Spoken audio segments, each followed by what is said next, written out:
Sportstalk.com. Visit our website to learn more, including side effects. Treatments extra. Results vary.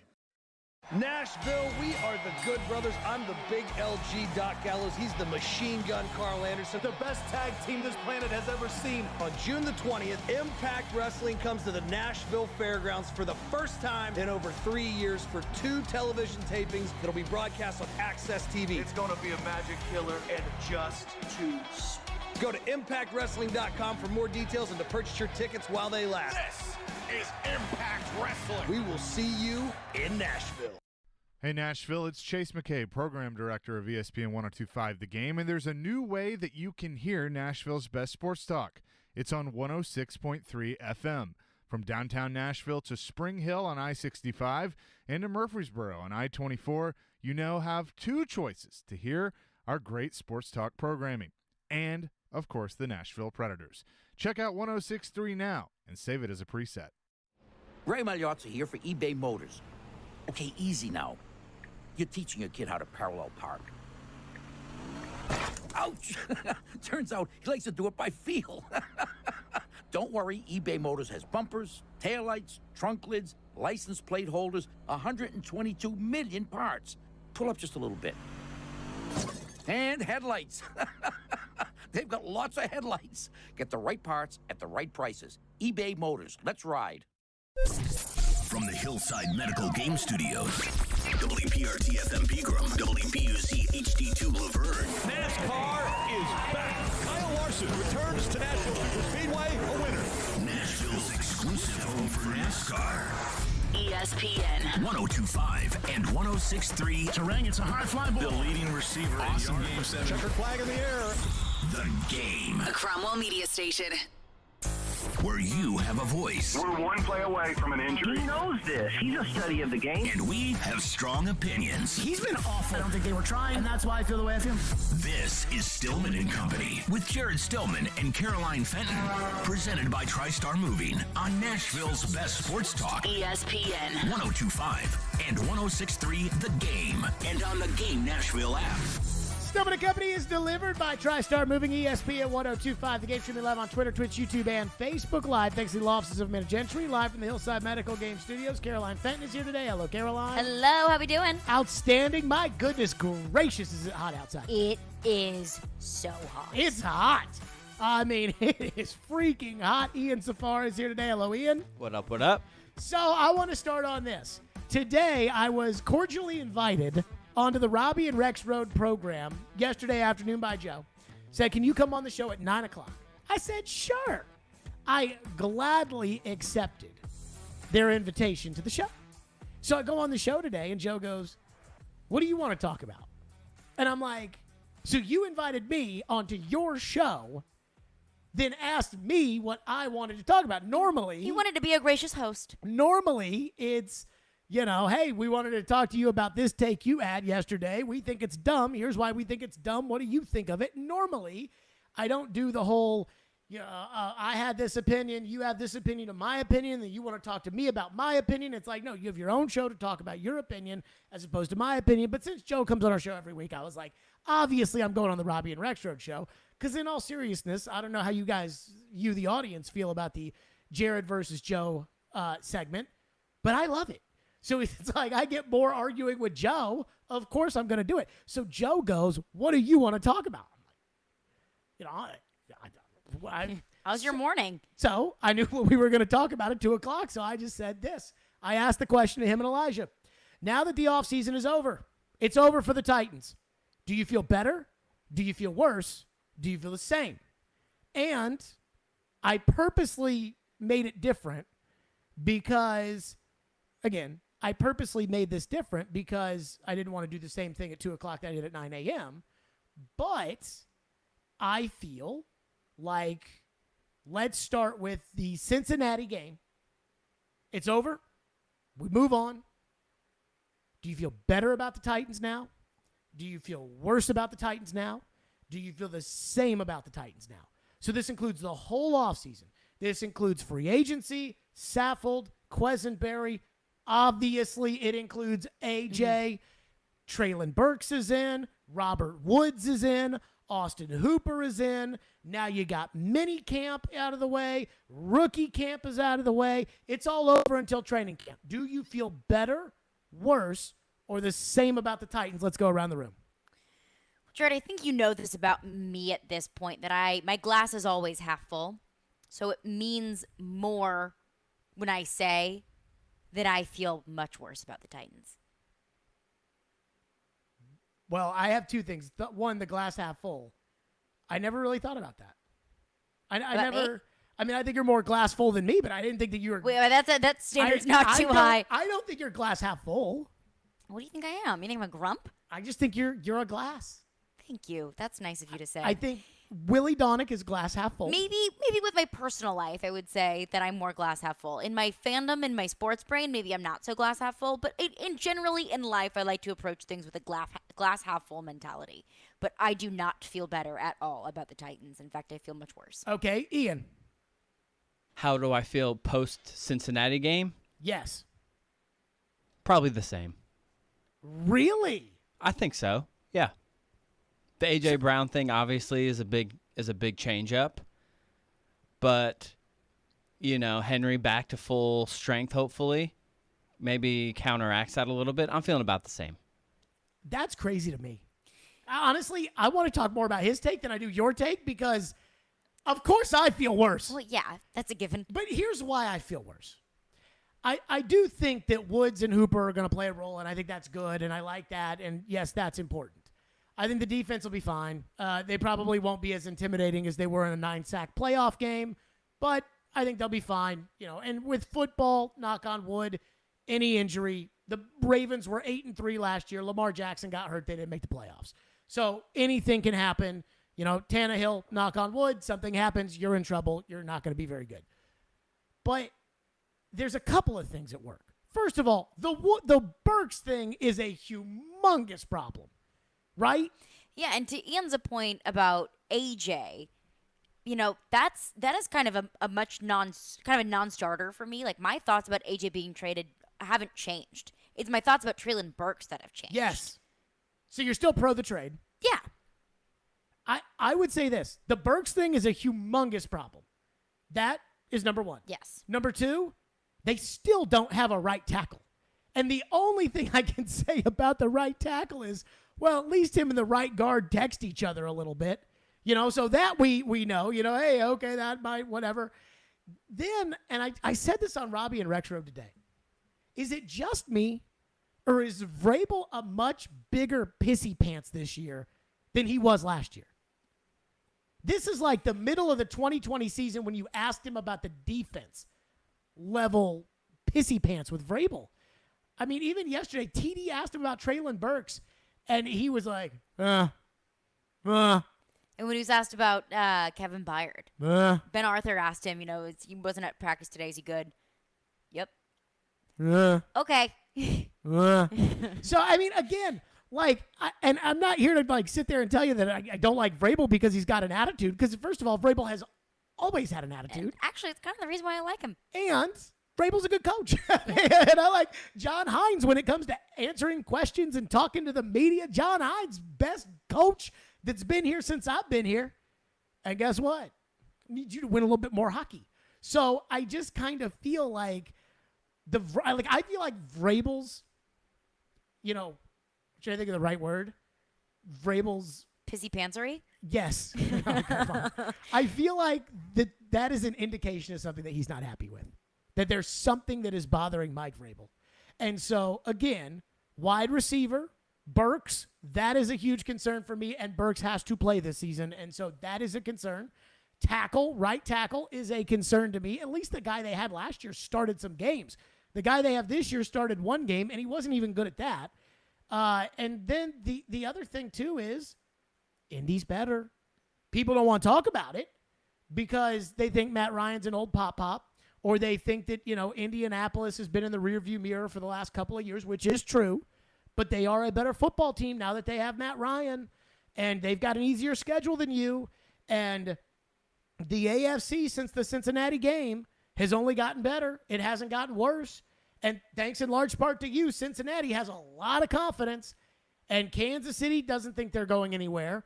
and Buffalo's the Super Bowl favorite, and Indianapolis got Matt Ryan, and Denver got Russell Wilson, and the Raiders got stability. I mean, this is not a bad AFC. And what did the Titans do to get better? The Titans went out and they traded for Robert Woods, which is good, with a tiny little question mark. And it was a bigger question mark, albeit ACLs don't mean the end of the world to me. But it was probably a medium-sized question mark when they traded for Robert Woods. How long would it take for Robert Woods to get back? And would Robert Woods be Robert Woods when he came back? I've seen enough on the practice field to tell you that Robert Woods looks like Robert Woods, and it's June. So come September, Robert Woods will be fine. I'm ain't not worried about Robert Robert Woods. Woods. That's the good thing here. With everything that's happened off season, Robert Woods to me is the good thing. Because remember how we talked about yesterday with the Predators? We don't want any more bad players on the team. Robert Woods is a good player, so that's good. Hooper is a so-so player, but it looks like Tannehill likes him. So all you got to do is get 450 yards in your Jonnu Smith, and okay, that is good. But other than that, I just kind of shrug it. And then as far as the offseason's concerned, your own team stuff, your star wide receiver cried for a new contract. He's now in Philadelphia. Your star running back wants a new contract, though he's not going to be a problem, but he'd like a new contract. Your star defensive tackle, who the hell knows, because it's so top secret and classified over there. And you got your star rookie who can't get off the bike and get on the practice field. So it's got to be worse. So, Ian, for you to say the same, it's kind of screwing with me a little bit. Well, I just think the defense hasn't taken a step back. I don't think, right? So defensive line is the same. So coaching is the same. They should be relatively the same, if not better. And Farley, Farley could be looks better. Fine out there on the practice field. McCreary. Special I teams want to add him to the mix. about the same. Is he? Again, I went to like 3 practices, but is he McCreary? Like, did he do anything that's you're like, oh yes? He had a pretty nice pass breakup yesterday. I'll say this about McCreary. They talked about how he had short arms in the draft process. He does have short arms. I mean, my goodness gracious. I mean, those short arms. They try to jam a wide receiver at the line of scrimmage. You try to jam one of these 6'4" receivers. Oh, my little goodness. American Girl doll arms. I mean, that's pretty good. Ian, you were saying? Well, special teams, pretty much the same. The defense you would think would get better. The only changes have been on offense, and the tight end position is an upgrade. Quisenberry was good, but is he going to be like a game changer? I don't think so. He seems to be somewhat of a replacement level player. Saffold you might lose a little bit of Saffold there, but he wasn't worth the money anymore. And, the big question is going to be the wide receivers. And in general, last year, the wide receivers were not very good. So there's really not much further you can drop if you include the whole group as a total. With the exception, of course, being AJ. Correct. And not just AJ's exit, but AJ's replacement. And he was in and out of the lineup a lot last year. And granted, when he was in, he was obviously made a huge impact. See, this is the thing. I don't disagree with what you just said. In fact, I think what you just said is very accurate. AJ might be the one, like AJ and Bud Dupree might be the 2 players last year when they were in or out of the lineup that, it was just eye-opening how different things were. When Derrick Henry, and I love Derrick Henry, when Derrick Henry was out of the lineup, it wasn't as eye-opening as it was with AJ and Bud. When Bud and AJ weren't in there, the Titans got no pass rush. Trevor Siemian for the Saints in a game that Bud got hurt very early on in. Trevor Siemian had like 350 passing yards against the Titans. And then you got Joe Burrow when Bud's back in there who's running for his life on every play. And it's not like the Saints had the best offensive line, though. They did have a pretty good offensive line. But you felt it when Bud was not in the lineup. When AJ was not in the lineup, you lost to the Texans and the Jets. Like, that's the thing for me that is, AJ wasn't there, you lose. Now Traylon Burks is supposed to come in there and fix things, and Traylon Burks is not out on the football field at all. And so the Burks thing, it's like I said in Jared versus Joe yesterday when you asked me what's the biggest concern. Mm-hmm. It's Burks. Because Burks has to replace somebody who was really, really, really important. And people will say, well, Robert Woods is in there. Right. And Robert Woods is a high volume 1,000-yard receiver. Maybe it'll be 900 or maybe it'll be 1,100, but he's essentially a 1,000-yard receiver, which is absolutely nothing to scoff at. But that was what Corey Davis was. When the offense was humming in 2020, Woods was what Davis was. Burks needs to not exactly be what AJ was, but Burks needs to be the star. Burks needs to be the game breaker.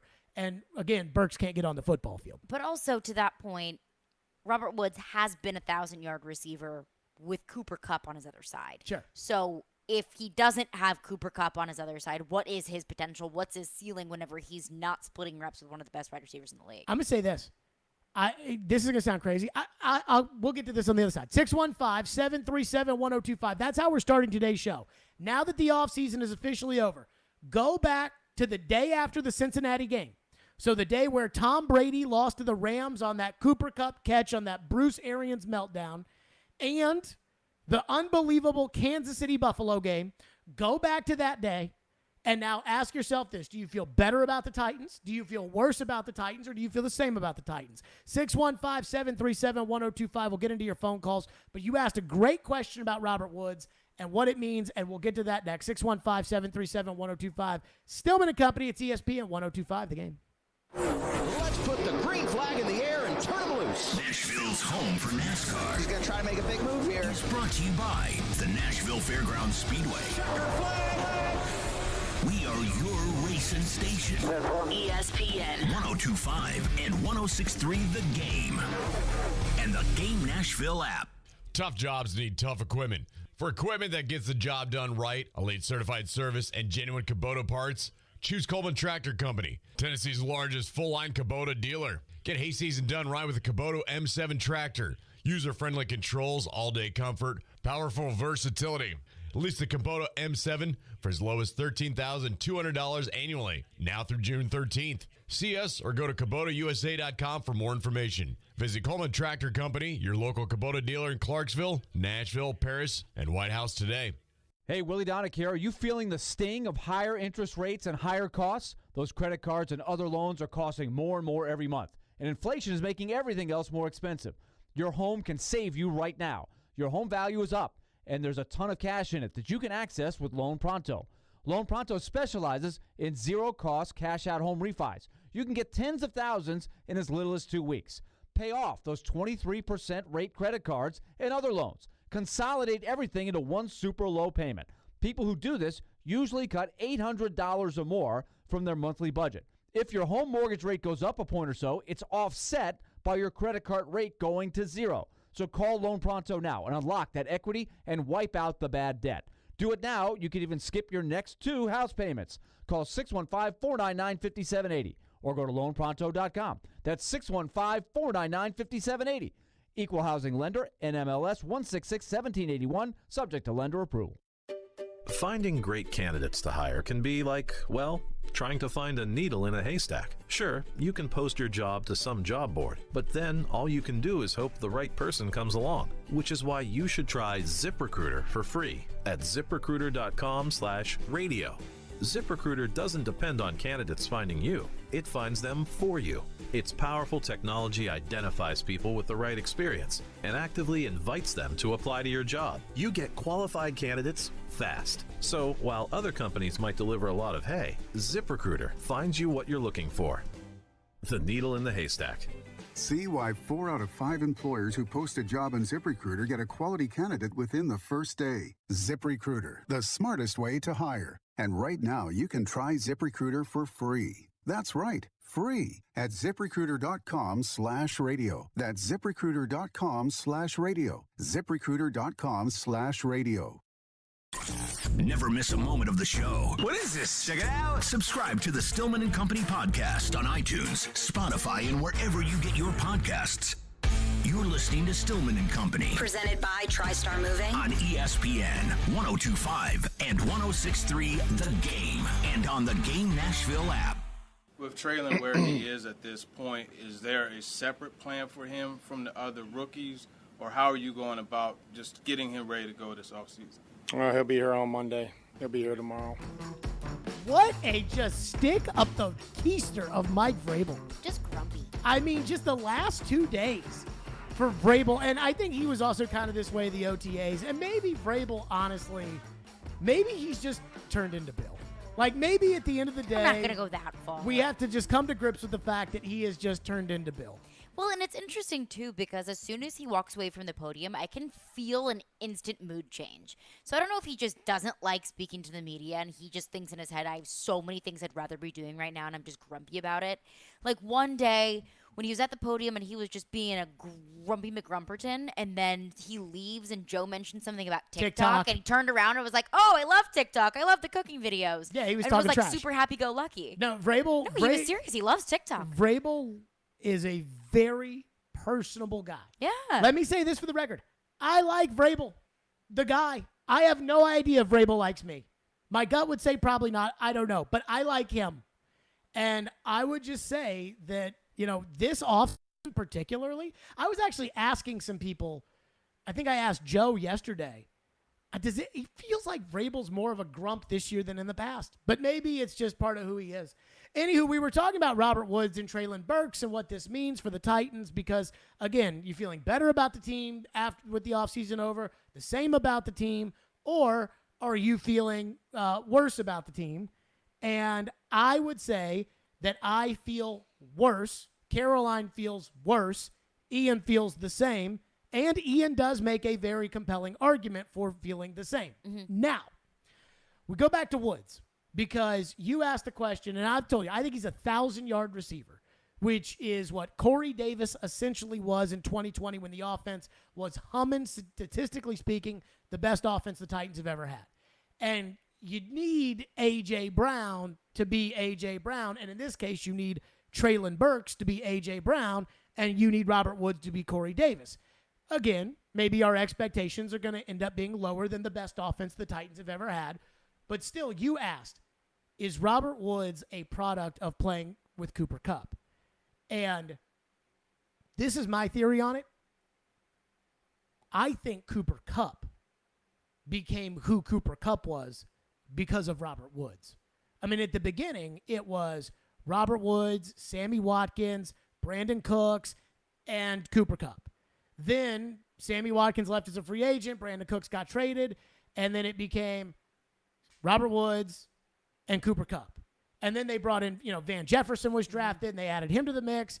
And then Robert Woods got hurt.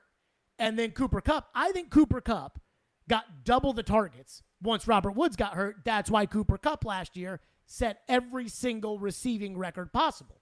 Because if not, you would have halved what he did because it was Woods and Kupp, Woods and Kupp. But Woods got hurt in November? Woods got hurt, I think, 10 games into the season. So that's over halfway through the season. So when Robert Woods got hurt, it's not like Cooper Kupp all of a sudden just became this monster. He was a monster from week 1. Oh, no, I think he really became a monster after the fact. Oh, I disagree. Like, you look at, let's pull it up. Yeah, I'll look at his stats. Pull up the game-to-game stats. My theory behind Woods is that I wonder if the reverse will end up being true here. That is, that in an offense where he shared, Woods was the number one when they made it to the Super Bowl and lost to the Patriots.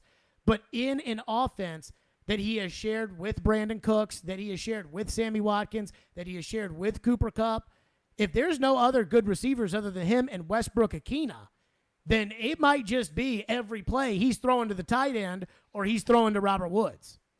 So Cooper Kupp's best day came week 7. He had 156 yards. That was his best day? Yeah. His most yards in a single game in this season, 9 receptions for 163 yards. Go to targets. Lots of targets. Just do the 10, 11, 12, 13, 10, 12, 13, 9, 13, 13. That's week 10. Mm-hmm. Getting into week 11, 10, 10, 15, 13, 13, 7, 7. So it's pretty consistent throughout the entire season with Robert Woods, without Robert Woods. You know what's crazy with Woods? I looked at it today. He had 500 yards receiving last year. Played half the season. What is he? 1,000-yard receiver. But whenever Cooper Kupp's getting 108, 163, 96, 64, 92, 130, 156, 115, a lot of the targets and a lot of the share is going to Cooper Kupp. So then that would make Robert Woods worse because he doesn't have a Cooper Kupp on his team? No, but you're saying he's a 1,000-yard receiver, 510 games, about 1,000 yards-ish. Sure. Without Cooper Kupp taking the targets and taking some of those shares, could he be more? Oh, no. That's what I was saying. Yeah. I think it may be, with everybody else sucking around him, it might be Woods. Well, we don't know if everyone else is going to suck around him. I'm not going to go there. Westbrook Akina. He doesn't suck. No. He might be he's the only other guy I have confidence in right now. And my confidence level in him is not overly high, but it is if Westbrook Akina got out there. I like Westbrook Akina, but, if you were saying, who do you have confidence in at wide receiver right now? It's Woods and Westbrook Akina. And I like Josh Malone. Yeah. But confidence in Josh Malone and liking Josh Malone are two totally different things. I like him in OTAs. Yeah. We'll see Josh Malone against the Bills. But my confidence level in Westbrook Akina is that I can expect Westbrook Akina to play a certain way. Not my confidence in Westbrook Akina is that Westbrook Akina is going to go out there and do what Derek Mason did in 2000. That is not how I feel. Let's go to your phones, though. Again, and this is the question. You feel better, worse, the same? 615-737-1025. And our phone lines are driven by WilsonCountyHyundai.com. Wes in Clarksville texts in and says, offensive line depth worries me, but I have faith that Vrabel will make it work. Depth does not worry me on the offensive line. The starters worry me on the offensive line. The depth, I think. They have bodies. Depth is, everybody has the same offensive line depth for the most part. Everybody has a swing tackle who could probably start, and the Colts right now are expecting there to be a battle at one of their tackle positions between their swing tackle last year and then Bernard Raymond, the kid out of Central Michigan they drafted. One or the other is going to have that job. It's probably going to be Raymond because they drafted him to start. The depth doesn't worry me. The starters, the right tackle worries me. The left guard worries me. We talked yesterday about the Jeremy Lozon trade and about the fact that the Predators traded a second-round pick for this guy, and they gave him a 4-year contract. And what did I say? No more bad players. And I couple that with Philip Myers last year and Cody Glass. And Cody Glass could be good, and a week into the season, they sent him down. And Philip Myers, they waived a month into the season. They protected him from Seattle and lost Callie Yarncroke, and they waived him a month into the season. I mean, just ridiculous. And that's why I have to say no more bad players. Well, Jamarco Jones, who I think is going to play left guard for this team, they love Jamarco Jones. Like at the combine, we drafted or we traded for or signed Jamarco Jones, and we loved him. I coached him at Ohio State. I loved him. And I remember evaluating him, and I loved him. And I'm like, well, the Seahawks started him 7 games over 3 years. I think that's the number. He played in 11 games or whatever last year. He's not a starter. He was not a starter with the Seahawks. So there's something they see that the Seahawks must not see. But I'm not sure I give the Titans the benefit of the doubt to take an $11 million Pro Bowler and replace him with a guy who can't start in Seattle. But that's what they're probably going to do. So I'm not worried about the depth, to that texter's point. I'm worried about the starters. What else we got? Indy Ben, our good old friend. Oh, Indy Ben's that worse. Well, actually, this is a fair point. It has nothing to do with the Colts. But Indy Ben texts in and says the biggest difference you'll see with the Titans this year is now defenses can primarily focus on Derrick Henry stopping the run even more. No one is going to scare defenses in the passing game the way AJ did, and that makes it more difficult opening up run lanes, which Saffold also excelled in when he was a Titan. So here's what I need to understand. That may all be true. The one game that sticks in my head, the Titans played the Patriots after they threw 4 interceptions against the Texans. No A.J. Brown, no Julio Jones. It was all Westbrook Akina and Hollister played in that game, and I'm trying to think of some of the other crap bums they put out there. Maybe Chester Rogers. Kinsey. No, Kinsey didn't play last year. It was because in the game before A.J. got hurt and Marcus Johnson got hurt. So they had nobody in the passing game. And New England knew it, and the Titans were trying their hardest to not throw the ball. And between Foreman and Hilliard, the Titans still ran off like 200 yards running. So it wasn't like it was Derrick Henry doing the running. It was Foreman and Hilliard. They both broke big gains, and if Foreman didn't fumble the ball, the Titans are probably right there in the game with the Patriots. And I only say this because wouldn't you think if Belichick was looking at the team they were about to play, and he's got an all-world corner in J.C. Jackson, don't you think he would look at that and say, all right, well, whatever we're going to do, we're not going to let the Titans run the ball right up the middle. And somehow the Titans in that game ran that ball right up the middle. And then I do kind of wonder this, if the Titans have what the 49ers have, it's a similar offense, if they have the same thing, which is, hey, it doesn't matter who's running the ball, we'll run it effectively. But when you can have the best guy in the world run the ball, then let the best guy in the world run the ball.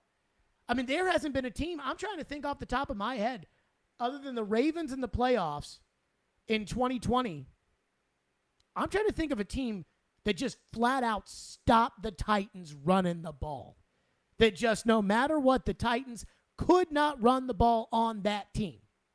And I can't think of it. And there will be games like last year against the Cardinals, but they were down 14-0 5 seconds into the game. You're not going to run the ball in that kind of game. I'm trying to think. I mean, can you think of a game last year where they just, not where they chose not to run the ball, or not where the game took them away from running the ball, but I can't even think of a game where they just couldn't run the ball. I mean, in the Bengals game, Henry had a tough time running the ball, but the Titans as a whole did not have a problem running the ball. 140 yards of rushing. Yeah.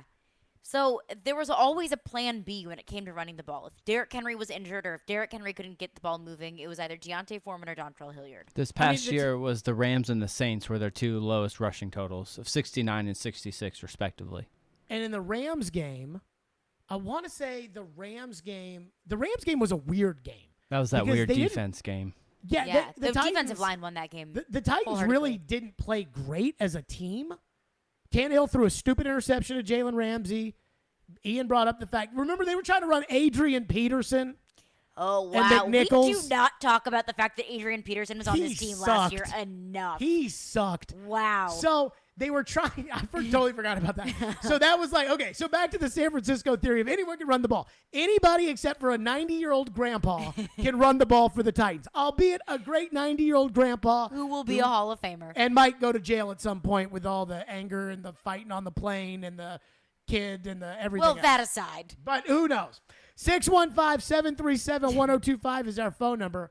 I'm trying to think of what happened in that Saints game. I can't remember. 615-73. I know Marcus Johnson got off. And Jerome Boger gave the Titans the game because Tannehill threw a stupid interception in the end zone. That was the Jerome Boger And they called game. it back for pass interference or roughing the passer, and the guy kind of hit Tannehill. 615-737-1025. We'll get back into your text on this.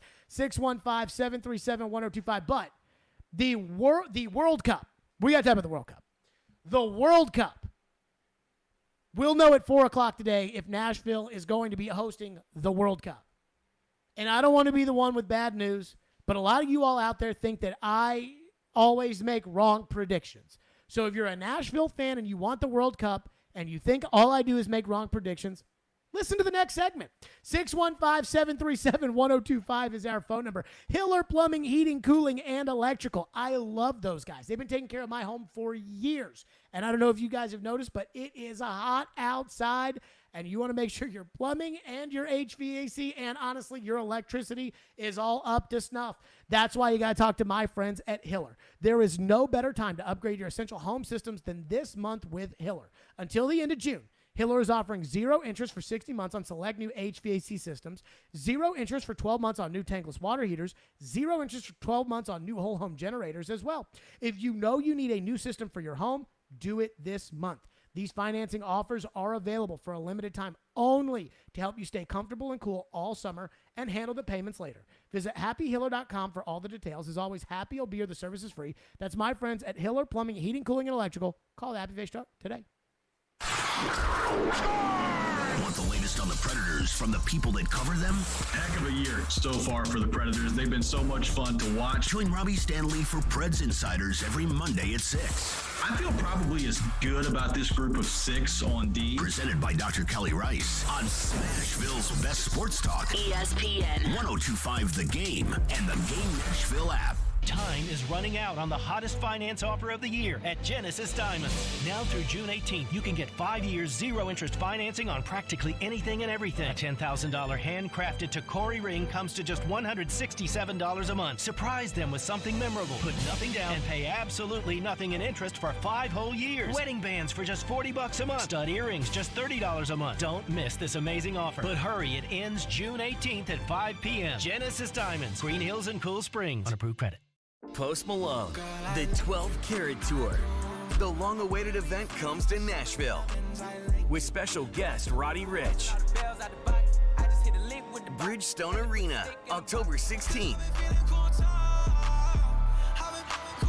Pre-sale for City Card members now through Thursday at 10 p.m. before the general public, on sale Friday at 10 a.m. Get tickets at livenation.com. New album 12 Karat Toothache available everywhere.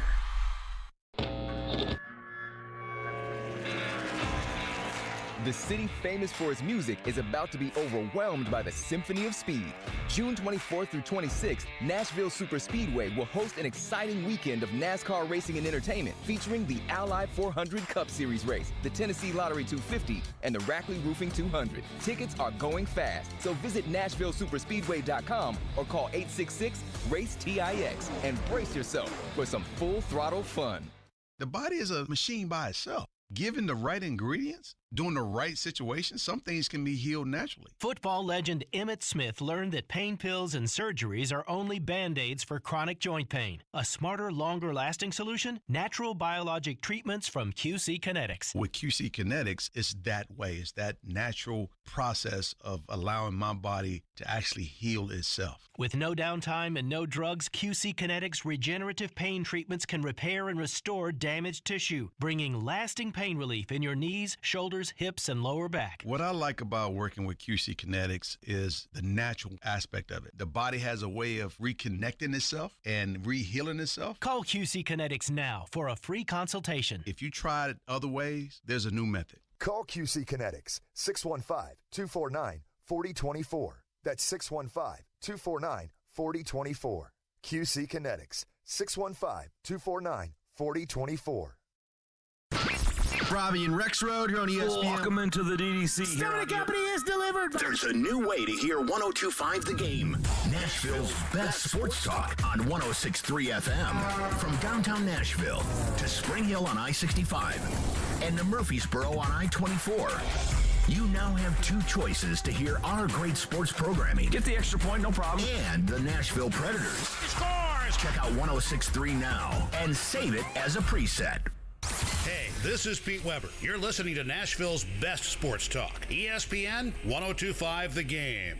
While Nashville is one of the smallest cities still in contention, FIFA seemed to be floored when they visited last September, which boosted Butch's confidence. We have the best campus. We have the best footprint. We're geographically centrally located. But Nashville may have kicked themselves out of bounds when the city started exploring stadium replacement options for the Tennessee Titans. It obviously gave them some pause, but we agreed to focus on the current stadium. We agreed to keep it in its current condition or better. And I think it's a missed opportunity if they don't take this city. That was Butch Spirited on News Channel 5. And again, today we will find out at 4 o'clock if Nashville is going to host the 2026 World Cup, or I should say be a host city for the 2026 World Cup. One of a few. One of a handful in North America. We will run that live at 4 o'clock. And we have a whole show planned out for Nashville to not get the World Cup. But then if they do, pretty much everything that we're doing after 4 o'clock is going to be about the World Cup. So there you go. Let's go football. I am not one of these people that does not think that hosting the World Cup is a big deal. Hosting the World Cup is a humongous deal for the city of Nashville. Let me just say this. I don't think we're going to get it. And I'm not trying to be Debbie Downer. I'm not trying to be Johnny Pants Poop. I'm not trying to do any of that.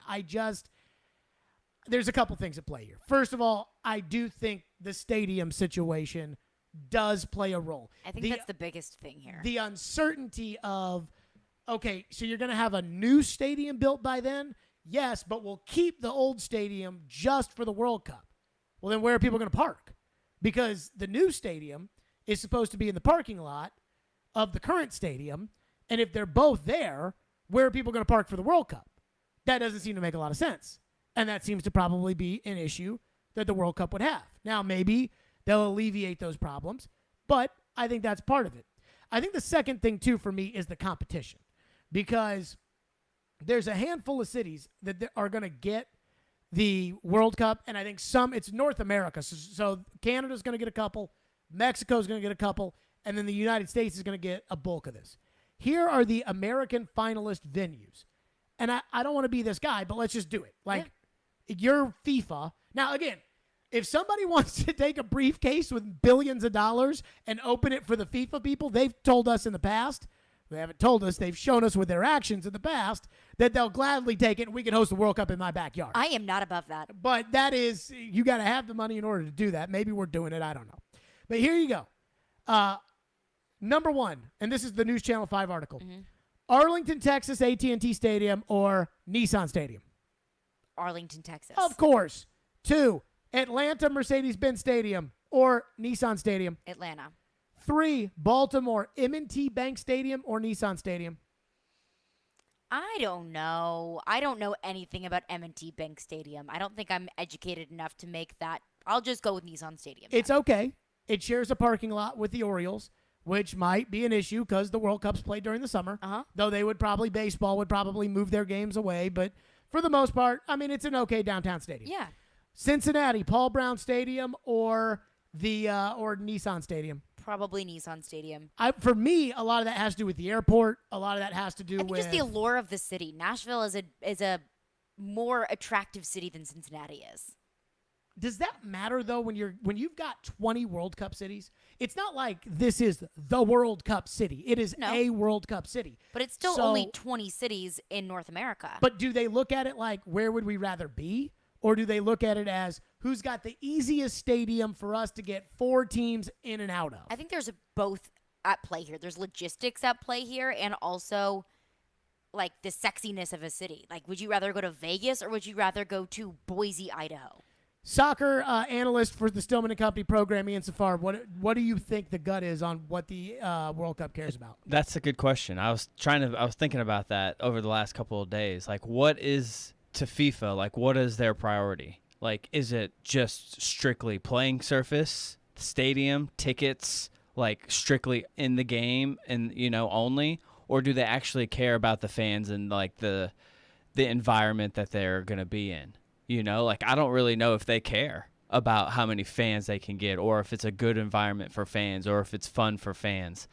I just wonder, part of me wonders if they just want to be able to get the nicest playing surface and whatever for the teams. I don't know, honestly.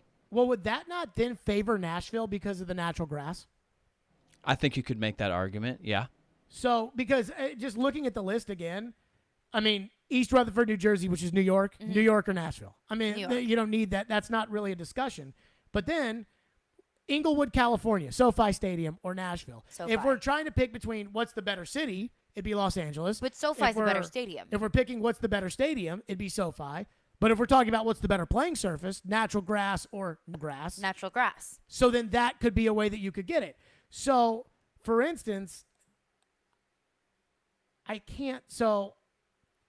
Orlando Camping World Stadium is a pretty nice stadium. But that's the thing here, though. And I think that's natural grass. Miami and Orlando are both candidates, nominees, whatever, for a host site for the World Cup.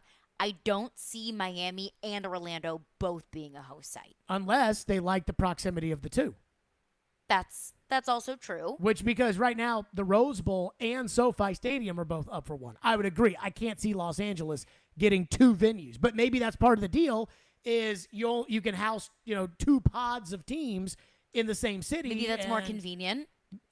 I don't know. But again, like the stadiums you're going up against are freaking baller stadiums.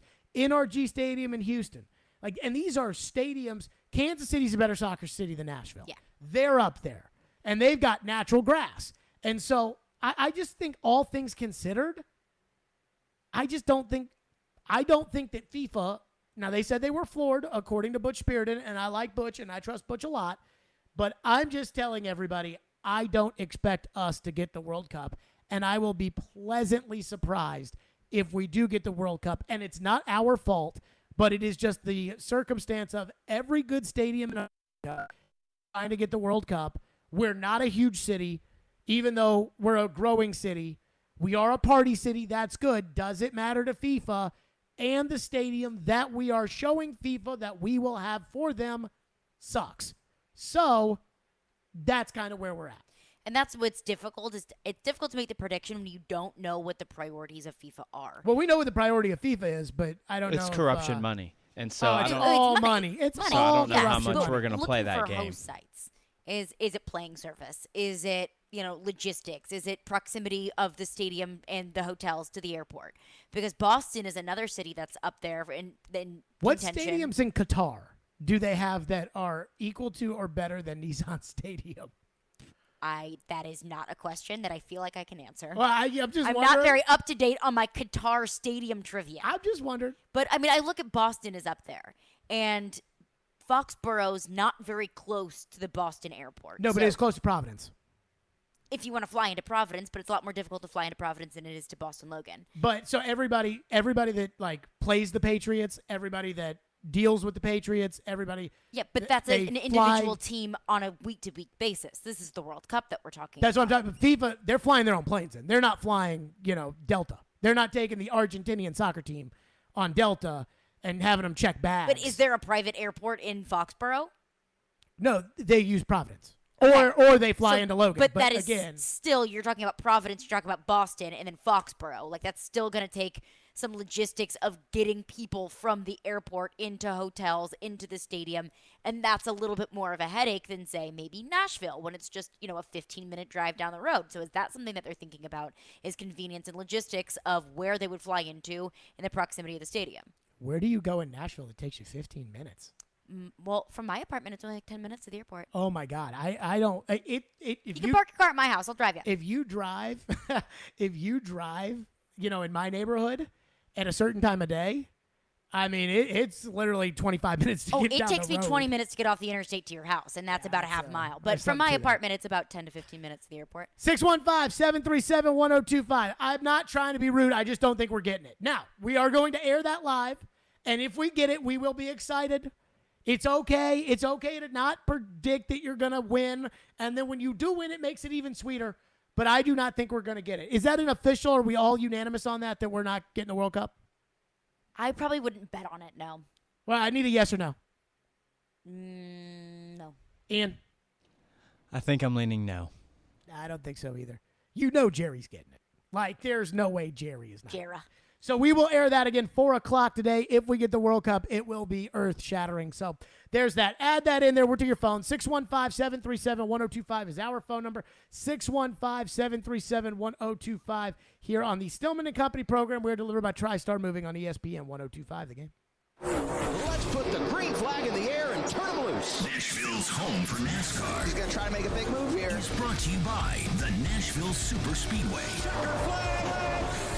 We are your racing station. ESPN 1025 and 1063 The Game. And the Game Nashville app. From Fox 17 News, this is a Code Red weather alert. I'm Fox 17 News Code Red meteorologist Dan Guthrie. Another hot and humid afternoon. High up to 99, heat index up to 106. But there is hope on the horizon. We're cooler this weekend. This weather report brought to you by Hiller Plumbing, Heating, Cooling, and Electrical. Call the Happy Face Truck today. At Kubota, we want to help you deliver a job done right. That's why we want you to know that the new Kubota inventory is arriving daily. You have work to do. We have the reliable, durable, and versatile lineup to help you do it. Visit Krebs Kubota today for all your equipment needs. Krebs Kubota. Stop in, click, or call. Visit us online at KrebsKubota.com. The coolest beer fest in town returns to Bridgestone Arena on Saturday, June 25th. Get out of the heat and enjoy unlimited craft beer tastings from over 80 breweries at the Preds Beer Fest. Each general admission ticket includes a souvenir tasting glass and a ticket to a Preds home game in October. General admission ticket starts at just $69. All proceeds benefit the Nashville Predators Foundation, which supports Middle Tennessee nonprofits. Visit NashvillePredators.com/beer to secure your tickets today. Ray Magliozzi here for eBay Motors. Okay, easy now. You're teaching your kid how to parallel park. Ouch! Turns out he likes to do it by feel. Don't worry, eBay Motors has bumpers, taillights, trunk lids, license plate holders, 122 million parts. Pull up just a little bit. And headlights. They've got lots of headlights. Get the right parts at the right prices. eBay Motors. Let's ride. There's not a better time than now to start feeling young again. Get your energy back, lose some weight, spruce up your look, and get healthy. Invigorate Health can help. They don't focus on just one area of the aging body. They take care of all of it with therapies that can restore your vitality and are customized for you. Medically supervised weight loss, hormone replacement therapy, PRP, IV therapy, supplements, Botox, and fillers are some of the services offered. Check out InvigorateHealthTN.com and book an appointment in Franklin, Mount Juliet, or Midtown. Are you just riding through life, living, but not really living? If that sounds like you need to treat yourself to Cartronics, Nashville's premier one-stop shop for vehicle customization since 1982. Their team of install techs provide a 5-star experience from start to finish, ensuring your vehicle is the coolest ride on the block. From cars and trucks to boats, motorcycles, golf carts, and off-road vehicles, Cartronics specializes in personalizing your automotive experience. So visit their website at cartronics.audio and start living today. Darren McFarland. I feel like we're a better playoff team. Willie Donick. You're in a window of a division you can win. Chase McCabe. I'm not signing him for more than $1 million. The DDC. Weekdays from 10 to 2. Presented by Spring Hill Heating and Cooling. On Nashville's best sports talk. ESPN. 102.5 and 106.3 The Game. And on the Game Nashville app. You're listening to Stillman and Company. Sounds like this has been a game-changing day for all of us. Presented by TriStar Moving. On ESPN. 102.5 and 106.3 The Game. And on the Game Nashville app. If you ask Butch Spiriton his emotions right now, the short answer would be all of them. Angst, anticipation, hope, fear, anguish, excitement. For the last 2 years, Nashville has been competing to become a host city for the world's biggest sporting event, the FIFA World Cup.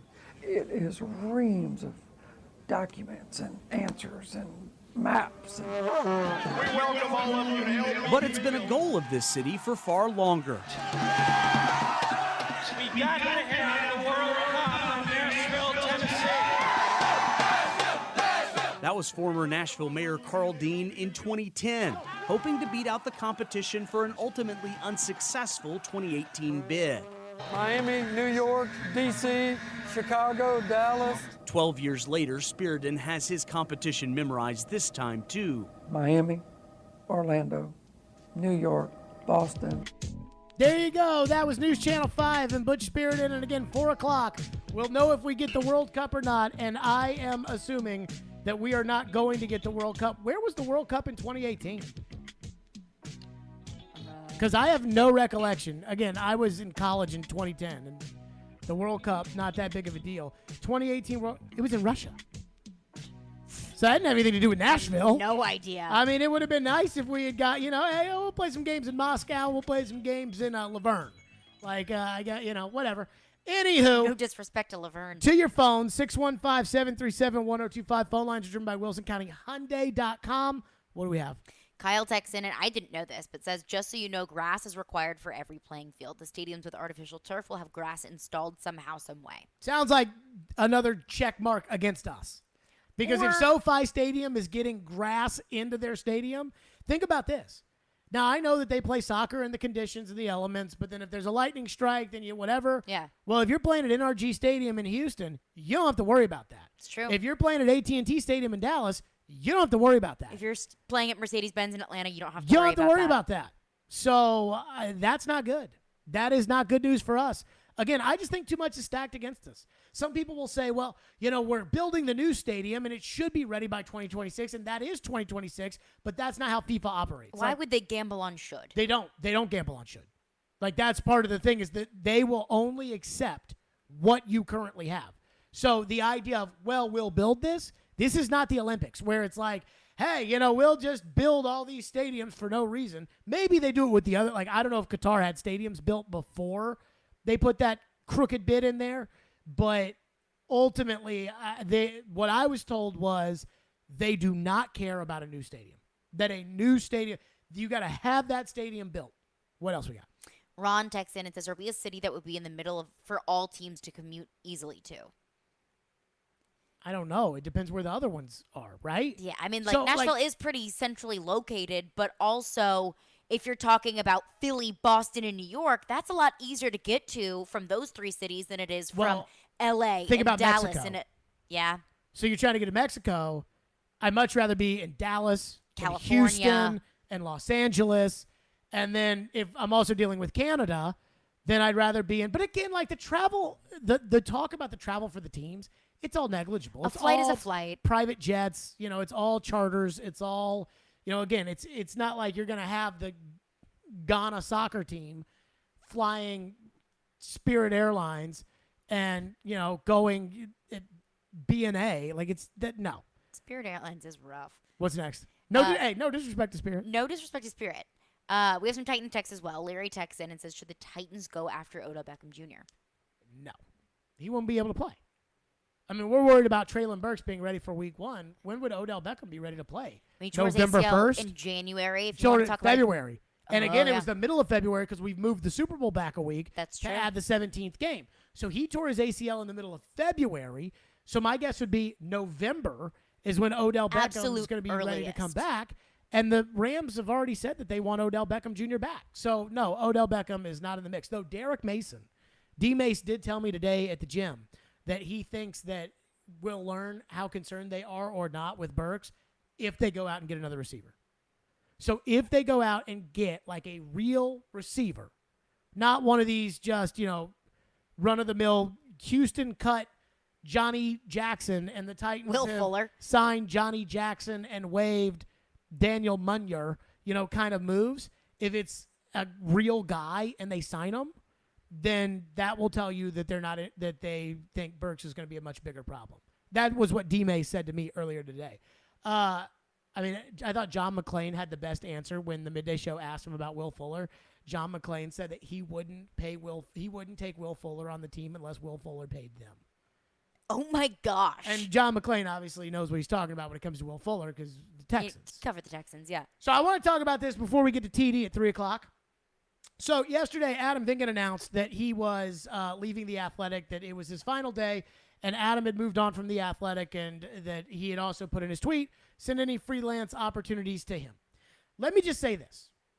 And I don't know the lay of the land, and I don't know the structure of who wants what and what he wants to do, and I have not talked to Adam about this. But there is nobody that I have more respect for than Adam Vingan when it comes to how he covers the team. I don't always agree with Adam, and I oftentimes rip on his columns on the air, but I like Adam Vingan, and I respect Adam Vingan. And I think the thing about Adam Vingan that really stands out with me is he challenges the team.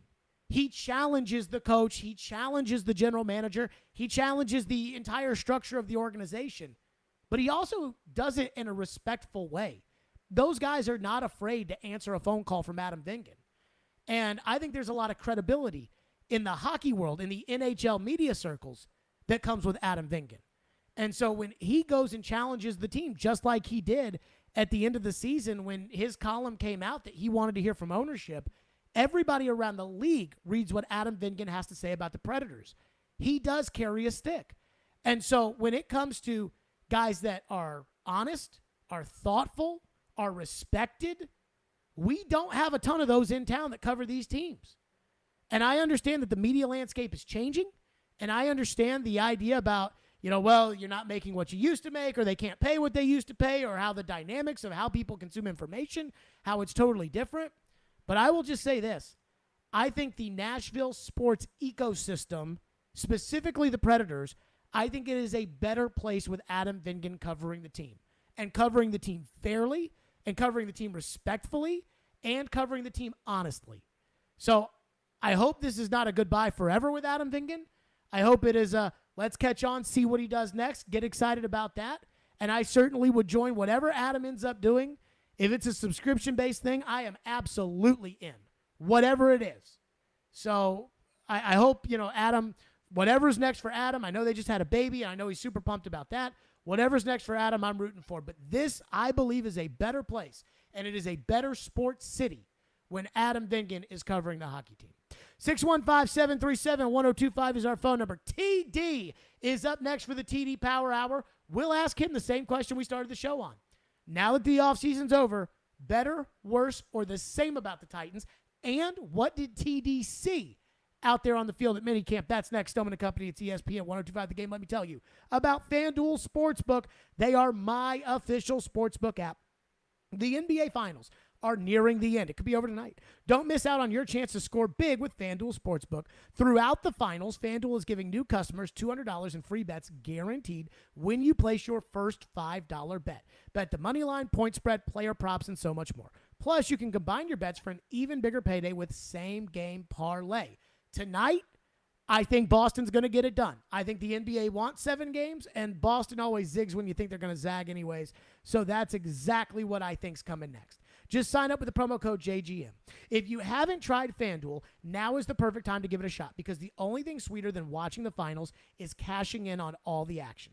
Join today with the promo code JGM and turn a $5 bet into $200 in free bets, win or lose. Make every game feel like Game 7, or in the case of tonight, Game 6, with FanDuel Sportsbook. FanDuel, an official partner of the NBA. 21 and older and present in Tennessee. First online real money wager, only $10 first deposit required. Bonus issued is non-withdrawable free bets that expire 14 days after receipt. Restrictions apply. See full terms at sportsbook.fanduel.com. Gambling problem? Call the Tennessee Red Line, 1-800-889-9789. You love the game. Duchesne scores! Titans touchdown! We live the game. He's more of a physical receiver. Are you looking for him? Is he making plays? We are. Terang, it's a high fly ball. The leading receiver. Awesome game 7. Checkered flag in the air. The game. Nashville's best sports talk. ESPN 102.5 and 106.3 The Game. And the Game Nashville app. ElectronicExpress.com. We make it happen. Hi guys, it's Andrew with Hillside Medical Clinic. Is erectile dysfunction damaging your relationship? Are you sick of the pill and all the side effects? Well, welcome to the future. We have a major medical breakthrough. Hillside Medical Clinic uses the most advanced form of wave therapy. Backed by 60 clinical studies, our technology uses pressure waves to repair and open up blood vessels. We've helped countless men get rid of their ED. But what is the true end result? Their relationship, even their lives, improve drastically. If you're ready to regain your love life, call us right now, and not only will the assessment and ultrasound be free, we'll also give you a gift that produces immediate results in the bedroom. It almost never fails. This is worth $550, and it's free to callers right now. 615-576-5000. That's 615-576-5000. Put a stop to your erectile dysfunction and experience what I call the happiness ripple effect. Call Hillside Medical Clinic now, 615-576-5000. Interest rates may be rising elsewhere, but not at Genesis Diamond. Now through June 18th, you can get 0 interest for 5 whole years. That's right. Buy now, pay nothing down, and spread your payments over 5 years without a dime in interest. Only Genesis can make an offer like this on rings, earrings, pendants, bands, designer jewelry, even GIA certified diamonds. There's just one catch. This is a limited time offer and it ends June 18th. 5 years, 0 interest financing with nothing down at Genesis Diamonds, Green Hills and Cool Springs on approved credit. Nashville, I'm the big LG Doc Gallows. June the 20th, Impact Wrestling comes to the Nashville Fairgrounds for the first time in over 3 years for 2 television tapings. Go to ImpactWrestling.com for more details and to purchase your tickets. We will see you in Nashville. From the Hillside Medical Game Studios, WPRT-FM Pegram, WPUC HD2 Laverne. Robbie and Rex Road to DDC. Stillman & Company. Nashville's best sports talk. ESPN 102.5 and 106.3. Terang, it's a high fly ball. The leading receiver. Awesome game 7. Checkered flag in the air. The Game. a Cromwell media station. Where you have a voice. We're one play away from an injury. He knows this. He's a study of the game. And we have strong opinions. He's been awful. I don't think they were trying, and that's why I feel the way I feel. This is Stillman & Company with Jared Stillman and Caroline Fenton. Presented by TriStar Moving on Nashville's best sports talk. ESPN 102.5 and 106.3 The Game. And on the Game Nashville app. Stillman & Company is delivered by TriStar Moving, ESPN 102.5. The Game streaming live on Twitter, Twitch, YouTube, and Facebook Live. Thanks to the offices of Amanda Gentry, live from the Hillside Medical Game Studios. It is the TD Power Hour, though in 1 hour, I just want to tell all the people, we will have live the World Cup announcements for host cities. Again, I'm not expecting us to get it, but it'd be pretty cool if we did. Anywho, TD is here. The offseason is officially over for the Titans, unless you're a rookie. which means mandatory minicamp is come and gone. The Titans will be gone for 5 weeks, and then training camp. Then the pads come on. Then it becomes for real. TD, how are you? Hey, I'm doing really well. How's everybody? Absolutely fantastic. I want to start with this question, TD, which is what we started on with the show today, which is now that the offseason is over, take yourself on the Monday after the Cincinnati game and what you thought of the Titans. Now we've seen the offseason. A.J. Brown's gone. David Quessenberry is gone. Robert Woods is in. Austin Hooper is in. Traylon Burks, who knows? Do you feel better, worse, or the same about the Titans? Caroline and I feel worse. Ian feels the same. How do you feel, TD? Yeah, you have to add the Roger Saffold's going as well. So Sure. I think you feel worse from an offensive perspective, just because there's a lot of uncertainty. You got the offensive line, right? The left guard and right tackle spot. This receiver group. I mean, on paper it's impressive, but what we saw outside of Josh Malone was not exactly inspirational at minicamp and OTAs. So obviously, the situation with Burks, and then Woods, he's working his way back from the knee in November, and it's just remarkable that he's out there. But the fact of the matter is there are questions at this receiver position. So I actually feel worse if I had to, give you an emotion, and it could change, but right now that's how it is. How much, too, do you factor in the rest of the AFC and kind of the way that Denver got better and the Raiders got better and the Colts got better, and a lot of these teams outside of Pittsburgh that made the playoffs last year are all kind of gearing up, and a lot of the teams that didn't make the playoffs are trying to gear up and make it. Does that factor in how you feel about the Titans at all? I mean, not really. I mean, teams get better every year. That's just the way the NFL works. As far as on paper, they get better every year. We haven't seen these products yet. So I'm not so quick to say, hey, the Colts are a championship team. I'm not so quick to say, hey, the Dolphins are a championship team. Yeah, they made some moves to get better, but we've seen teams go out and do a whole bunch of things, and it didn't come to fruition for them. So I do think it's something you think about, but for me, no, it's not a factor. How much worse would you say you think the Titans are? I mean, as like a percentage, or like where they fell ranking wise? What are your thoughts?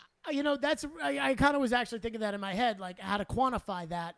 When I asked you that, I guess where in the AFC do you think they, again, they were the 1 seed last year in the AFC, but I'm not sure I would have ranked them as the best team in the AFC. But where would you, have had them before the playoffs last year, or even after the playoffs last year? And where do you think you'd have them now in the AFC? I had them as one of the, I would say, top 3 teams in the AFC.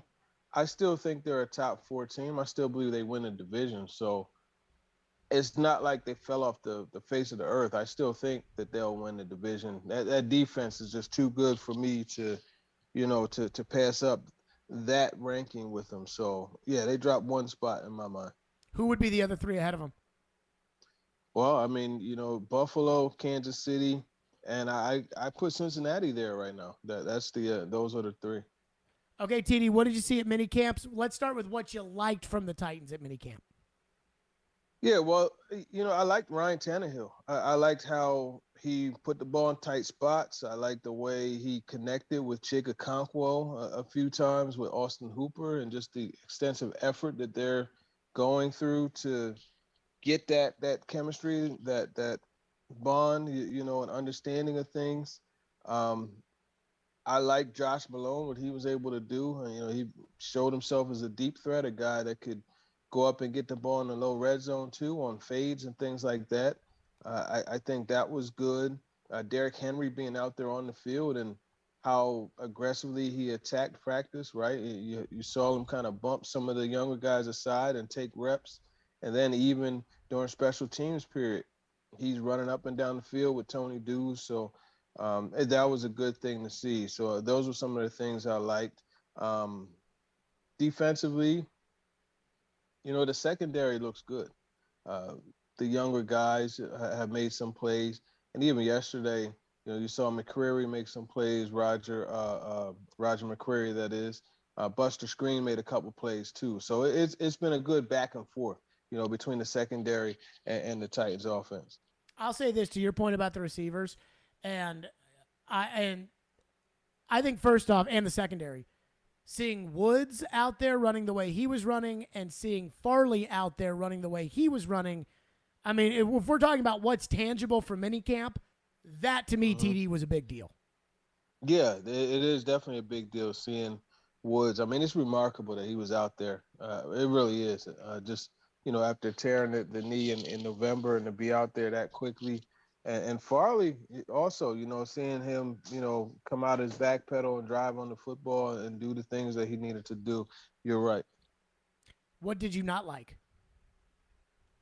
Well, I mean, it clearly has to start with Burks, right? Not seeing him out there on the field. Obviously, he has a condition with asthma, and there's a lot to that. But the fact of the matter is, he wasn't out there, and that's not something to like. Out of your first round pick. That doesn't mean it's the end of the world, but that's still something to be a little bit troubled by.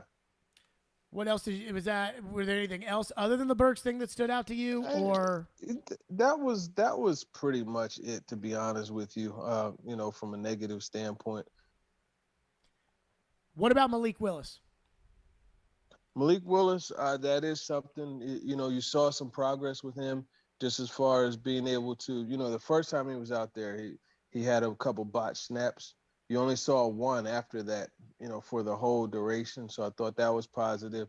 You saw him start to get comfortable and be able to make plays on the move, and he connected with Okonkwo as well. I think that's a positive thing, and he's taken good steps, but it's still a work in progress. How close is the gap between him and Logan Woodside, in your opinion, entering camp? I think Woodside is the backup. I think he probably, for most of the year should be the backup. And Woodside actually had a couple good games. I mean, you look at he had I'm saying Okonkwo over and over again, but they connected on a touchdown on Tuesday, and he had a couple nice throws. So the thing is with Woodside that you don't have with Willis right now is the understanding of the offense, the grasp of the offense. And if something were to happen to Tannehill, he could come in and he could orchestrate the offense and execute it. There will be some that you lose, but as far as like downfield passing, but he could come in and he could execute it. What did you make of the guys that had missed OTAs that showed up for the mandatory minicamp, which I thought it was a good sign that they had everybody there. And that was good reporting, by the way, on your part about Henry and Simmons. But did you see things you liked from those guys? Were you surprised by anything you saw out of the guys that hadn't been there for the voluntary portion? I like I said, like the way Henry attacked practice. I didn't, think that he was going to already be out there, doing the conditioning work that he does on the side. I thought that was really good. And Harold Landry, he was there and he did some extra conditioning work too. That was impressive to me, those guys being there and doing that. So that's what I liked from the ones that, we didn't see during OTAs that we saw at minicamp. Bud Dupree, just out there just kind of moving. And for him, it was more liking what he said, just about being able to attack this off season to get better, right? And not just to get healthy, but to get better. And I think that's going to be a positive thing. TD is with us. Get your questions in for TD. 615-737-1025 is our phone numbers. 615-737-1025. Burks and Simmons, the two what's going on situations with the Titans. What are the tea leaves telling us? And how big of a deal is this going forward? Both of them. We'll get TD's thoughts on it coming up next. Stillman and Company right here on ESPN 102.5 The Game. First, Caroline, though, is going to tell us about the Caesars Sportsbook app. Yes, I do. It is time for the Caesars Sportsbook report. Now, first things first, when you place your first bet with Caesars Sportsbook, it is risk-free up to $1,500. So Caesars has got you covered. Just download the app and use the promo code radio15, that's radio15, and then place your first bet. And if you win, then congratulations. But if not, no worries. You'll get that wager back as a free bet. So I'm going to take Golden State on the money line tonight, plus 145. I'm never going to count Clay out in Game 6. But that's my take. Do it how you want to do it. Just do it with the Caesar Sportsbook app. Must be 21 and physically present in Tennessee. New users only. Bet amount of qualifying wager. Return only if wager is settled as a loss. Paid as a single bet credit. Must be used within 14 days. See Caesars.com/promos for full terms. Gambling problem? Call or text the Tennessee Redline at 1-800-889-9789. Caesar Sportsbook. Download it, people. Join Chase McCabe for Chasing Checkers every Sunday morning at 8 for all the news in the world of motorsports. Joey Logano gets the very first victory in the next-gen car while hearing from the big names. Two-time champion Kyle Busch. Being able to bring NASCAR, the Cup Series, back to Nashville is cool. It's Chasing Checkers, presented by Ample Collision Centers and the Nashville Fairgrounds Speedway on ESPN 102.5 and 106.3 The Game and the Game Nashville app. Don't miss Rock Icons Kansas with special guest James Hayden at the Oak Grove Gaming Concert Amphitheater on Thursday, June 23rd. Tickets are on sale now at oakgrovegaming.com. Post Malone, the 12 Carat Tour. The long-awaited event comes to Nashville with special guest Roddy Ricch. Bridgestone Arena, October 16th.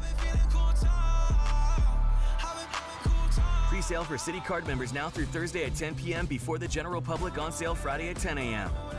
Get tickets at livenation.com. New album 12 Carat Toothache available everywhere. This is Chef John from Kitchen Notes at the Omni Nashville. Inviting you to come join us for breakfast and lunch. We are offering some exciting new menu items. For breakfast, we have a smoked prime rib hash. Comes with a sunny side up egg, hominy, caramelized onions. It's a great start to your day. We are featuring a sourdough pancake made with a sourdough bread starter. It's a fun spin on the classic buttermilk pancake. As always, Kitchen Notes is serving biscuits all day. Come join us and create a memorable experience here at the Omni Hotel. Food is all about memories for us. We'd like you to start a new memory here at Kitchen Notes in the Omni Hotel. Breakfast at Kitchen Notes in the Omni Nashville Hotel. Hey Nashville, it's Chase McCabe, Program Director of ESPN 102.5 The Game, and there's a new way that you can hear Nashville's best sports talk. It's on 106.3 FM. From downtown Nashville to Spring Hill on I-65 and to Murfreesboro on I-24, you now have two choices to hear our great sports talk programming. And, of course, the Nashville Predators. Check out 106.3 now and save it as a preset. Ray Magliozzi here for eBay Motors. Okay, easy now. You're teaching your kid how to parallel park.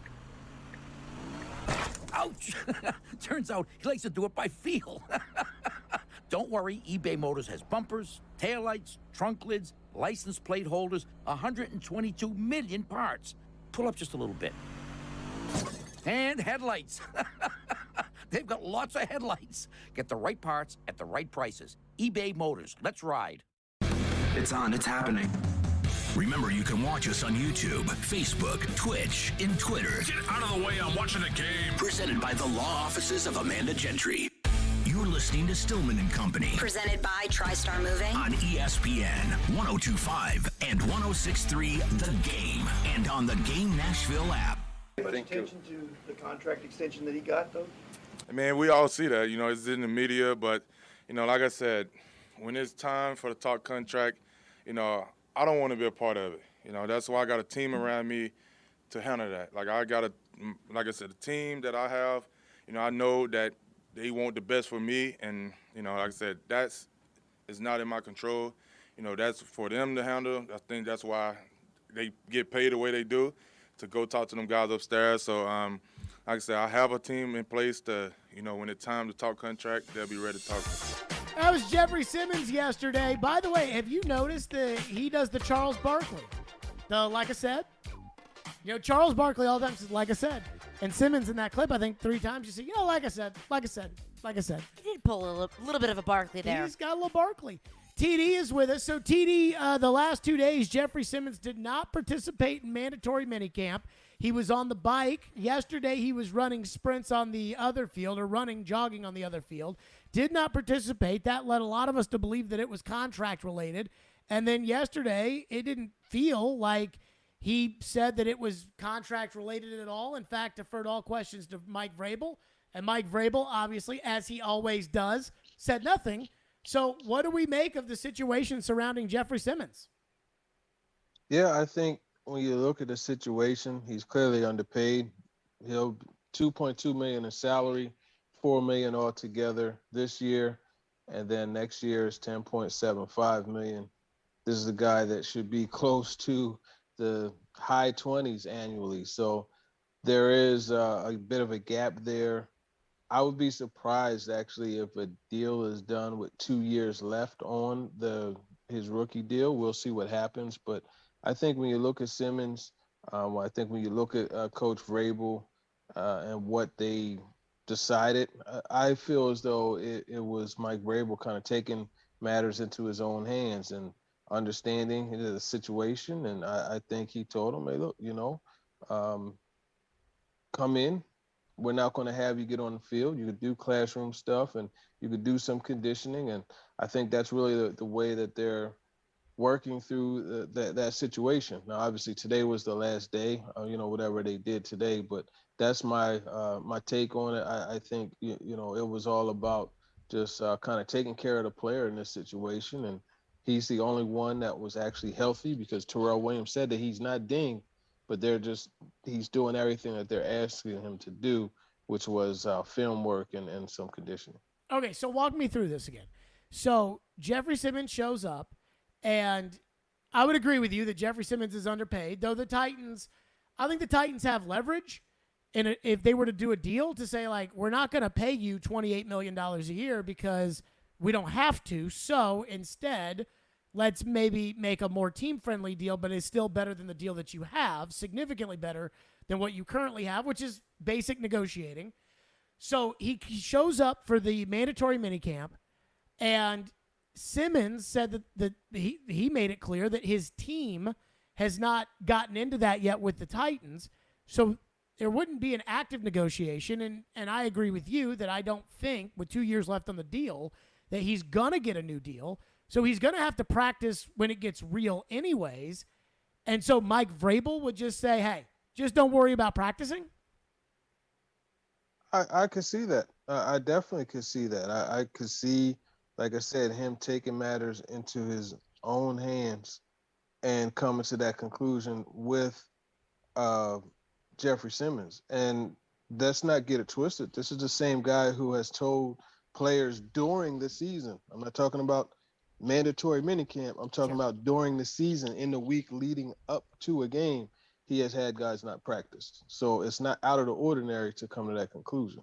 Right, but I guess my thing is when he has Roger Saffold not practice because they're getting ready to play a game, and he wants Roger Saffold, an older, veteran, injured guy, get some rest before we play Cleveland this weekend. That's one thing. But they don't have a game coming up, and they don't.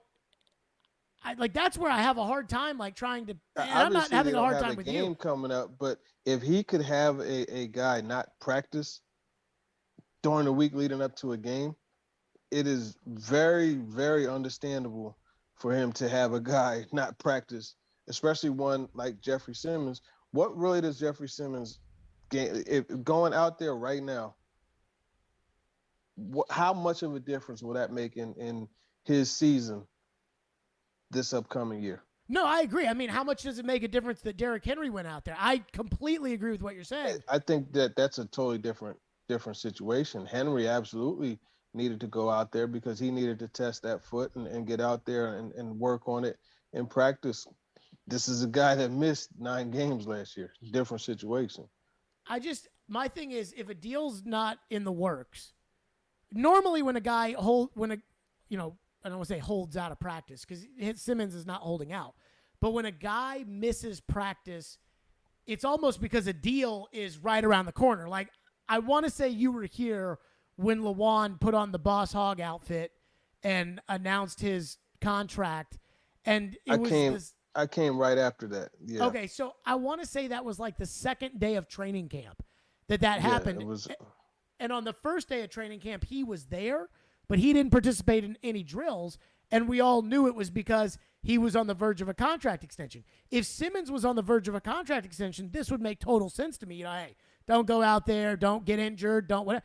But if he's not on the verge of a contract extension, Is it just like Vrabel saying, hey, man, take it easy? Essentially, that's what it is, in my opinion. That's what I believe it was. Like I said, it's a matter where I feel like he took it into his own hands and he's taking care of his player. And they just, collectively came to that conclusion. And you mix in the conditioning staff, they say, okay, well, you can get your conditioning in, you'll do X, Y, and Z, which is what he's done. And I think that's a very feasible. I'm not saying that's exactly what happened, but Sure. I could see that being the situation. I mean, it's as good as any other guess because this is something I guess I'm not used to, especially from a coach. And I agree with you that during the season, Vrabel has veteran guys take days off during training camp. He'll have a guy take a day off, a veteran player. But Jeffrey Simmons is not there for the voluntary sessions at all. Shows up for the mandatory session, and Vrabel's like, no worries to practice. And this is, Mike Vrabel getting the edge. That's where, and I'm not saying you're wrong. In fact, you're probably right. It's just not par for the course even for Vrabel. What do you think of Burks and the situation with him? I still think it is par for the course with Vrabel because he's done the same thing in training, like further on in the process and even during game week. But as far as Burks is concerned, there's a lot to consider with him just because he hasn't been out there, right? And I mean, granted, these last 2 days were extremely oppressive level heat, so you kind of get it, but that's how training camp's going to be. So he has to get himself in order so that way when training camp comes, he will be able to practice because I think for a guy like him is very important. Now, Rob Moore did say that he feels that all of the install as far as the classroom and things that they're doing in the building is sinking in and it's there. He's getting that. But he did stress the importance of getting that out onto the field. And he also said that he believes that he'll be good to go. So we'll see what happens there. I think there's definitely, some question marks.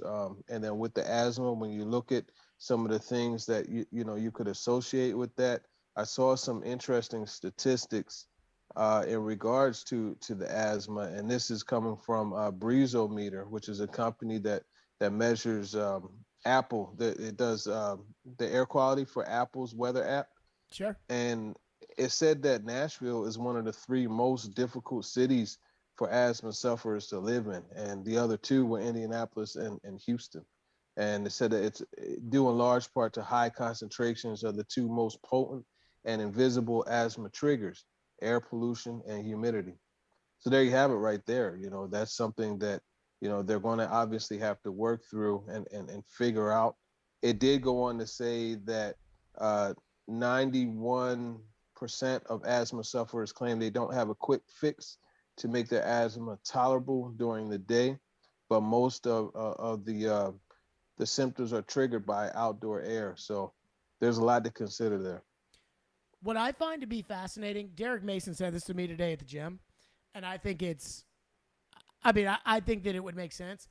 He thinks that the Titans will tell us if they're really, really concerned about Burks, if they go out and get another wide receiver after the mini camp, during the 5-week break, if John Robinson goes out and gets another quality, starting quality receiver, that will be the tell that the Titans are really concerned about it.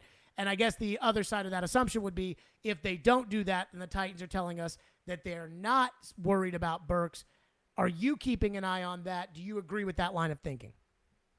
I think it would be a tell not only on where they are with Burks, but I think with the whole receiver group, and that's something that, I kind of noticed that it's been kind of underwhelming outside of Josh Malone. Robertson has made a couple plays, but yeah, I think if they go out and they get a veteran that will tell us their thoughts on the group overall, especially Burks.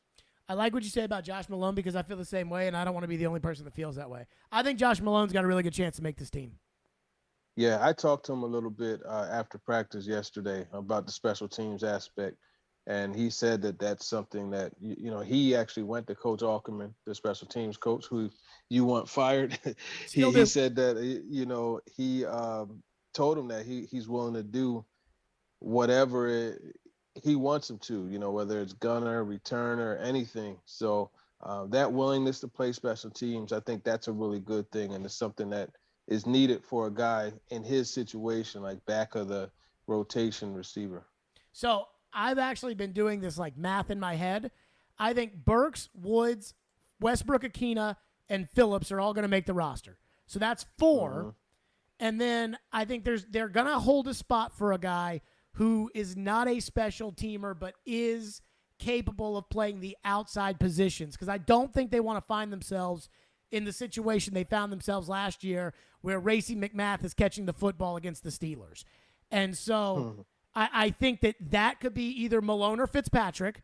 And right now I would lean Malone over Fitzpatrick. And then I think they're going to have a tough call on, do you carry McMath for the special teams element, or do you entrust Westbrook-Akina to be able to do that and to play a role as a wide receiver? And that's a tough sell, because also I think they're going to carry 3 quarterbacks, so you would assume that will cut one special team spot off of the roster. Or it could cut one of their tight ends, right? Could they keep 3 tight ends instead of 4? Mm-hmm. And the other thing that's so crazy about it, when you want to look at the roster, what do you do at running back? You got 4 running backs they'll probably keep, one of which is a special teams guy in Trenton Cannon. Then you got Torrey Carter, the fullback, who also doubles as special. So there's a lot that could go on. They're going to have to go short at certain positions, and I think tight end may be one of them. But who knows? We're talking about a team that went into game day with 3 active outside linebackers 2 years ago on a consistent basis. So unbelievable that they did that. I like every week, TD. I could not believe it. It was like, who's up? I remember. I mean, they got Brooks Reed off the couch, and he came in and played significant snaps for them. It's crazy, and that was back. What was it, Roberson? It was every Derek week. Roberson. Every week it was Landry was up, and then some mixture of Roberson, Tazar Skipper, Clowney, and Skipper. Yeah, those guys. Wyatt Ray. Yeah. All these random guys behind Landry. TD's with us. Get your questions in for TD. 615-737-1025 is the phone number. 615-737-1025. TD is one of the few people that I think has a similar recall system that I have as far as what they remember. There is something about Mike Vrabel this year, and I can't put my finger on why, but I feel it. And I wonder if TD feels the same thing, and maybe if he wonders why. We'll get to that coming up next. TD is with us for the TD Power Hour. 615-737-1025 is our phone number. Stillman and Company. Let me tell all the fine folks out there, tune in for Sounds Baseball tonight at 7:05 on ESPN 94.9 as the Sounds take on the Memphis Redbirds, the AAA affiliate of the St. Louis Cardinals. Sounds Baseball on ESPN 94.9 is presented by 312 Pizza Company and Farm Bureau Health Plans. Hey, this is Matt Duchene, and this is Smashville. Drummond down the left side with Duchene. Duchene scores! Matt Duchene with the overtime winner. You're listening to the flagship of the Nashville Predators Radio Network, ESPN 102.5 The Game. IndyCar is back for more. The Big Machine Music City Grand Prix returns to Nashville August 5th through 7th. For 3 days, the streets of downtown Nashville will come alive with the sounds of music and racing. 3-day tickets are on sale now for as low as $129. The Big Machine Music City Grand Prix is a weekend full of action-packed excitement. Don't miss out on this year's biggest party. Visit MusicCityGP.com to buy tickets. That's MusicCityGP.com. Hello, Nashville. Looking to save money on your wireless bill? You can when you choose Consumer Cellular. Sign up today and you'll get the exact same coverage as the leading carriers for half the cost. This gives you direct access to the widest, most established cellular networks available. Consumer Cellular offers flexible monthly plans with no contract and simple, affordable service that's perfect for your lifestyle and budget. Featuring a wide variety of top-of-the-line phones from Samsung, Motorola, and Apple, you'll find a phone that's perfect for you. Everything is backed by a 100% risk-free guarantee, plus 100% U.S.-based award-winning customer support. Switch your talk, text, and data plan before July 31st and get $100 on every new line of service. Right-size your plan and downsize your bill with Consumer Cellular. Visit consumercellular.com/Nashville100 and enter code Nashville100 to start saving today. Time is running out on the hottest finance offer of the year at Genesis Diamonds. Now through June 18th, you can get 5 years zero-interest financing on practically anything and everything. A $10,000 handcrafted Tacori ring comes to just $167 a month. Surprise them with something memorable. Put nothing down and pay absolutely nothing in interest for 5 whole years. Wedding bands for just $40 a month. Stud earrings just $30 a month. Don't miss this amazing offer. But hurry, it ends June 18th at 5 p.m. Genesis Diamonds, Green Hills and Cool Springs. On approved credit. It's time to tee it up at Edwin Watts Golf Shops for the hottest gifts for dads and grads. Featuring the Titleist Vokey SM9 wedges. The SM9 grooves are cut to maximize the interaction of ball and face for lower flight and higher spin. And from Bushnell, the Tour V5 and Tour V5 shift rangefinders inform you precisely how far you are from the pin. Whether you're a dad or grad, get a free custom fitting today. Edwin Watts Golf Shops, home of the 90-day satisfaction guarantee, and shop us online at worldwidegolfshops.com. Looking for a career with purpose or have that passion for youth development? Boys and Girls Clubs of Middle Tennessee provides a safe place where youth gain the tools to learn, lead, and reach their full potential. And that starts with you, offering competitive pay and free after-school care for employees. Learn more at bgcmt.org. Listen to Stillman & Company with me, Caroline Fenton, all season long on ESPN 102.5 The Game for your chance to win Nashville Sounds tickets courtesy of 312 Pizza Company in Germantown. The Sounds. Play ball. White hits a ground ball up the middle, a base hit into center, and that'll bring home Matthias and make it 1-0 Sounds. The Nashville Sounds continue their series against the Memphis Redbirds. Swing and a miss, strike 3. Sounds win. Coverage begins at 6:50 on your home for the Sounds. ESPN 94.9 and the Game Nashville app. Hey, this is Philip Forsberg. You're listening to Nashville's best sports talk, ESPN 102.5 The Game. With Traylon where he is at this point, is there a separate plan for him from the other rookies, or how are you going about just getting him ready to go this offseason? Well, he'll be here on Monday. He'll be here tomorrow. There you go, TD. A very detailed answer right there from Mike Vrabel on his plan for Traylon Burks. I do have a theory, and I do want TD's opinion on this. I think Mike Vrabel has never loved talking to the media. Mike Vrabel has never loved doing these press conferences, although I think he does enjoy talking trash back and forth with the media. I felt, TD, like Mike Vrabel was, I don't know the right way to say this, I felt like he was more of a pissy pants this offseason, especially the OTAs and the minicamp. Now, you have, I think, as good a recall as I do when it comes to this stuff. Am I forgetting what Vrabel's normally like, or is this is there something up with Vrabel? Why, is there a rod up his keister right now that he just doesn't want to talk about? What do you make of Vrabel at the OTAs and minicamp? I think it does seem like there are some things that he just doesn't want to talk about. Because even like yesterday, I asked him about the Tim Kelly situation and not having too many cooks and too many chefs in one kitchen, and how it's going. And he said it's going good. And so a couple other questions that I followed up, and he just kind of gave one of those, coach speak type of answers. But I think I don't know if there's more. I think that's just something that we're starting to get with him. But I don't think he was extra irritable or anything like that, because there have been some really pleasant exchanges that I could recall as well. Irritable. That's the word I was looking for. That is the word. He, to me, and I like Vrabel. And I was talking, again, the dichotomy of the fact that the hockey coach is as nice of a guy no matter what question you ask. He just needs to win more hockey games. And Vrabel sometimes is in a good mood, sometimes is in a bad mood. It just feels like the bad mood. It feels very Belichickian from Mike Vrabel this offseason. The grumpiness, the one-word answers, I don't know. It's like, Mike, what's wrong? Because you know Mike Vrabel, he's a very personable guy. And so I wonder, part of me, and I was talking to somebody about this today who used to play for the team, and they wonder if Vrabel is really worried about the team or nervous about the team or unhappy about the team. And then it goes hand in hand with the Burke situation. And I mean, I was with you, and we were on the air when they made the trade of A.J. Brown. I watched what people said was a big deal, his reaction when they traded A.J., but I didn't think his reaction was overly telling that night, but a lot of people think that. Could it be some pent-up anger for what he looks at his football team as, and he doesn't want to talk about it because he doesn't have much nice to say? Could it be that?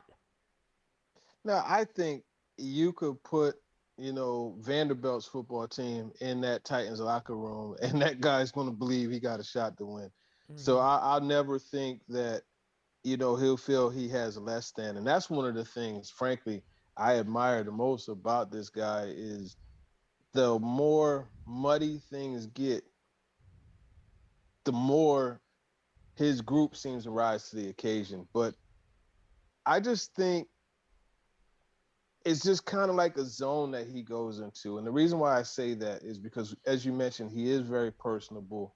And some of the co-hosts that I've done ESPN radio with, they asked me, what's up with him, because a couple of them, like they talked to him before they did the interview, and he was very personable. I'm talking about into detail with everything. And then as soon as the mic flipped on, it was a different mode. And that's just, it's just kind of maybe something that, he goes into coach mode, and that's the way that he wants to approach certain things with the media. I have a theory, though, that all the Belichick coaches that coach for Belichick, which Vrabel didn't, all the Belichick coaches want to be Belichick. So they go wherever they're going to go, and then they try to be Bill Belichick there, and it doesn't work because, one, they're not Bill Belichick, and two, they don't have Tom Brady. And Vrabel, I don't think, ever set out to do that. In fact, I think he took the things he liked from Bill, but also as a player probably had a lot of things he didn't like about Bill and was like, I'm not going to be like Bill. But it's almost like this Star Wars kind of thing where no matter how hard you try to fight it, Mike, it is inside you. And the force of Belichick runs deep. And that's what I think is starting to happen is I think he believes that he gets nothing out of talking to the media and that only bad things can happen. And so when people go in and it's microphones on and cameras are up and it's like, Mike, how do you feel about the defensive line? Unless there's something he personally wants to say that he wants out there. When Treylon Burks didn't make it through rookie minicamp, whoever it was targeted at, and I don't think it was Burks, whoever it was targeted at when he said, guys think they can work with their personal trainers, and that's the same as working here, I took that as a clear message Vrabel wanted out there. Unless he's got a clear message, he's like, why would I say anything? Because if I say anything, the only thing that can happen is something bad. That's my theory with him, that no matter how hard he tries to fight not being like Belichick, his theory on the media ultimately is the same as Belichick's. What do you think? Yeah, I don't know that I feel that Belichick has that much of an influence or anything like that. I think, there are things that he wants to talk about and things that he doesn't. And honestly, at the end of the day, he puts one leg, he puts his pants on just like we do. And I know that there are things that I want to talk about and things that I don't. So I don't think it's any different. I really believe that there's not always something to everything he says, right? Like, or anyone else. Okay, like there's not always a full story behind it. And I think we kind of get caught up in putting a narrative behind something that he says. And I don't think that that's the right way to go about it. If he's required to answer a question, like he'll answer the question. And some he talks a little bit more about than others, but it really, to me, is just no different from any other person. Yeah, but the body language is like, oh God, I'd rather be anywhere else right here than answering questions. For the whole time? Now I wasn't there yesterday, but I felt that way Tuesday, and I felt that way the previous week in OTAs. And I think I felt that way pretty much in the first OTAs. Again, maybe he's just always like this, and because it's been so long, since the Cincinnati game and everything else to now, man, I just felt like he did a radio interview years ago when he first got the job on his coach's show. And somebody, said, Coach, thank you for doing this. I'm sure you'd rather be doing other things. And Vrabel's like, I didn't say that. I love taking the phone calls and talking to the fans, and it's a big part of this job, and I'm glad to do it. And I knew that was kind of bullcrap, but I was like, all right, Vrabel's trying to put on this front of everything that I have to do. I'm going to do it with a purpose. But, man, I felt maybe this is just par for the course. I felt like he was super irritable over these OTAs and mini camps. That's just me. Yeah, I mean, possibly. But again, there's going to be things that he doesn't want to talk about and things that he wants to, and it's no different. So I kind of got the same vibe as I've always gotten from him. And I know, coming to the podium, he's always, hey, what's up, guys? Or, you look at the way he smiles at Teresa. I don't feel like he doesn't want to be there. I don't get that vibe. I will say one last thing on this. When he's really mad, now that I was thinking about this, when he's really mad, he fires off and he says some things that you're like, what did he just say? Remember as long as I'm coach, which is going to be for a long time. It was like, whoa, what did he just say? So maybe he's not in a bad mood and maybe he's just in a regular Vrabel mood. So who knows? TD's with us. Let's get your questions in. 615-737-1025. I see your calls lined up, so we're right to them. For TD, for the TD Power Hour, Stillman and Company. It's ESPN 1025 The Game. Join Chase McCabe for Chasing Checkers every Sunday morning at 8 for all the news in the world of motorsports. Joey Logano gets the very first victory in the next-gen car while hearing from the big names. Two-time champion Kyle Busch. Being able to bring NASCAR, the Cup Series, back to Nashville is cool. It's Chasing Checkers, presented by Ample Collision Centers and the Nashville Superspeedway on ESPN 1025 and 1063 The Game and the Game Nashville app. From Fox 17 News, this is a Code Red weather alert. I'm Fox 17 News Code Red meteorologist Dan Guthrie. Another hot and humid afternoon. High up to 99, heat index up to 106, but there is hope on the horizon. We're cooler this weekend. This weather report brought to you by Hiller Plumbing, Heating, Cooling, and Electrical. Call the Happy Face Truck today. Staples has everything you need for school at prices that won't hold you back. Don't send your kids back to school, send them forward at Staples, the working and learning store.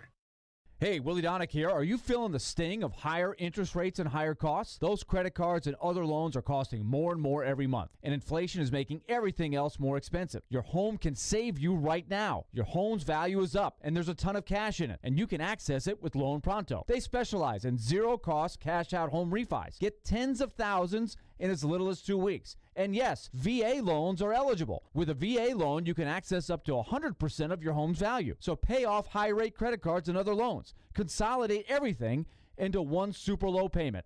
People who do this usually cut about $800 or more from their monthly budget. So if your home mortgage rate goes up a point or so, it's offset by your credit card rate going to zero. So call Loan Pronto and unlock that equity and wipe out the bad debt. 615-499-5780. That's 615-499-5780 or go to loanpronto.com. Equal housing lender, NMLS 166-1781, subject to lender approval. Finding great candidates to hire can be like, well, trying to find a needle in a haystack. Sure, you can post your job to some job board, but then all you can do is hope the right person comes along, which is why you should try ZipRecruiter for free at ziprecruiter.com/radio. ZipRecruiter doesn't depend on candidates finding you. It finds them for you. Its powerful technology identifies people with the right experience and actively invites them to apply to your job. You get qualified candidates fast. So while other companies might deliver a lot of hay, ZipRecruiter finds you what you're looking for. The needle in the haystack. See why 4 out of 5 employers who post a job on ZipRecruiter get a quality candidate within the first day. ZipRecruiter, the smartest way to hire. And right now, you can try ZipRecruiter for free. That's right, free at ZipRecruiter.com/radio. That's ZipRecruiter.com/radio. ZipRecruiter.com/radio. Robbie Stanley. To avoid non-contact injuries and not repeat last year. Joe Rexrode. Just wait until next year's national TV schedule comes out. Robbie and Rexrode. Mornings from 6 to 10 on Nashville's best sports talk. ESPN 102.5 and 106.3 The Game. And on the Game Nashville app. You're listening to Stillman and Company. Sounds like this has been a game-changing day for all of us. Presented by TriStar Moving. on ESPN 102.5 and 106.3 The Game. And on the Game Nashville app. Stillman and Company is delivered by TriStar Moving. Phone lines are driven by WilsonCountyHunter.com. TD Power Hour to your phones. Chris, Titans and Truth, you're on with TD. Thank you for calling. Go ahead, Chris. All my good friends, how y'all doing? Good. All right. Got a couple questions for you. First, I do want to ask about right tackle. I know it looks like Dylan Radunz will start. I think Petit Farrell will probably give him a little competition, but Radunz will probably win it. And I got a surprise pick, but I'll get to that. Question for y'all, as a podcaster myself, when it comes to Vrabel, y'all kind of talked about this. What would you prefer to do when it comes to Vrabel in a press conference? Because we know he follows the Belichick manual to the letter. He will talk a lot and say nothing. Is it easier to ask a simple, maybe not exciting question that you know he'll answer at least, or duck around it? Or do you feel like, you know what, I'm going to make him uncomfortable. I'm just going to go with the tough question. I don't care if he gets mad at me or lashes out at me. I want the tough question out there. Which way would you go with that, in all honesty, with that? Good question. Well, the whole reason to asking questions is to get an answer, and I think it really depends on the situation.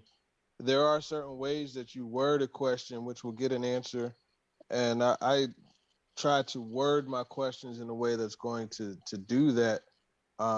Me personally, I'd rather just talk to him about football itself, and I've always found that he lights up when we get into the details of the game, but that's not all that people want to know about. They want to know about how Treylon Burks is going to, be brought up to speed with the rookies when they remain. They want to know those type of questions. If he was in fact the one who told Jeffrey Simmons not to practice, those things. So it's really it's a case by case situation, and you just have to make sure you word it correctly. That's what I found. I think the one thing I'd say is that, and I don't know if the fans understand this as much, like TD and I have very different jobs. So TD has sources inside the building. TD reports is there every single day. Whereas for me, I almost go because it's like, if we're going to talk about something on the air, I almost want to give the coach the opportunity to explain why something we're going to talk about, whatever. And if he doesn't want to answer it, I can't make him answer it. But I also don't want to be a phony who sits here behind the microphone and says, I think this, I think that, and then doesn't show up. And that's not what TD's job is, and it's just a different job. You know what I mean? Yeah, no, it's different. There's different angles, and even if we had the same job, the approach is different. Sure. I approach things from a different perspective. You worry a lot about stuff. I just kind of like take it for what it is, and hey, look, this is the story, and we'll just present it that way. And it's just different strokes. Adam in Portland's up next. Thank you for calling. Adam, you're on with TD.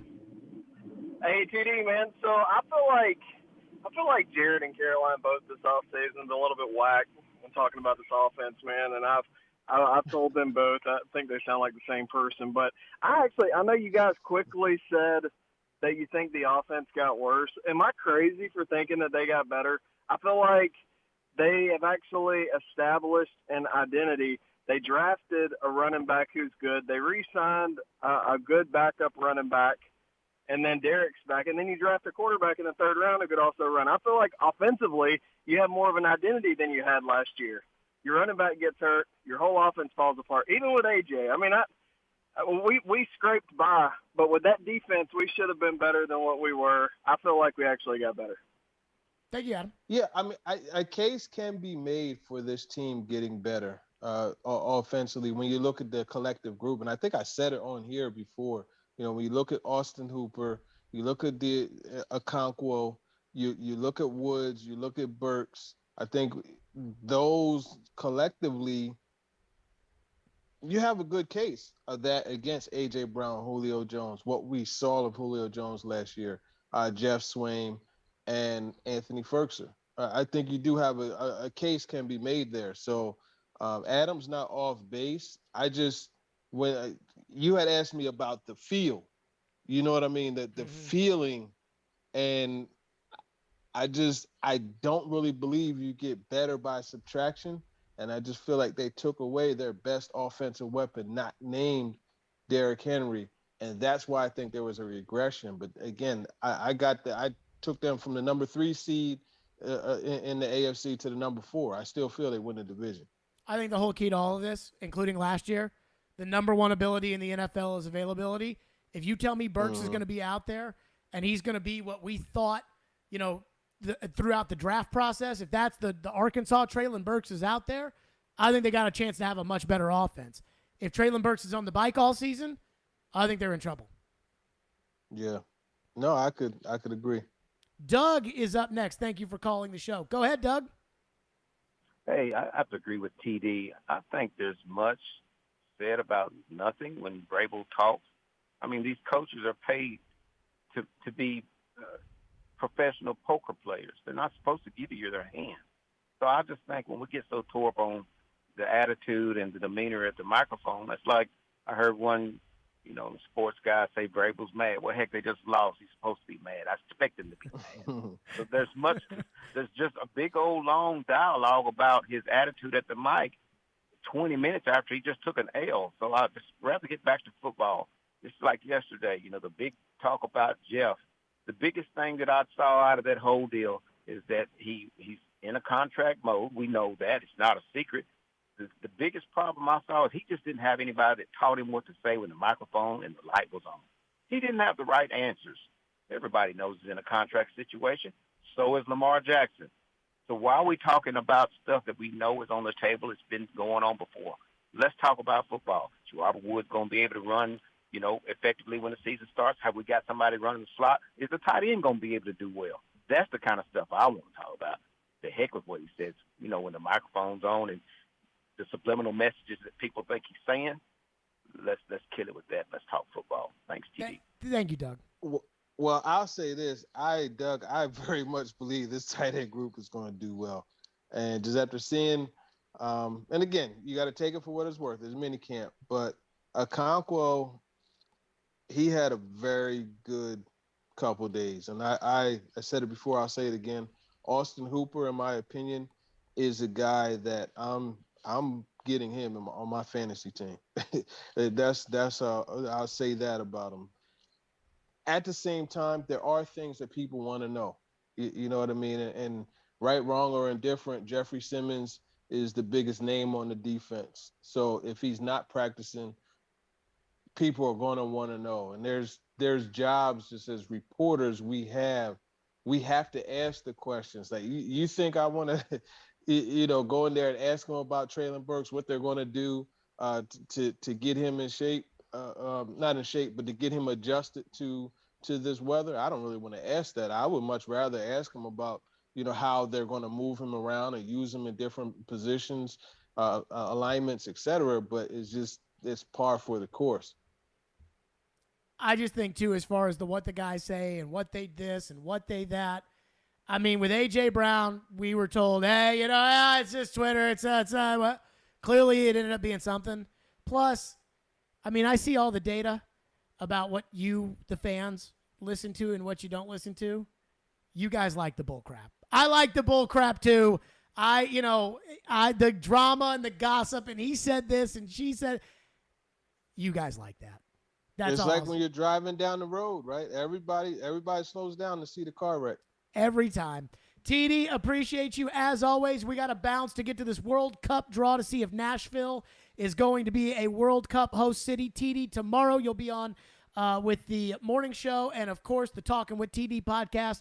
TD, a big part of our success here at the station and a big part of our success with the show. Appreciate you as always, TD. For sure, appreciate it. Let's go Nashville. Hopefully World Cup, but I think it's going to be in Dallas. I would agree, but we will get to that next, and we will have that live.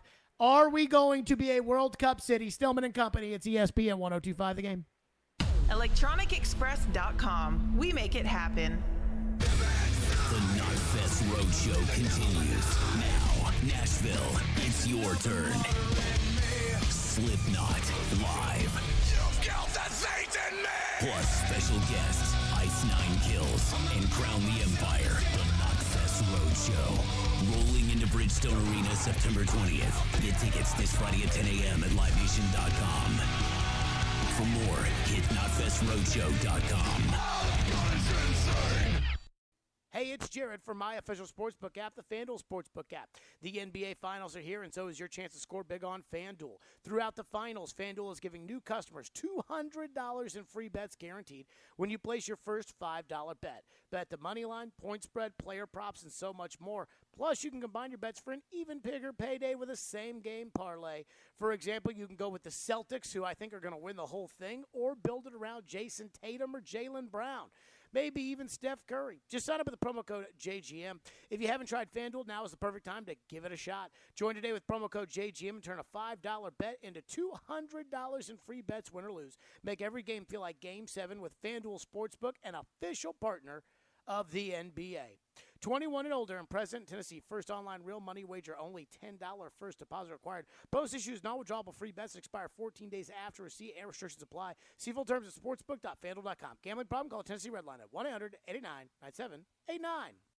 Smokeville Smoke Shop has been serving Hendersonville and Metro Nashville since 2015 and is committed to providing high-quality, hands-on, and personable customer service. Stop in the Smokeville Smoke Shops in Hendersonville, Gallatin, Hermitage, and Goodlettsville to try any of their wide selection of locally sourced products and selection of top nationwide brands including vapes, hookah, hand-blown glass, detox systems, e-juices, kratom products, leaf wraps, a dab bar at the Hendersonville location, and much more. Visit Smokeville Smoke Shops today.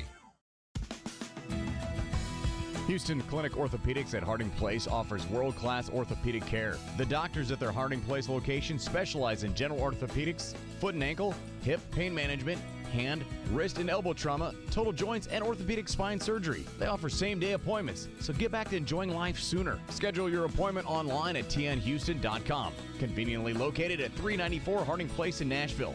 When experience matters, trust Houston Clinic Orthopedics.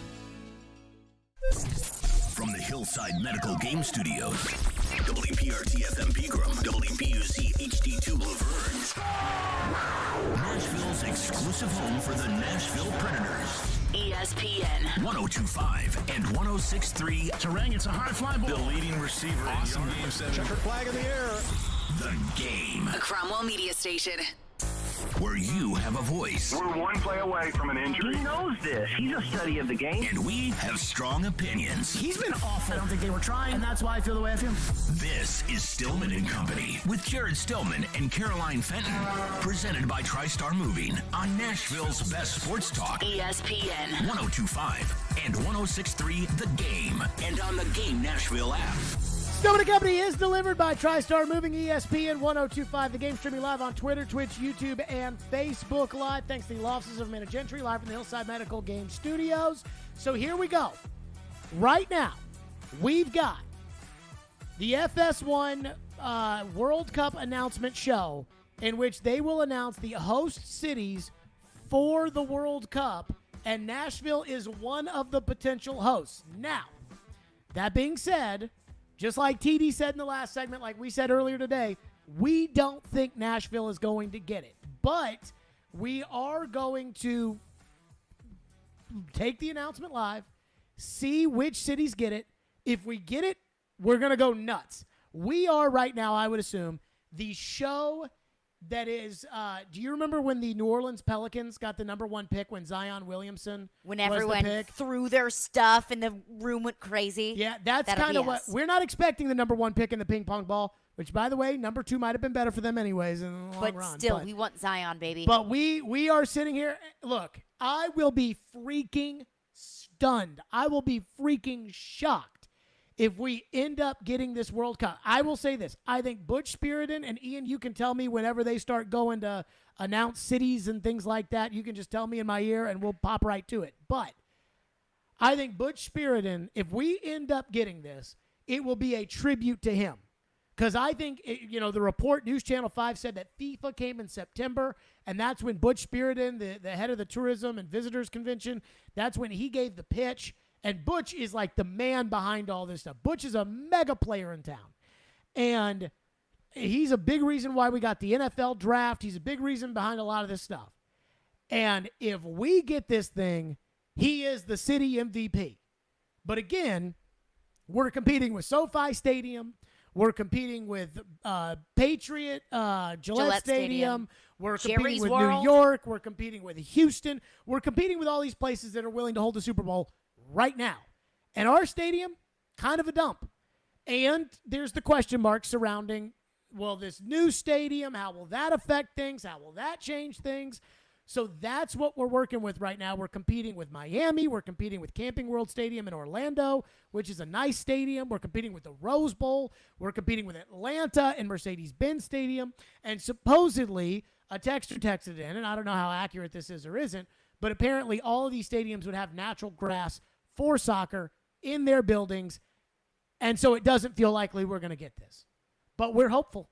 This is a humongous moment for Nashville sports. If we are, in fact, able to secure a World Cup, a handful of World Cup matches. Now, I don't think it's the end of the world if we don't get it, and I don't think it's the greatest thing that ever happened to Nashville if we do get it, but I do think it's a big deal, and I do think it's a big deal around here. So once FS1 starts naming off these cities, then we're going to take that live.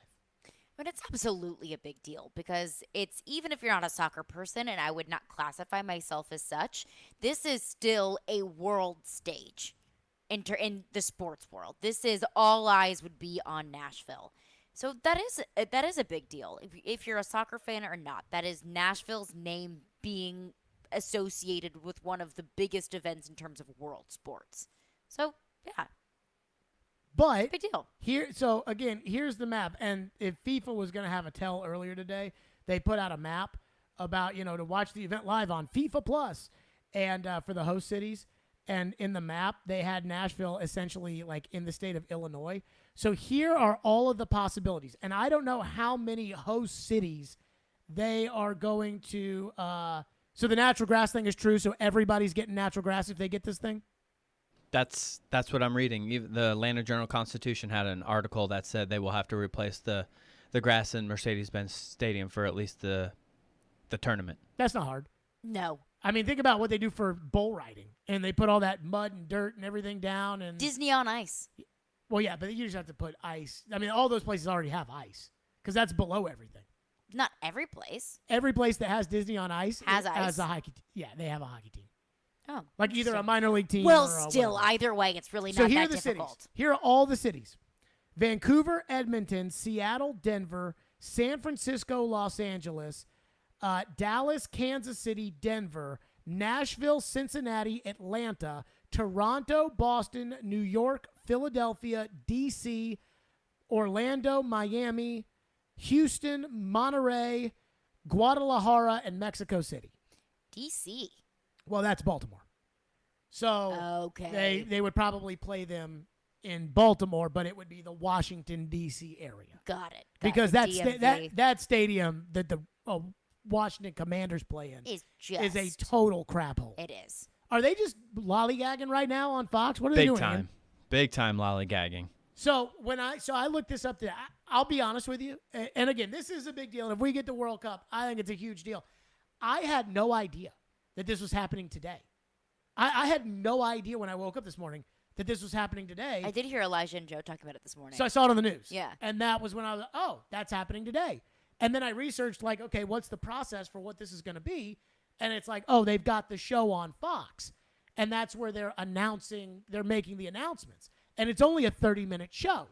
So what I've realized now is I think they're going to go bang, bang, bang, bang, bang, bang, bang. But for right now, they have to lollygag and grab ass They're gonna because they need to fill 30 minutes when they literally could just be like, all right, Washington, New York, Los Angeles, Houston, Dallas, Guadalajara, Toronto, Vancouver, the end. Sounds like that song that's like Vancouver, jump on it. Now, how jump many? on it. How do we know how many sites they are going to pick from, or is it if we want to pick 13, we'll pick 13. If we want to pick 15, we'll pick 50. Do we know how this process works? The number that I have seen across all of my research is 10. Now, if they want to do 11 or 12, I think that it's up to their jurisdiction. But the number that I've seen the most is 10. And I believe in the United States there are 16 host city possibilities. I don't think we're going to get this. I just don't. I cannot wait. Oh, my God, I cannot wait for the, what do you think now, Stillman? You're always wrong. Oh, you were wrong about Tanner Jeannot, and now you're wrong about this. Well, I'm so ready for this if we get it. Oh, it's going to be awesome. But I don't think we're going to get it. I do think Kansas City's going to get it. So, again, let's operate under 10, even though I don't know if that's the case or not. Let's operate under 10. Who do we think's getting it as far as the 10 are concerned? Let me start. I think that SoFi Stadium is getting it. Yes. I think that Atlanta is getting it. Yep. I think that at least 2 Canadian cities are getting it, so give me Vancouver and Toronto. So how many is that now? 4?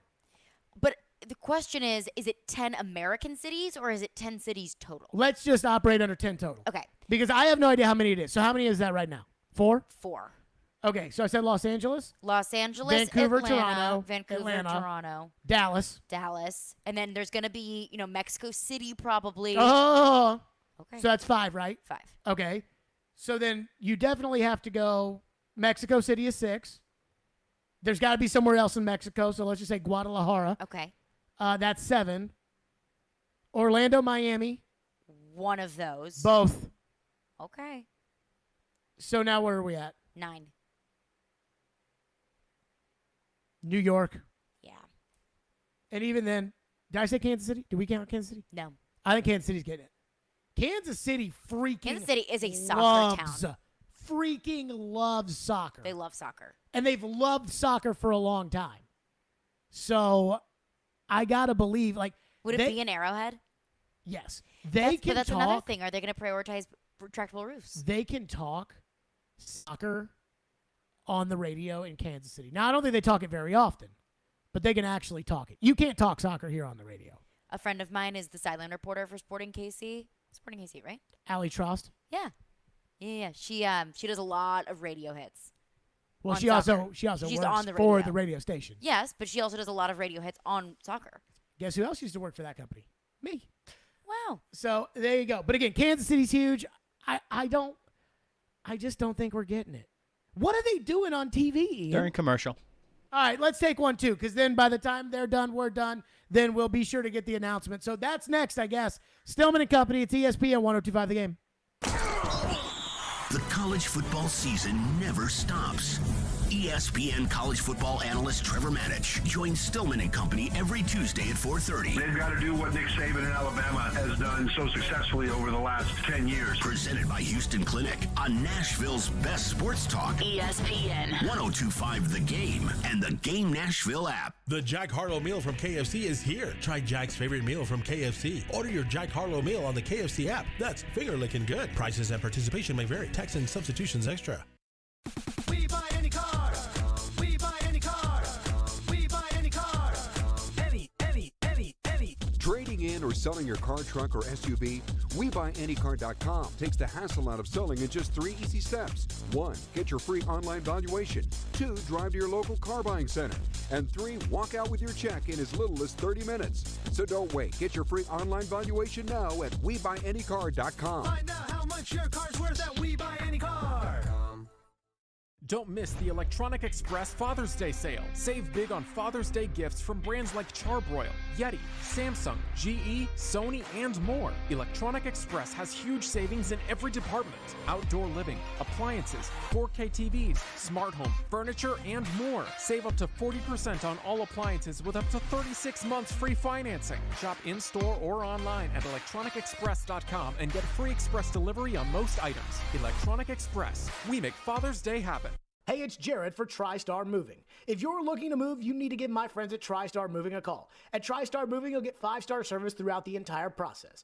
Everything will be taken care of, from covering your floors, banisters, railings, front door thresholds, furniture, TVs, and more. They took great care of my move and made it as stress-free as possible. If you're looking to move, give TriStar Moving a call, 615-640-1219, or visit them at nashvillemoving.org/radio and get 5% off your entire move. TriStar Moving, my official movers. Finding great candidates to hire can be like, well, trying to find a needle in a haystack. Sure, you can post your job to some job board, but then all you can do is hope the right person comes along, which is why you should try ZipRecruiter for free at ziprecruiter.com/radio. ZipRecruiter doesn't depend on candidates finding you. It finds them for you. Its powerful technology identifies people with the right experience and actively invites them to apply to your job. You get qualified candidates fast. So while other companies might deliver a lot of hay, ZipRecruiter finds you what you're looking for. The needle in the haystack. See why 4 out of 5 employers who post a job on ZipRecruiter get a quality candidate within the first day. ZipRecruiter, the smartest way to hire. And right now, you can try ZipRecruiter for free. That's right, free at ZipRecruiter.com/radio. That's ZipRecruiter.com/radio. ZipRecruiter.com/radio. It's time to tee it up at Edwin Watts Golf Shops for the hottest gifts for dads and grads. Featuring the Callaway Rogue ST family. The Rogue ST woods are engineered with tungsten speed cartridge, while the irons feature an AI-designed flash face cup resulting in more ball speed. And from Bushnell, the Tour V5 and Tour V5 shift rangefinders show you precisely how far you are from the pin. Whether you're a dad or grad, get a free custom fitting today. Edwin Watts Golf Shops, home of the 90-day satisfaction guarantee, and shop us online at worldwidegolfshops.com. You're listening to Stillman and Company. Presented by TriStar Moving. On ESPN 102.5 and 106.3 The Game. And on the Game Nashville app. While Nashville is one of the smallest cities still in contention, FIFA seemed to be floored when they visited last September, which boosted Butch's confidence. We have the best campus. We have the best footprint. We're geographically centrally located. But Nashville may have kicked themselves out of bounds when the city started exploring stadium replacement options for the Tennessee Titans. It obviously gave them some pause, but we agreed to focus on the current stadium. We agreed to keep it in its current condition or better. And I think it's a missed opportunity if they don't take this city. There you go. That was Butch Bearden on News Channel 5. They're reporting. And again, we are just waiting for whenever Fox decides to get off their rear ends and tell us if Nashville is a city now, a city for the World Cup. Now, according to Ian, they are going to interview Christian Pulisic first, which I hate to break it to you, I do not care. Now, I believe that we will not get the city, will not get the World Cup, but I hope to be wrong. But as far as talking to Christian Pulisic about how excited are you to be able to play in this World Cup in Qatar this year, and how excited would you be to play in America in a couple years, that does not interest me as far as giving that to our radio audience. But I just don't know with these people, because all I see are USFL ads right now leading into this announcement of when they are actually going to announce if Nashville is a host city. But we do have some clarification here that I do want to go over with our audience. That this is according to Yahoo. FIFA will pick anywhere between 16 and 19 North American cities, including 10 to 12 in the United States. So here is what Yahoo Sports says they will have as the definite host cities for the United States. And again, it's 10 to 12. New York. Fair. Dallas. Yep. Atlanta. Mm-hmm. L.A. Philly. San Francisco. Houston. Seattle. And that's 8 for sure's, which kind of makes sense because if Vancouver gets it, And again, you've got Seattle, Vancouver right there by each other. You get an entire region of the country. The Portland Timbers are very popular out there. Yep. You know, the Atlanta thing could really screw us. Like, that could really be a problem for us. And I see Atlanta being almost a slam dunk. Oh, Atlanta is a lock. It's 70,000 for games. Yeah. It's a lock. And Atlanta's It's a got retractable roof. It's got more hotels. It's hosted these things before. It's Atlanta. They hosted the Olympics. Like, yes. A while ago, but.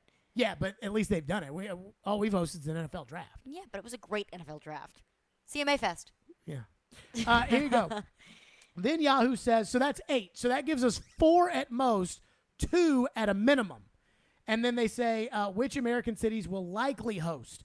Yahoo says Miami, which I think Miami, Hard Rock Stadium, is a great stadium for this, for what they're trying to do. Yeah. And it's state of the art and everything else. So Miami 9, Baltimore 10. That would leave 2 potential spots if they wanted to go with 2 spots. They have Kansas City 11, Foxborough 12, us 13. Ooh. Yahoo writes, and I guess are they still bull crapping around right now? They are, Fox? yes. Okay. Classic. So I've got it up in front of me, but I might be behind Ian. So again, whenever we have the announcement, we will take that live.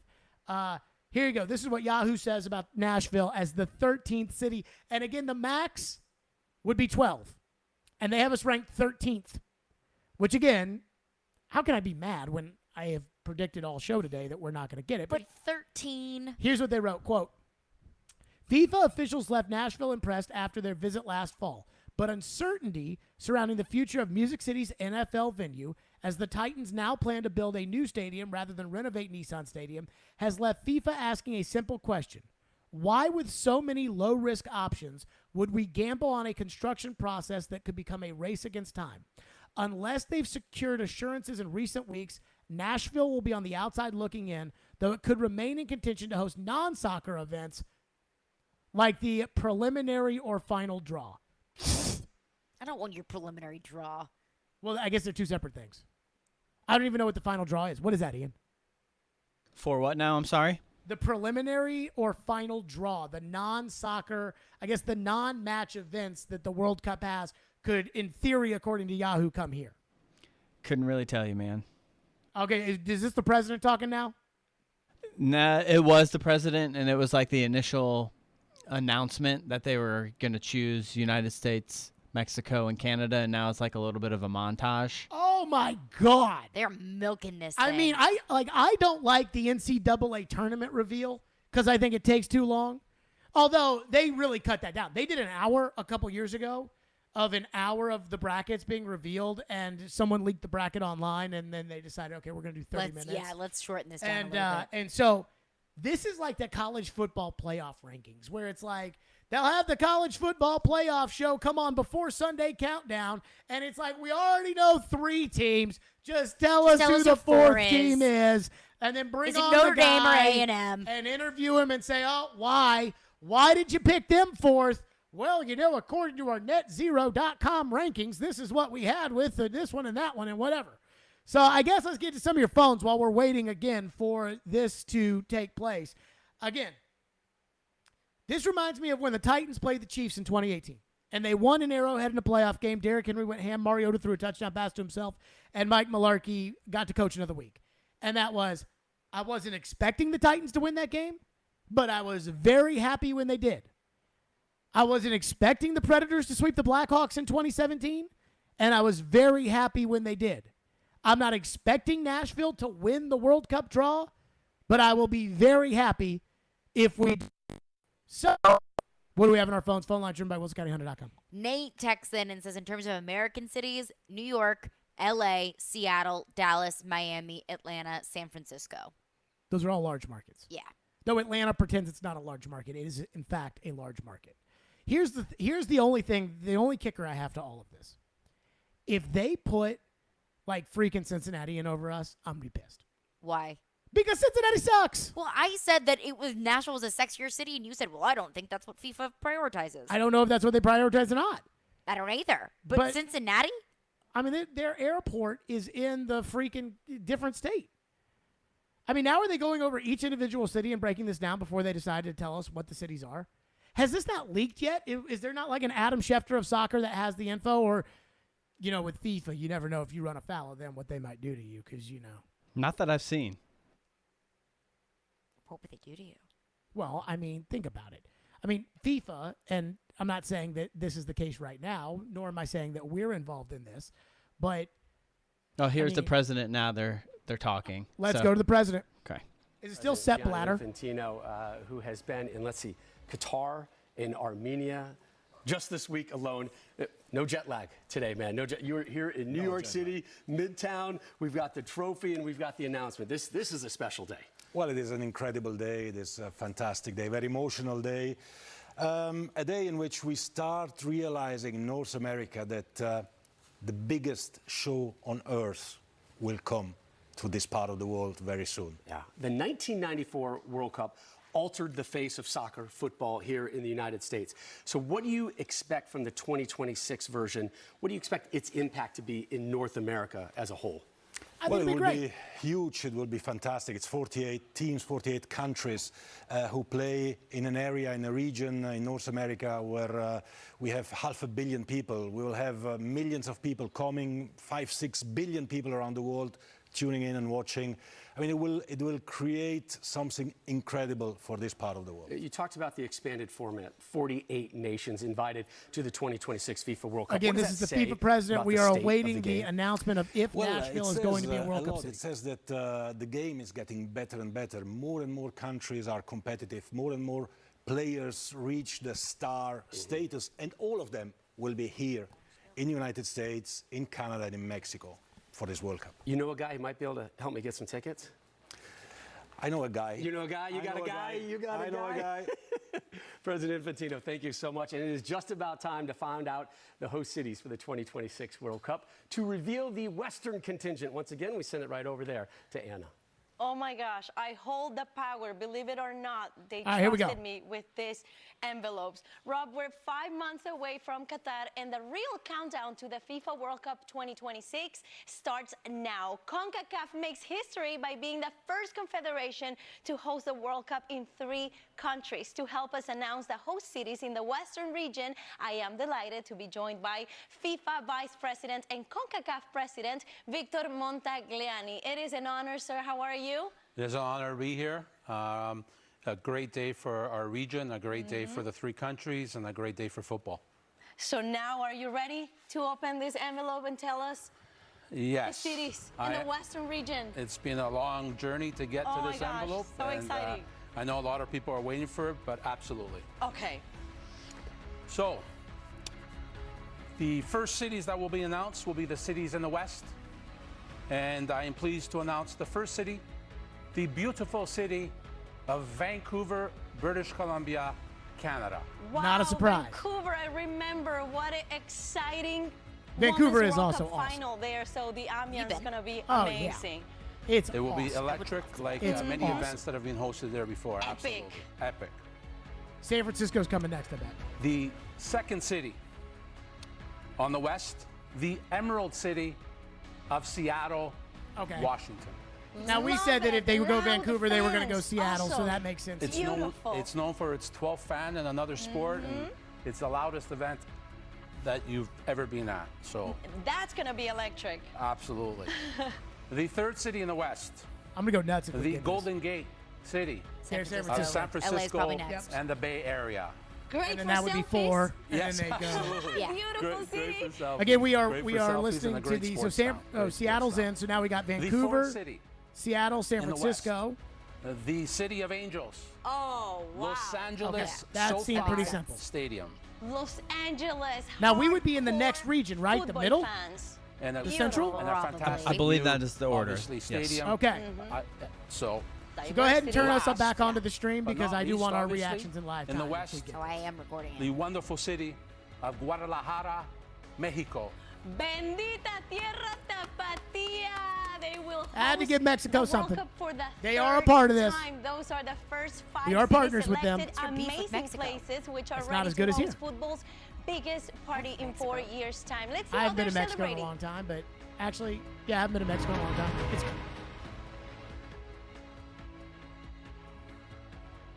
Did we lose them? Hey everybody, this is Michael Bublé coming to you from beautiful Vancouver, British Columbia. Oh, we don't need to Michael hear. Bublé? We don't need to hear from you. Let's go. Let's It's go. not Christmas time. Get to It's the not East Michael region, Bublé Greg time. Gumbel. Let's go. Get to the next region. We want to know who the number 1 seed is. All right, so there you go. 5 in the house. And again, there's what? There's 16 total. 16 to 19. total. 16 to 19. 5 are in. Vancouver, Seattle, L.A., San Francisco, Guadalajara. No surprises there. Now, the one thing, and you heard, we may be in that East region because remember the News Channel 5 clip we played from Butch Spiriton where Butch Spiriton, oh, God, they got one person from each city. Drew Carey from Seattle? That's the best you could do is Drew Carey? Anywho, so. I thought he was a Cleveland guy. That's what I thought. Bring me Marshawn Lynch. What are we doing? Anywho, so I remember the News Channel 5 clip we played where Butch Spiriton said he knows the competition and talked about New York and Boston, and so maybe we're considered East. That's all I can think of right now. But who else would be in that Central Division? It'd be Cincinnati, Kansas City. Kansas City for sure, Dallas, Houston, and then probably a Canadian and Mexican city. Okay, so like Mexico City and Toronto's in the East. But Toronto, Toronto's right above Detroit. So it could be Central or East. Magic Johnson. So they had Brandy Chastain talk about San Francisco, which is a good pick. When we're talking about the World Cup, that makes Brandy sense. Chastain. Now they have Magic Johnson highlighting L.A. And now Guadalajara. Who cares about, Sergio Perez is an F1 driver. We love Sergio. A lot of these people care about this F1 stuff way more than I do. I could not give 2 poops about this Formula One racing stuff. Why not? I don't care. It's cool. But I think it is popular. All right, so those are the first 5. So now let's see if Fox tells us more cities or if they go to commercial. My bet, commercial. Greg Gumbel will give us the East region, the 1-seeded Wildcats of Kentucky. And then now let's wait for them to show There's them. an interview with a Canadian international player. Oh. I thought this thing was over by 4:30. Has anybody leaked online? I'll do some digging. Has anybody leaked the cities? I'll look for some tea. I mean, how can this thing? We don't have anything. Doesn't get linked. Doesn't get nothing normally. Let's see. Nothing normally doesn't get leaked. So how has this not gotten leaked? But again, as of right now, how do we feel? Let's just go around the room. Do we feel better or worse so far about Nashville's chances of getting the World Cup? For some reason, I feel more optimistic, and that's based on nothing but my own excitement. No, it's based on someone in the text line. Well, someone in the text line said that Nashville was a host city, but what does, I don't know how they would know. What does the text line know, I think, is a very good question, which is, generally speaking, they either know something way before everybody else, or they make stuff up. It's all bullshit. Or it's an Adam Schefter tweet that says that Traylon Burks forgot to take his Allegra. So you're more optimistic. Ian? Probably the same. I'm the same, too. We're not getting it. I just am so excited. I have so much anticipation. We're not getting it. I want to link arms. Oh, man. I want to link arms like we're shooting free throws or kicking a field goal to win the game over here. But again, if you are just joining us right now, they are announcing the host cities for the 2026 FIFA World Cup. Nashville is on the list, and we are hoping that Nashville will win 5 down. There is a total of either 16 or 19 host cities in between FIFA can pick. As of right now, 5. Vancouver, Seattle, San Francisco, Los Angeles, and Guadalajara, Mexico are your 5 that are in the cup. Now, everybody else, we're still competing here. And there are some big cities that we are competing with. Mm-hmm. So it's going to be tough. And there are some places that want it. Kansas City has a watch party, like a massive watch party downtown right now to try to celebrate this. Is there not a watch party going on at Nissan? No.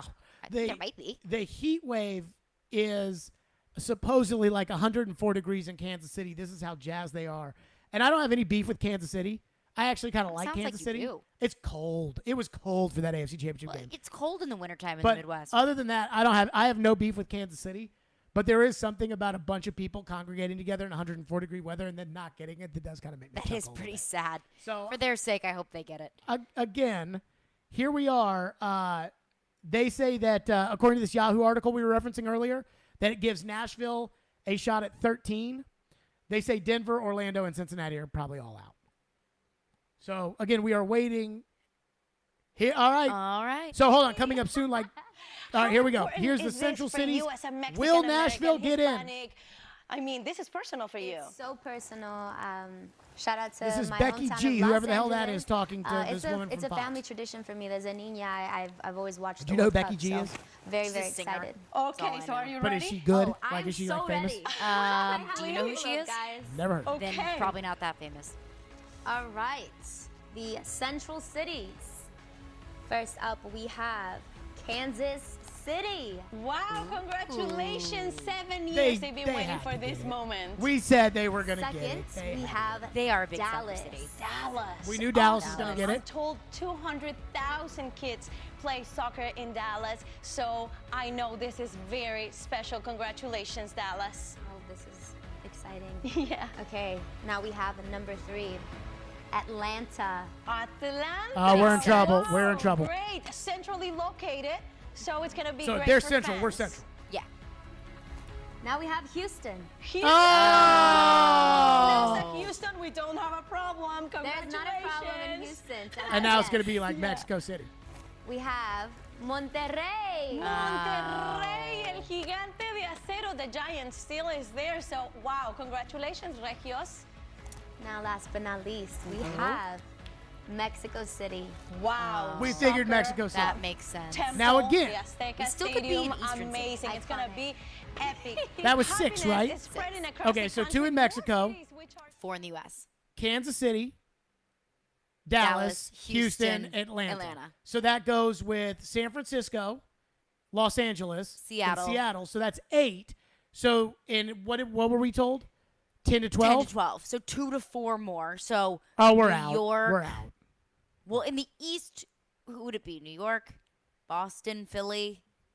I mean, I definitely think that if they're Miami. if they're using Baltimore as DC, I think they're a legitimate threat Maybe so. because But that I mean, a lot of those cities in the East. One of the Florida- Miami, New Miami's York. getting it. Miami's getting it over Orlando. So let's just say Miami and New York probably make the most sense. Mm-hmm.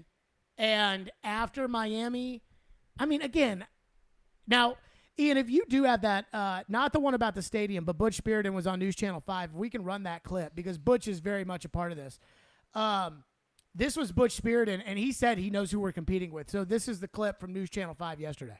If you ask Butch Sheridan his emotions right now, the short answer would be all of them. Angst, anticipation, hope, fear, anguish, excitement. For the last 2 years, Nashville has been competing to become a host city for the world's biggest sporting event, the FIFA World Cup.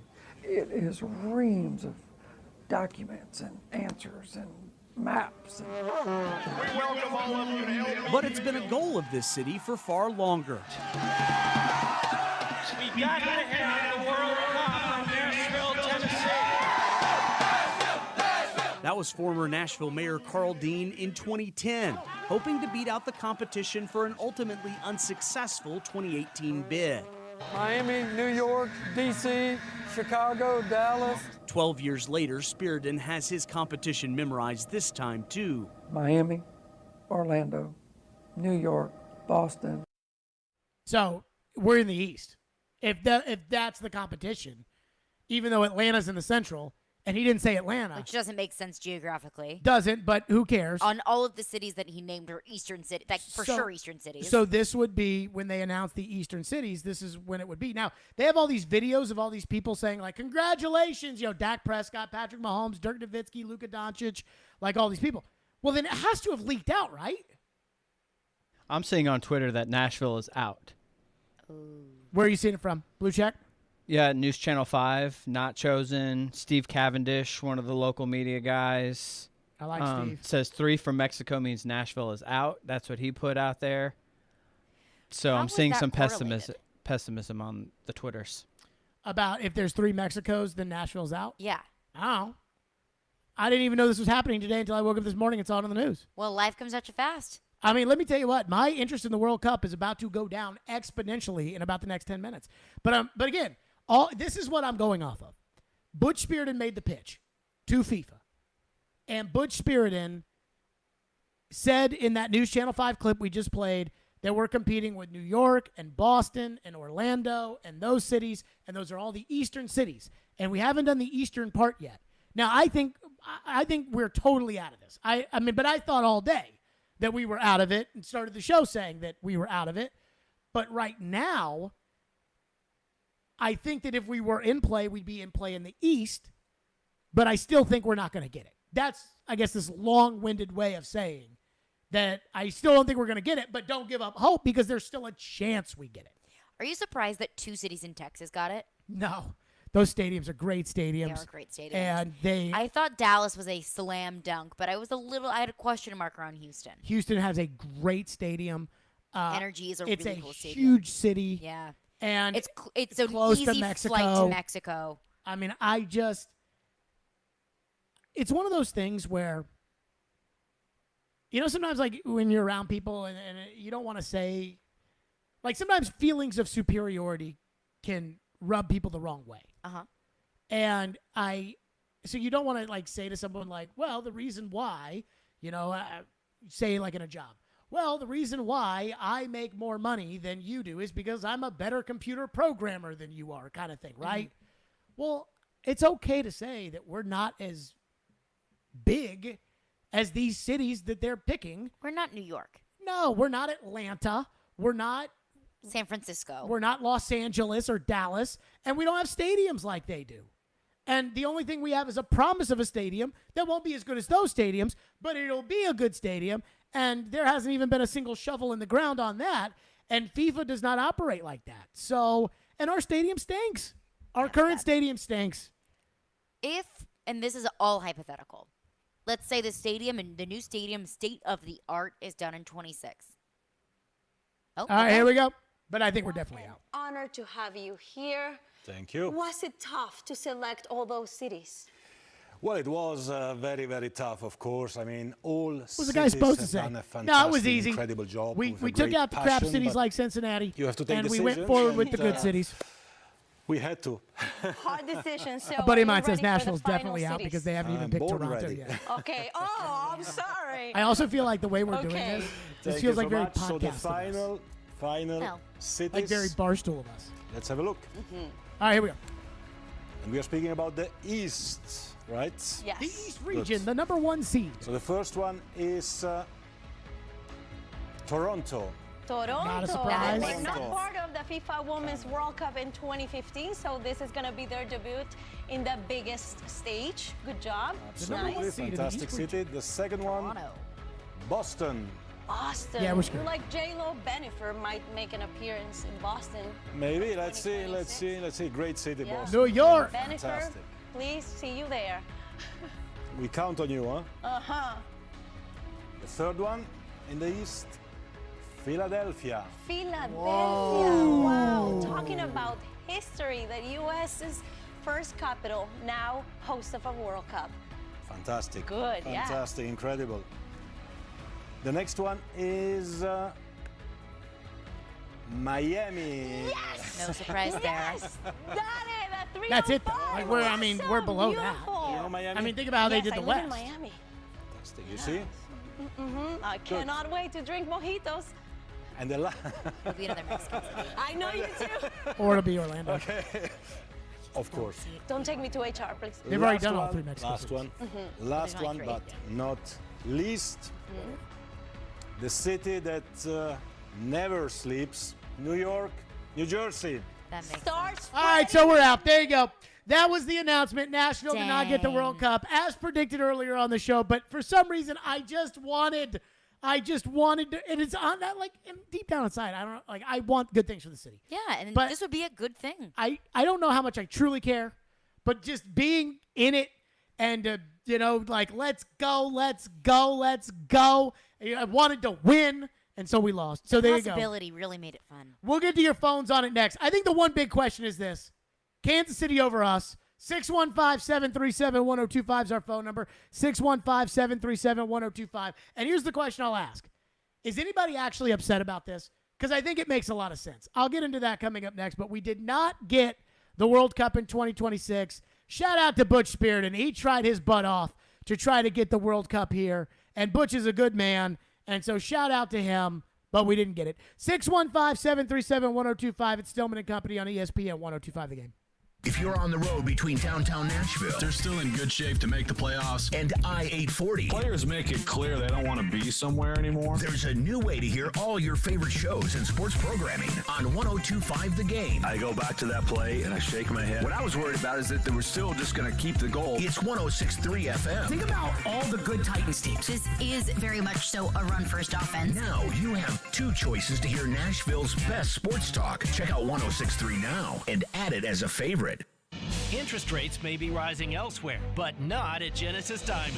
Now through June 18, you can get 0 interest for 5 whole years. That's right. Buy now, pay nothing down, and spread your payments over 5 years without a dime in interest. Only Genesis can make an offer like this on rings, earrings, pendants, bands, designer jewelry, even GIA certified diamonds. There's just one catch. This is a limited time offer and it ends June 18. 5 years, 0 interest financing with nothing down at Genesis Diamonds, Green Hills and Cool Springs on approved credit. We're in the most active season of the year right now, but if you've got joint pain, you may be on the sidelines. Hips, knees, back pain, shoulder pain. It sucks the fun out of living, but I've got the solution. QC Kinetics, helping people here in our listening area get the fun back. It's regenerative medicine. It's the hottest thing going. It's basically taking growth factors with the healing properties from your own body, highly concentrated, then putting them into your aching joints. This is exciting. It's in the office. It's non-surgical. No drugs, no surgery, no downtime. So stop putting it off. Call QC Kinetics and learn more about regenerative medicine and get a free in-office consultation now. Call the local medical professionals at QC Kinetics. 615-249-4024. That's 615-249-4024 for QC Kinetics. Repair and restore damaged tissue in your joints and get the long-lasting relief from pain. If you want to sell your ride, do it now. All you have to do is go to GiveMeTheVin.com. Put in your license plate number, put in the miles, and attach a couple of pictures. Visit GiveMeTheVin.com. Post Malone, the 12 Carat Tour. The long-awaited event comes to Nashville with special guest Roddy Ricch. Bridgestone Arena, October 16th.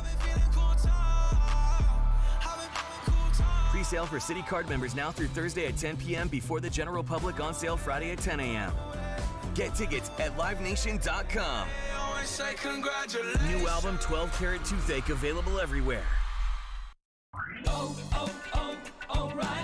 Restore shine and protect your interior with Armor All cleaning and protectant wipes at O'Reilly Auto Parts. Right now, buy 2 canisters of Armor All wipes and get 1 free. Plus, you'll earn double O Rewards points. Clean, shine, and protect with Armor All wipes available at your local O'Reilly Auto Parts or shop online at O'ReillyAuto.com.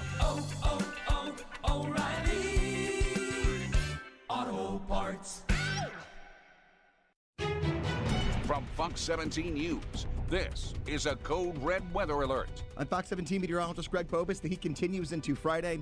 High temperatures once again mid to upper 90s. This time around, the chance for a few isolated showers and thunderstorms. 1 or 2 of those could be on the strong to severe side. This weather report brought to you by Hiller Plumbing, Heating, Cooling, and Electrical. Call the Happy Face Truck today. There's not a better time than now to start feeling young again. Get your energy back, lose some weight, spruce up your look, and get healthy. Invigorate Health can help. They don't focus on just one area of the aging body. They take care of all of it with therapies that can restore your vitality and are customized for you. Medically supervised weight loss, hormone replacement therapy, PRP, IV therapy, supplements, Botox, and fillers are some of the services offered. Check out InvigorateHealthTN.com and book an appointment in Franklin, Mount Juliet, or Midtown. Nashville is growing, and so are we. The Nashville Sheriff is hiring correctional officer trainees. Starting pay is $38,300. After 8 weeks paid training, earn $41,767. Come join our team and ask about our new paid job shadowing program. Join the best in correction. Apply now at sheriff.nashville.gov/apply or call 615-862-8170. That's 615-862-8170. The Nashville Sheriff, we're more than corrections. It's the ultimate celebration of one of the greatest bands ever. The Nashville Symphony performs Winborn's The Music of Queen, featuring conductor Brent Havens and vocalist Justin Sargent.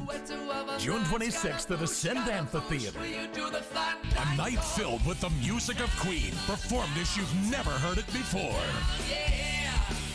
Get tickets now at NashvilleSymphony.org. Visit WinbornMusic.com. Darren McFarland. That's the most personality I think I've heard. Willie Donick. Give me credit. I said it. Chase McCabe. I still talk to people outside of this building. The DDC. Weekdays from 10 to 2. Presented by Spring Hill Heating and Cooling. On Nashville's best sports talk. ESPN. 102.5 and 106.3 The Game. And on the Game Nashville app. You're listening to Stillman and Company. Sounds like this has been a game-changing day for all of us. Presented by TriStar Moving. On ESPN. 102.5 and 106.3 The Game. And on the Game Nashville app. Stillman and Company breaking news. Nashville did not get the World Cup. We wanted it. We thought we were going to get it. Well, wait a minute. Wait. Why did I just say that? We did not think we were going to get it. We absolutely did not think we were going to get it. No. There is one thing that I just have one take that I want to say, and then I promise right to the phones. A lot of people are going to say the stadium uncertainty is why we didn't get it and say Kansas City. The only city that I think we really have an argument for getting it over us is Kansas City. Kansas City's a better soccer city than we are. It is. And it's centrally located, which we're not. I would say Nashville's pretty centrally located. But not as centrally located as Kansas City. Well, no, Kansas City's literally like in the center in the of the middle. country. Yeah. Yeah. So with that being said, I'm sure we tried hard. People are going to say we didn't get it because of the stadium situation. That may be true. I'm just going to say it to you like this. All the Mexico cities got in there. Vancouver and Toronto, the two biggest Canadian cities, got it. It was Los Angeles, San Francisco, Seattle, New York, Philadelphia, Miami, Cincinnati, Orlando, Denver. all the small cities. And I say small, but medium-sized cities that are not New York didn't get it. That's why I think we didn't get it. Now, Kansas City, we technically are a bigger market than Kansas City, but I would say that Kansas City has a stronger soccer tradition than us, a better stadium than we do. A more certain stadium. Well, yeah, but definitely a better stadium. If they were going to play a Nissan Stadium, which was the plan, was that even if they build the new stadium, They would play at they would the still existing play Nissan at Nissan Stadium. Stadium. Arrowhead is a much Way better better. stadium. Yeah. So, and it's centrally located. I think ultimately we're just not there. And it's okay. With that, let's go to your phones. Phone line driven by WilsonCountyHunter.com. Chipped from Mount Juliet texts in and says the lack of a mass transit system kills Nashville. I don't think there's one in Kansas City. That's it. No, they don't have one in Kansas City. Is there I one in don't think Miami? I don't think they have one in Dallas. No, there's not one in Dallas or Houston or Miami. I would say there's only a mass Is there transit one in system. Guadalajara, Mexico? Don't know, never been. But there's one in New York, obviously. There's none in LA. There's one in San Francisco. There's one in Boston. I don't know if there's one in Philly. But I would say like less than I think half. there is in Philly. There might be. But there's less than half of the American host cities have public transit systems. And that's really just a Northeastern thing and an Atlanta. BART thing. Does Atlanta have a transit system? Yeah, the MARTA. Oh, never heard of the You've MARTA. never been on the MARTA before? I have not been on the MARTA. Oh, I've been on the MARTA many a time in my life. I've been on the BART. Now been on New approaching York Subway. Dunwoody Station. Now approaching Lenox Station. The MARTA? Everyone's been on the MARTA. I except have not been on the you. MARTA. Ian, have you been on the MARTA? I don't think I have. How have you? What's wrong with you people? What's next? Viking Matt texts in and says, we're too late to the soccer party. Kansas City is a big soccer city. Yeah, and we're It's not. a big thing. Yeah. And I mean, like, I think a lot of the people that like soccer here, they want to pretend like we're a big soccer city. We're not. No. We can't talk soccer on the radio. If we tried to talk soccer on the radio, and I'm talking about like, Nashville SC soccer, no disrespect to them, but if we tried to talk it on the radio, people wouldn't listen. So we can't talk about it. And Kansas City, they don't talk about it a lot, but they talk about it a lot more than we do. Mm-hmm. I mean, Nate Bacady, I believe, does their games, and he is the most popular morning show host in Kansas City. So that's, Kansas City is a great when there were talks about us getting an MLS team, and people forget this because, I think that Nashville SC charged too much for hot dogs. But when there was talk about us getting an MLS team, I used Kansas City as the model of, like, look how popular it's become there. And during the World Cup, they had, like, watch parties in 2014. And they would show in 2014 these massive watch parties in New York and Los Angeles and Chicago and Kansas City. And it's like, Kansas City? I mean, nobody chooses to go move to Kansas City. And I'm not disrespecting Kansas City, but it's just a random town. But they love soccer, and we don't. What's next? Tyler checks in and says, upset, yes, I understand, and the selection makes sense. All those cities have a lot to offer. They have bigger airports, easy access to the stadium, richer soccer routes. They're going to maximize on all areas of opportunity. We're just not there. We're just not there, and that's okay. And that's one of the big reasons why I'm a huge proponent of the new stadium, is because I do think the new stadium will help take us there. I think a lot of people don't believe in the warming up of the planet. I do. And so what I think that's done is, let's say that, 60 years ago, let's say everything is 5 degrees more than it was 60 years ago. So at all times, everything is 5 degrees more, although it's not all times because it's constant. You got all this rain and, whatever. I don't want to get into it, and then the people flood the text line about whatever.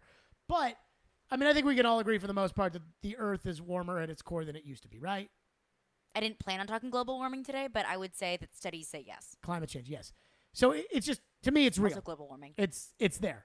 So if the average temperature is 5 degrees more, and I'm just throwing 5 degrees out there. I'm sure scientifically it's not exactly 5 degrees. I'm sure it could be 8.3 degrees. Let's just say 5. That's easy. If it was 44 degrees in Nashville, or if it was 47 degrees in Nashville during the average winter, now all of a sudden you're at 52 degrees. And that's a difference. And so it makes the city more livable. So when you factor that in, along with the no state income tax, what's happening is all these people are moving here. We get the new stadium. We start getting Super Bowls. We start getting combines. We start getting WrestleManias. We start getting even bigger events that aren't football events, or they're bigger, whatever. We become the bigger city. And I believe that that is what is going to happen here, but it's not yet here. The NFL made us a relevant city, period. But that is kind of the next step here that's coming. We're just not there yet. It's okay. It's okay. We're just not there yet. What's next? Michael texts in and says, I would have been more disappointed with not getting a game if U.S. was the sole host, but a tri-country event would have made a game feel more like when a pair of Euro clubs comes to do their U.S. tour every summer. Here's what I would ask everybody, and I don't feel that way at all. I mean, if it was just U.S. and we didn't get it, okay. But with the other ones, you knew that Canada was going to get some, Mexico City, and they were going to get them because they applied with us. That was part of the bid.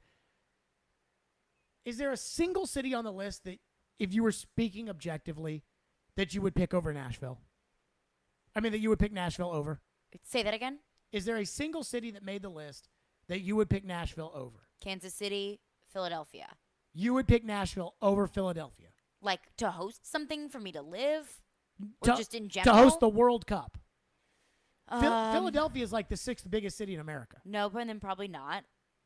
Kansas City, that would be the one, but Kansas City is a really big soccer town. Great stadium. Great stadium. Tons of parking at that stadium. There is tons of parking. Now, it's a pain in the ass to get out of, but... Well, that comes with a lot of parking. But, again, if we're being objective right now, and we had to pick between the two, I would pick Kansas City.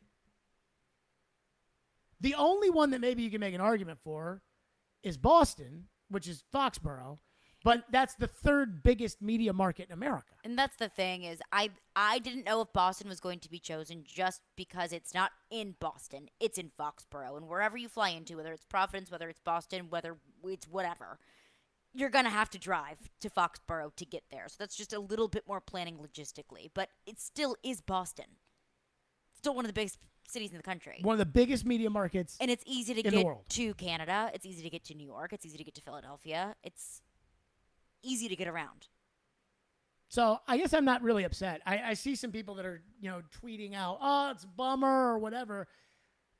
I mean, I would say I don't think the process is rigged, but I do think a lot of the things that FIFA does on its whole, generally speaking, are probably rigged. But I don't think this was overly rigged. I think it makes sense that we didn't get it. And again, I'm not a believer that the stadium issue is why we didn't get it. I think it's one of the reasons why. But it didn't help. But I'm not going to use that as we didn't. Now, if FIFA tells Butch Spiritin or Mayor Cooper or whomever, Scott Ramsey or the Titans or whomever, if FIFA comes out and says, yeah, we were going to give it to you over Kansas City, but then you guys had to screw around with the stadium stuff, then I'd say, okay, that's why we didn't get it.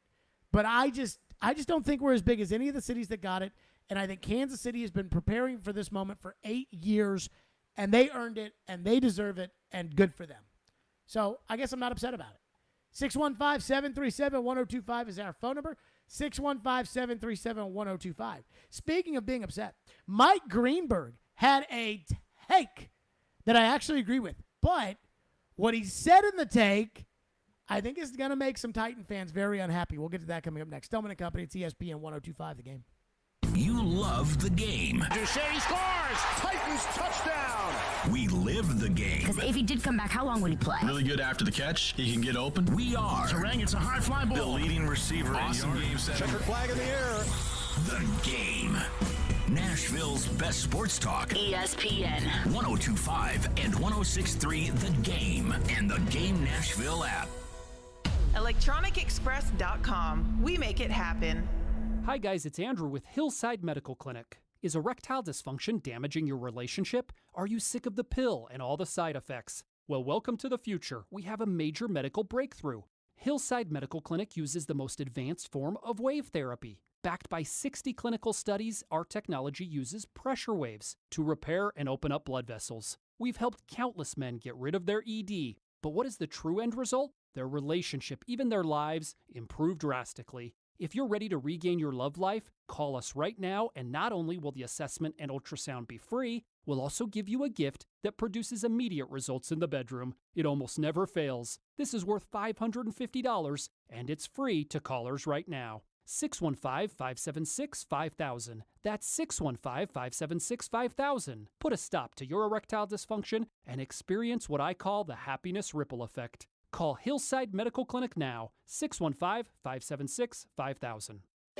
Finding great candidates to hire can be like, well, trying to find a needle in a haystack. Sure, you can post your job to some job board, but then all you can do is hope the right person comes along, which is why you should try ZipRecruiter for free at ZipRecruiter.com/radio.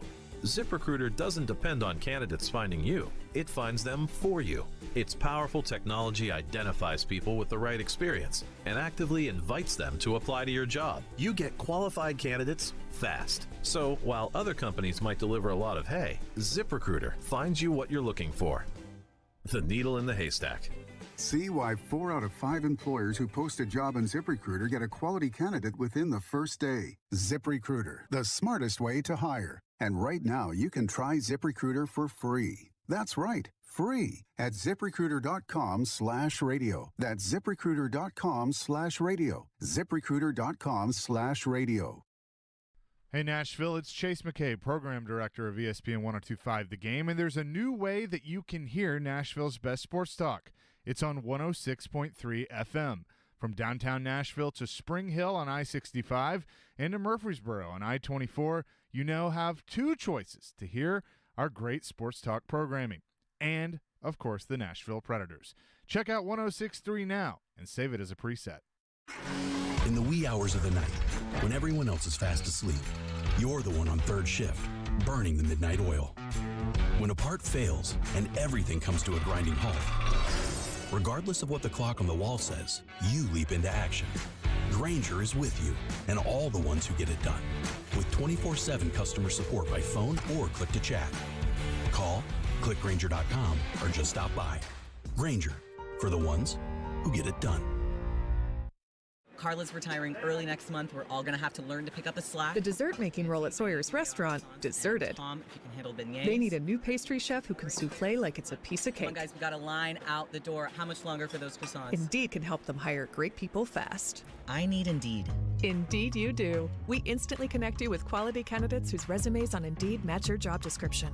Earn up to $500 in sponsored job credits by conducting interviews on Indeed. Visit Indeed.com/credit. Terms and conditions apply.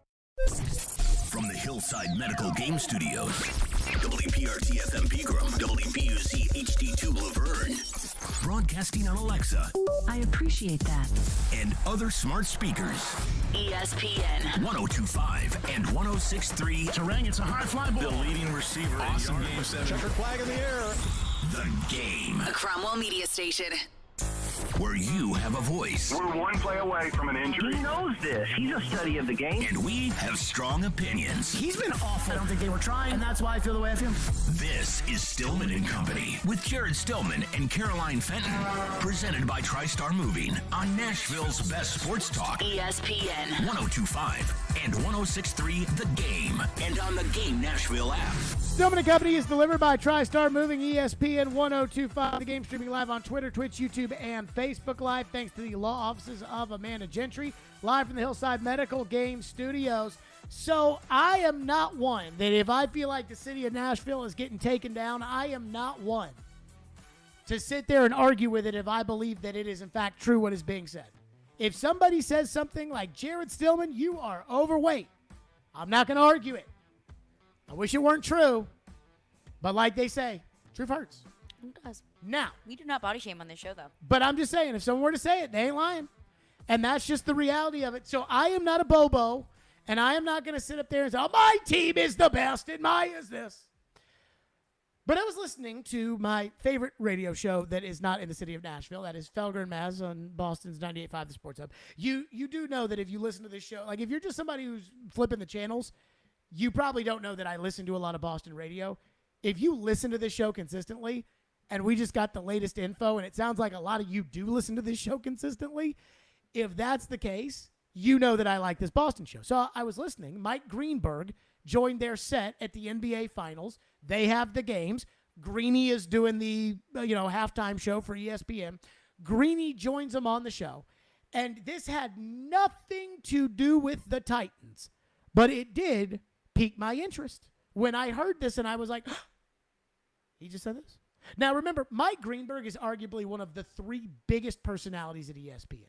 To me, when you think ESPN, it's either Greenberg, Stephen A. Smith, or Scott Van Pelt. Those are the three biggest. Other people, like Michael Wilbon, for instance, they're big ESPN people. But the faces of the network, to me, are Greenberg, Stephen A., Scott Van Pelt. Any argument there? You work there. Is there any argument there? You could throw in like your Herb Streets, your Feinbaums, but I think that's a little bit more niche. Oh, yeah. I mean, one guy calls like 7 games a year and does College Game Day. Another guy, takes phone calls from angry people in the South. But it's a pretty popular show. It is a But popular I would show. say, that Greenberg is absolutely up there. So this is what one of the faces of ESPN said. The question was, how come the only things they ever talk about are the NFL and basketball? And listen to Greenberg's answer and listen to what he said about the Titans. But right now, I think I would absolutely defend saying that I can talk about something that's happening with the Jacksonville Jaguars, and I choose them because I think that's probably the team that has the smallest fan base in pro football, the Tennessee Titans, whatever team you want to put in there, and more people will be interested in it than if I talk about what happened in last night's game between the Boston Red Sox and whoever. Okay. Whoa. So the backhanded throwing in casually Tennessee Titans. I got to say this. As somebody who watches Greenberg and likes Greenberg, and I would say that in the limited interactions I've had with Greenberg, I think Greenberg likes me and loves that show and has no problem telling all of you boo-hooers that we didn't get the World Cup, that we probably didn't deserve it. I heard that, and I thought, the Titans are not the smallest fan base in the NFL. Now, I will say, if you were to say top 10 smallest fan bases in the NFL, we can talk. Maybe there's a discussion there, right? Yeah. Smallest fan base in the NFL? And I also think the delivery the pissed me off a little bit, too. This was the Tennessee Titans. And it'd be one thing if he was like, I don't know, like maybe like the Titans. It was the Tennessee Titans. It just felt like he just threw the Titans fan base into the trash. And I think everybody in America would agree that if you were to discuss who has the smallest fan base in the NFL, Jacksonville is certainly part of the discussion. Though I will say, I've been to one Jacksonville game in my life. It was 2007. It was the season opener against the Titans. I was visiting Flagler College in St. Augustine, Florida. My dad and I went on a Friday then I realized like it was uber religious, and I'm not Christian. That's not your jam. So that's probably not going to fit. And so I visited Flagler College in St. Augustine, Florida on a Friday. We stayed in Jacksonville. We went to the game on Sunday, and the Titans only won because Jacksonville's kicker got hurt, and they had to go for it on 4th down and didn't get it. Vince Young was the quarterback. Now, I remember first of all, that stadium's actually pretty nice. Secondly, or at least it was in 2007. Secondly, I remember being at the game, and it was the opening game, and my dad and I were Titan fans there, and at the very first down they got, the PA announcer's like, and that's good for another Jacksonville. And all of a sudden, you just hear the fans go, first down, move the chains, move the chains, move the chains. Whew. And they did it all in unison. I felt like I was in a Jacksonville Jaguars cult. It was like, what is going on here? But again, I don't think people around the country would argue that the Jags do not have a small fan base. If we're talking worst fan base in the NFL, I definitely think Jackson is, or again, the word Greenberg said. Smallest doesn't mean worst. Right, smallest fan base. Worst fan base, I think, would go to our friends in Philadelphia. Yeah, I guess that's a fair point. Again, smallest. Smallest, not worst. I have no skin in the game on Jacksonville. I don't know any of the stats that would back this up one way or another. But when I hear Greenberg say Jacksonville, I'm like, yeah, I could see it. But then the backhanded Titans, and then it made me think one of two things. One, either Greeny, that is disrespectful, or is Greenberg right? I mean, top 10, I think, is fair because Nashville is a growing city. It's a small market. And it's not, one of these old stories teams. It's not the Bears or the Packers. There are plenty of fans of the Packers that don't live in Green Bay or Wisconsin. And we're not arguing Titans over the Raiders. No. We're not arguing that. No. But, Nashville is a small market. The Titans are a relatively new team. We even talked like 6 to 8 months ago about how we couldn't even get Titans fans into the Titan Stadium for games. So if we're going to have those conversations, I can't turn around less than a year later and say that the Titans have, this booming fan base. Oh, I can. And I don't mean booming fan base. I mean not the smallest fan base. I don't think it's the smallest fan base in the NFL. I think that Jacksonville has a case. Carolina probably has a case. I just don't know enough about Carolina. I mean, the one thing that I will say is it's tough to argue because it's not completely universal. A lot of the smaller teams that suck, we assume, have small fan bases. Because they suck. And because nobody ever talks about them and nobody even cares to think about them and everything else. But nobody talks about the Titans either. But that doesn't mean that Carolina has a bad fan base. And then there's it's not other bad, it's small. And there's other bigger cities that does anybody in Atlanta give a rat's ass about the Falcons? That's another. I almost said Falcons, then I thought maybe not. But also, if you're going to talk about football in Atlanta, I think people would much rather talk about the Georgia Bulldogs than want to talk about the Falcons. I don't know. I mean, I know a lot of people that do radio in Atlanta. They do talk a lot of Falcons. Now, they also talk a lot of Georgia. They talk way more Georgia here than we talk Tennessee. Right. Then again, Georgia's good, and Tennessee isn't. So it's tough. And again, I don't think results equal large fan base, small fan base. How many teams came into the league after? How many teams came into the NFL after the Titans moved to Nashville in 1998? Houston. I would say Houston also probably has a small fan base. I think Houston is on the table. Let's think. And I guess moving counts. I mean, if you Raiders, say the Rams or the Raiders. Rams, Chargers moved. Uh-huh. Raiders. We'll get to the Rams in a second. Do the Chargers have a small fan base? Yes. The Chargers have a very small fan base. So I think they're in the discussion, the debate. Yeah. I know this. When I was in London, we did the official Titans package to go to London. You know how the teams are. It's like, travel with the team to the Bahamas for the basketball. Yeah. So we did that where we went on London. the NFL experience tour to London. And it was great because they took us to all these places and there were buses and we didn't have to worry about whatever. And it was a great experience. In fact, I got to spend some quality time with Adoree Jackson's dad, and that dude was a trip. I honestly miss Adoree Jackson being on the Titans. Not because I miss his play, but because his dad was a trip. But I digress from what I was actually saying, which is, and I don't know how true this is. It's one of those things. We were on the bus in London, and somebody was saying, I guess the Titans sold 300 of those packages or 350 of those packages or something, and they told me the Chargers sold like 30. Then again, where's London? Where's San Diego or Los Angeles? But it's not like Nashville is substantially closer to London than I mean L.A. You're still L.A. to London is still a 12-hour flight? You're still traveling to Europe. I know. At that point, I know. You're splitting P's and Q's of a 12-hour flight versus a 9-hour flight? Well, I do think there's a significant. It's 8 from Nashville. It's London. I know. I would make that argument for Atlanta. But I would say again, like, just because the Rams and the Chargers, and especially the Chargers, but just because they play in a large market, and in the case of the Rams, they've won games, doesn't mean that they have more fans. Watch when the Raiders play a game in that stadium, and it is 100% Raider fans. Well, then that's when they play the Chargers. So it's hard, to sit there and pinpoint this and know this without having lived in all these cities. I'll give you all of the traditional teams, obviously, like the Packers, the Bears, whatever. I'll give you all them, the Jets. I'll give you all those. I'll also give you the fringe teams that have been around for forever that I don't think anybody wants to see. The Vikings, the Dolphins. I'll give you them. I don't even know if anybody in Miami roots for the Dolphins, but the Dolphins were good in the 70s and the 80s, so, whatever. And it's an iconic franchise that I think a lot of people are fans of just because they're the Dolphins. But maybe I'm some local bobo, but I do not think that the Titans have the smallest fan base in the NFL. And I do not think, to Greenberg's comments, I do not think they have. And again, I'm not some whiny crybaby that's like, oh, Mike Greenberg said that I'm not that.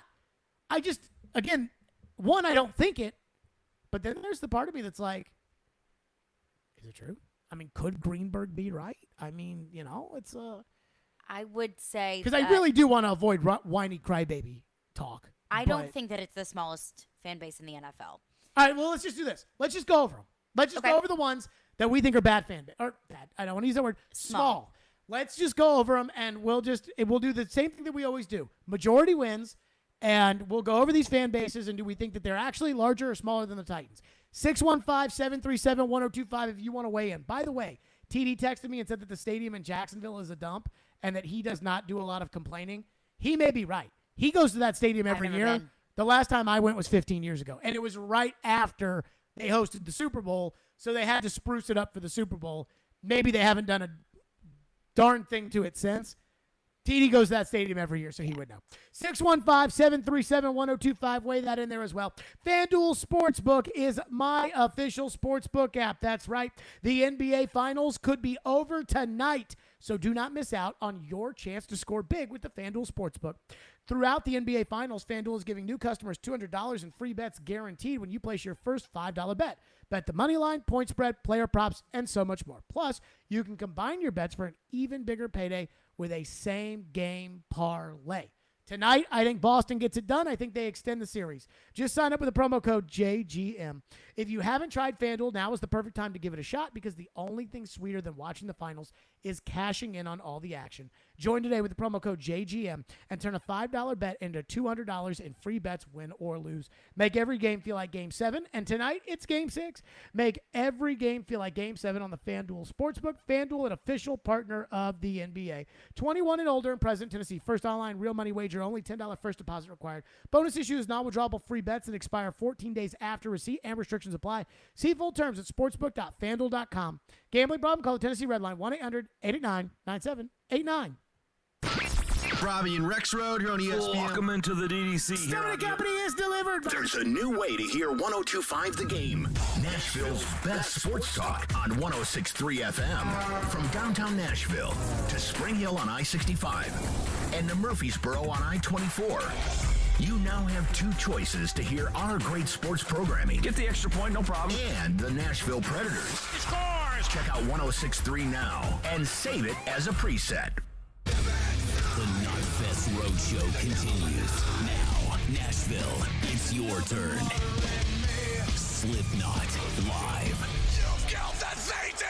Plus special guests, Ice Nine Kills, and Crown the Empire. The Knotfest Roadshow. Rolling into Bridgestone Arena September 20th. Get tickets this Friday at 10 a.m. at livenation.com. For more, hit knotfestroadshow.com. Hey, Willie Donick here. Are you feeling the sting of higher interest rates and higher costs? Those credit cards and other loans are costing more and more every month, and inflation is making everything else more expensive. Your home can save you right now. Your home value is up, and there's a ton of cash in it that you can access with Loan Pronto. Loan Pronto specializes in zero-cost cash-out home refis. You can get tens of thousands in as little as 2 weeks. Pay off those 23% rate credit cards and other loans. Consolidate everything into one super low payment. People who do this usually cut $800 or more from their monthly budget. If your home mortgage rate goes up a point or so, it's offset by your credit card rate going to zero. So call Loan Pronto now and unlock that equity and wipe out the bad debt. Do it now. You can even skip your next 2 house payments. Call 615-499-5780 or go to loanpronto.com. That's 615-499-5780. Equal housing lender, NMLS 166-1781, subject to lender approval. Time is running out on the hottest finance offer of the year at Genesis Diamonds. Now through June 18th, you can get 5 years zero-interest financing on practically anything and everything. A $10,000 handcrafted Tacori ring comes to just $167 a month. Surprise them with something memorable. Put nothing down and pay absolutely nothing in interest for 5 whole years. Wedding bands for just $40 a month. Stud earrings just $30 a month. Don't miss this amazing offer. But hurry, it ends June 18th at 5 p.m. Genesis Diamonds, Green Hills and Cool Springs. On approved credit. We want to hear from you. Thanks for taking the call. Join the conversation. Call or text at 615-737-1025. Driven by WilsonCountyHyundai.com. You're listening to Stillman and Company. Presented by TriStar Moving. On ESPN 1025 and 1063 The Game. And on the Game Nashville app.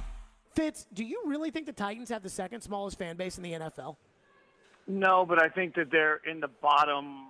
They're in the bottom probably 8 off the top of my head for what we feel nationally. Like, you just don't feel the presence the same way. And Greeny is famous for saying, I don't think I'm violating any rules of trust here. He goes in and works on his radio show. His whole staff knows that rule number 1, football is king. Rule number 2, see rule number 1. And he says that all the time to everybody to find them.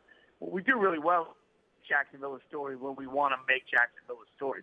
I think the frustration I have in the coverage of the Titans and the passion for the team is that nationally at some point you got to look at it and say, hey, if this is going to be a very good team, we need to make sure that we are telling the story so everybody becomes invested. That's what has made such a difference in the NFL. Like, by the end of a season in the NFL, if we turned into this weird world where suddenly the Titans and the Cardinals were the best 2 teams in the entire NFL, we would have told so many Titans and Cardinals stories on every single one of our shows that people be passionate about it. I think the fail right now is that because you don't feel the passion for the Titans nationally, we don't feel like, when I'm sitting in Connecticut, it does feel like the Titans are irrelevant. It does feel like sometimes I'm fighting for Titans content, frankly.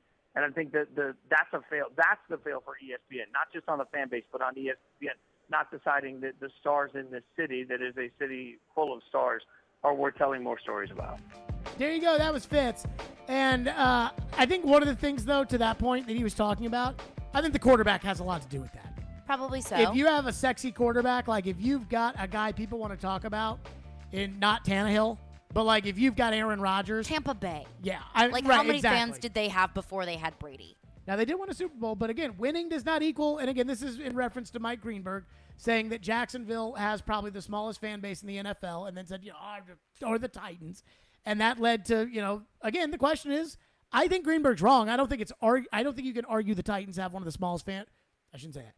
I don't think you can argue that the Titans have the smallest fan base in the NFL. So I decided we're going to go team by team. Okay. And then we'll get to your phones on this because I know they're just completely locked up, but we'll just do this.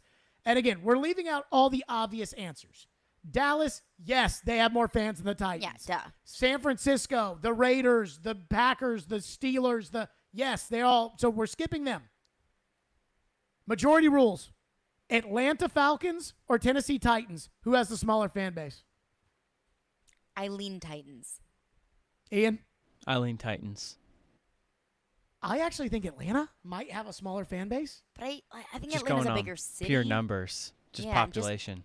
Just based off of osmosis, I would say that there's probably more Falcons fans. So I think Atlanta's one of those cities where the people who live there don't care about the team that plays there. For instance, how many people that live in Nashville really care about the Titans? That's a fair argument. But like when I visited Orlando, a friend of mine's in the front office for the Magic. Mm-hmm. We were at the mall, and I remember looking at her and being like, "Does anybody here care about this team?" No. And so that's how I feel about Atlanta. That's how I feel that the people of Atlanta feel about the Falcons. I think it's debatable, but you guys both say Titans, so majority rules. Titans. The Carolina Panthers or the Tennessee Titans? Who's smaller? Smaller fan base. Panthers. Ian. That is a close one. I mean, I think I'm gonna say Carolina. I don't want to crap on the Carolina Panthers fan base because I just Why? don't know. Charlotte is technically a bigger city than Nashville, right? That I do not know. I would say Charlotte and Nashville are pretty neck and neck. Here's the crazy thing about the Panthers. They've been to 2 Super Bowls and 2 totally different eras and 2 totally different teams, and those teams were good. And I still think those years nobody cared. Yeah. So I'm going to have to say Carolina has a smaller fan base. So let's put them in. The Bears obviously have a better fan base than Titans, bigger fan base than Titans. Here's a good one. The Cincinnati Bengals or the Tennessee Titans? I say Titans. You think the Titans have a smaller fan base than the Bengals? Mm-hmm. Ian? I think since he's just been around long enough that probably gives him a slight edge. I think the Titans have a bigger fan base, and honestly, I don't even think it's that much of a discussion. Why? Because for years, and this has to do with the fact that they lost, but losing also does, when you're a perpetual loser, that does contribute to your lack of a fan base. Yeah, people start to not care anymore. I mean, the Cincinnati Bengals had a hard time selling tickets even when they got good. Like, they had a hard time selling tickets.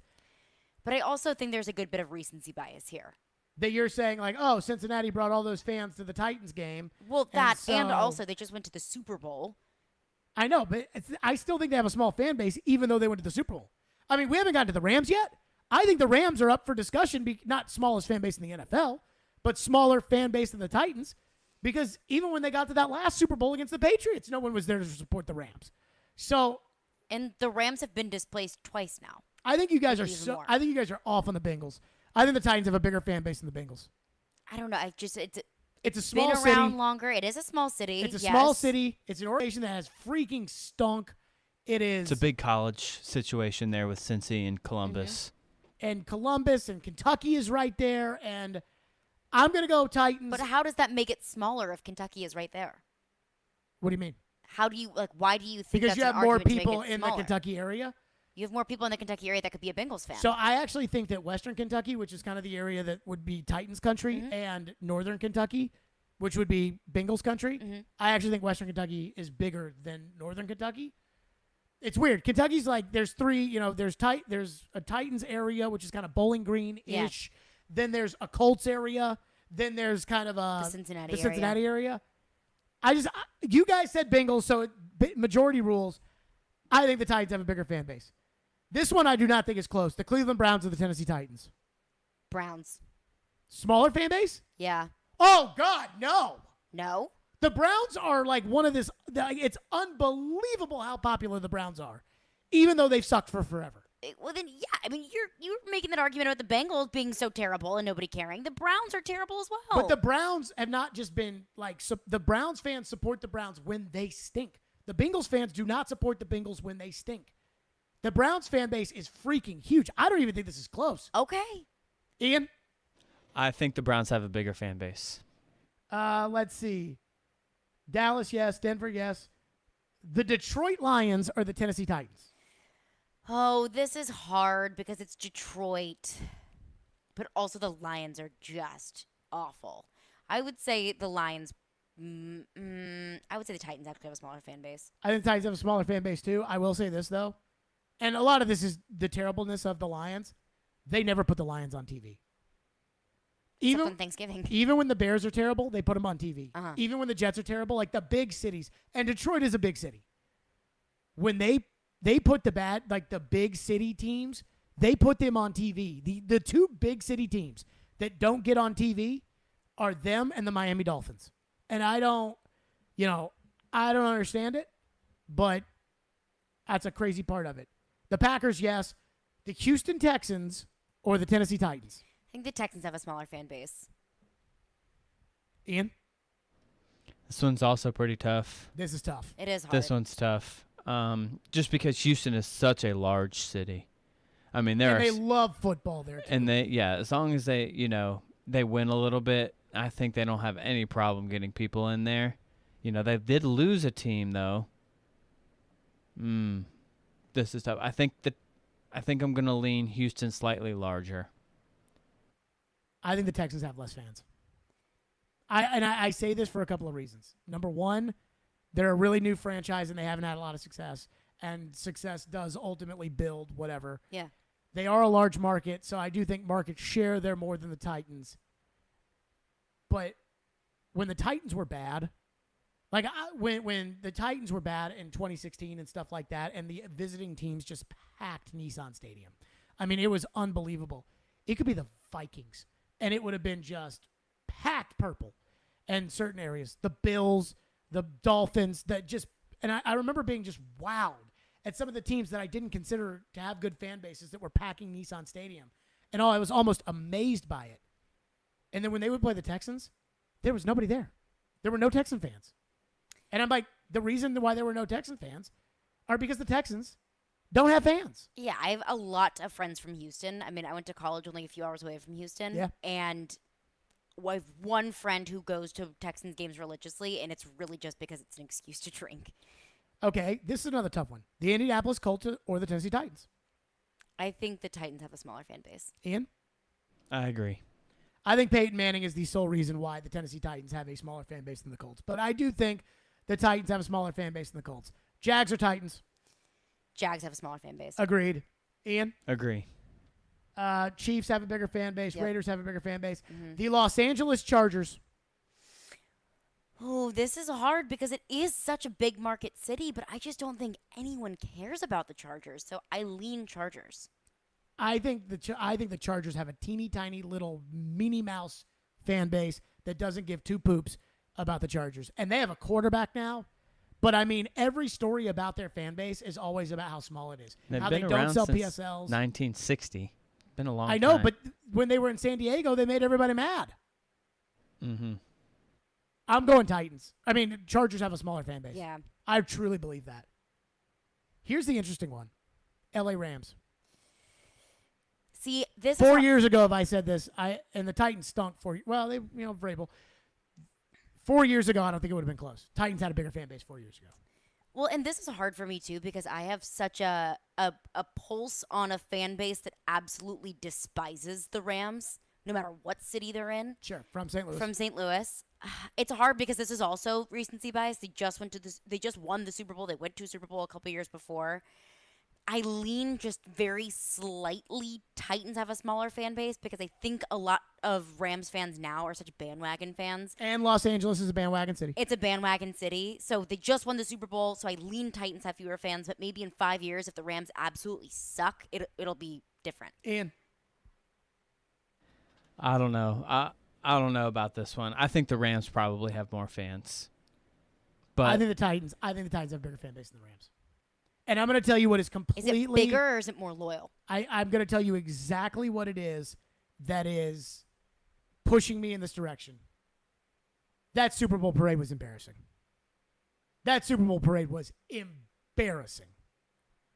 Like when the Lakers won the championship in that city, they set police cars on fire.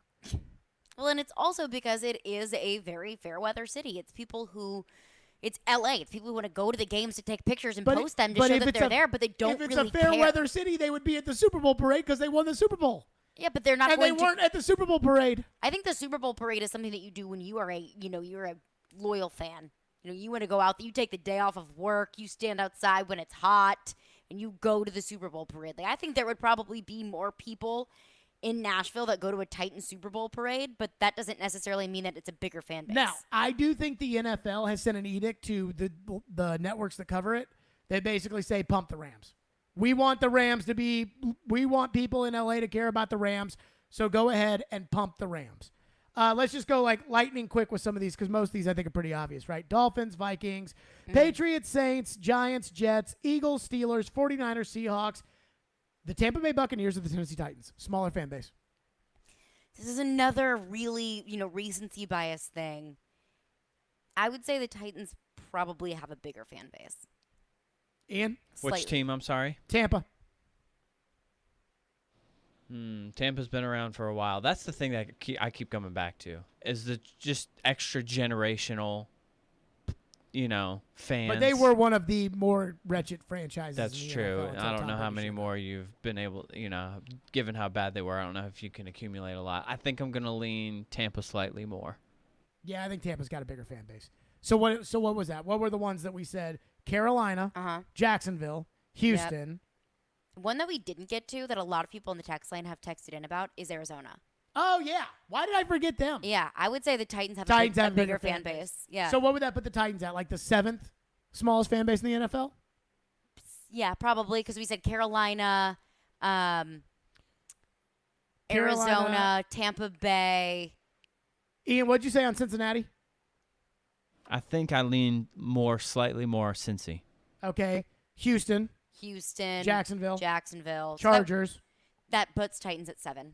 Okay, so there you go. So top 10. We both thought don't throw top it at 10. number 2, Mike Greenberg. To your wonderful phone calls next. 615-737-1025 is our phone number. 615-737-1025. Stillman & Company. It's ESPN 1025 The Game. Hey, Preds fans. Running across to make the save is Sarah. You can now hear Nashville's best sports talk. The backhander, he scores! And every Predators game on 106.3 FM. Well, that was a thing of beauty. From downtown Nashville to Rutherford and Williamson counties. Duchesne with the overtime winner. Catch all the action on 102.5 and 106.3 The Game. We buy any car. We buy any car. We buy any car. Any. We buy any car. Any make, any model, any age, any price from $50 to $100,000. We buy any car. We buy any car. Any. We buy any car. Sell your car the easy way. Go online and sell it today. We buy any car. Any. Find out how much your car's worth at We Buy Any Car. Do I need Medicare when I turn 65, or can I wait? With more than 70 years of experience helping Tennesseans, Farm Bureau Health Plans can answer all your questions about Medicare. Part A, B, C, D, it's all alphabet soup to me. So if you're looking for an affordable way to cover the gaps left by Medicare or protection from the high cost of prescription drugs, you can plan on us to make it easy. Find out more at fbhp.com. Farm Bureau Health Plans. Plan on us.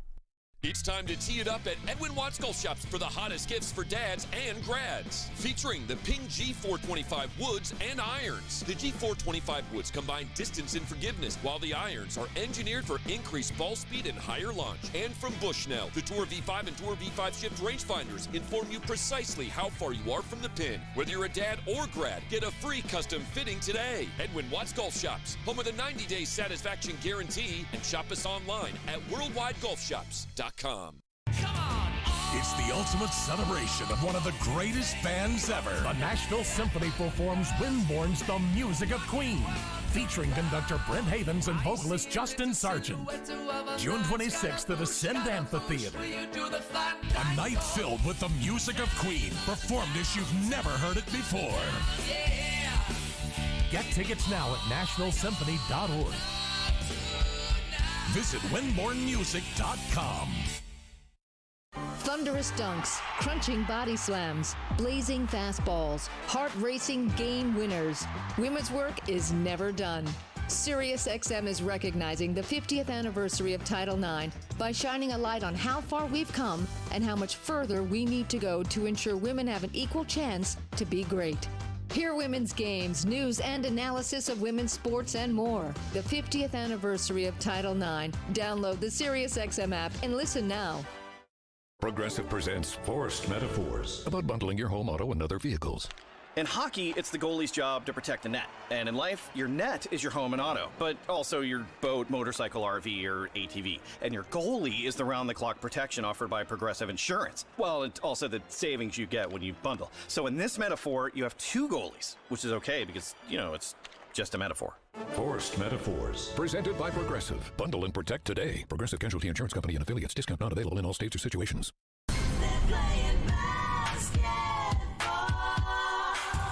Tonight, coast to coast, lays it up and in. Oh, what a pass inside from Smart. It's Game 6 of the NBA Finals between the Golden State Warriors and the Boston Celtics.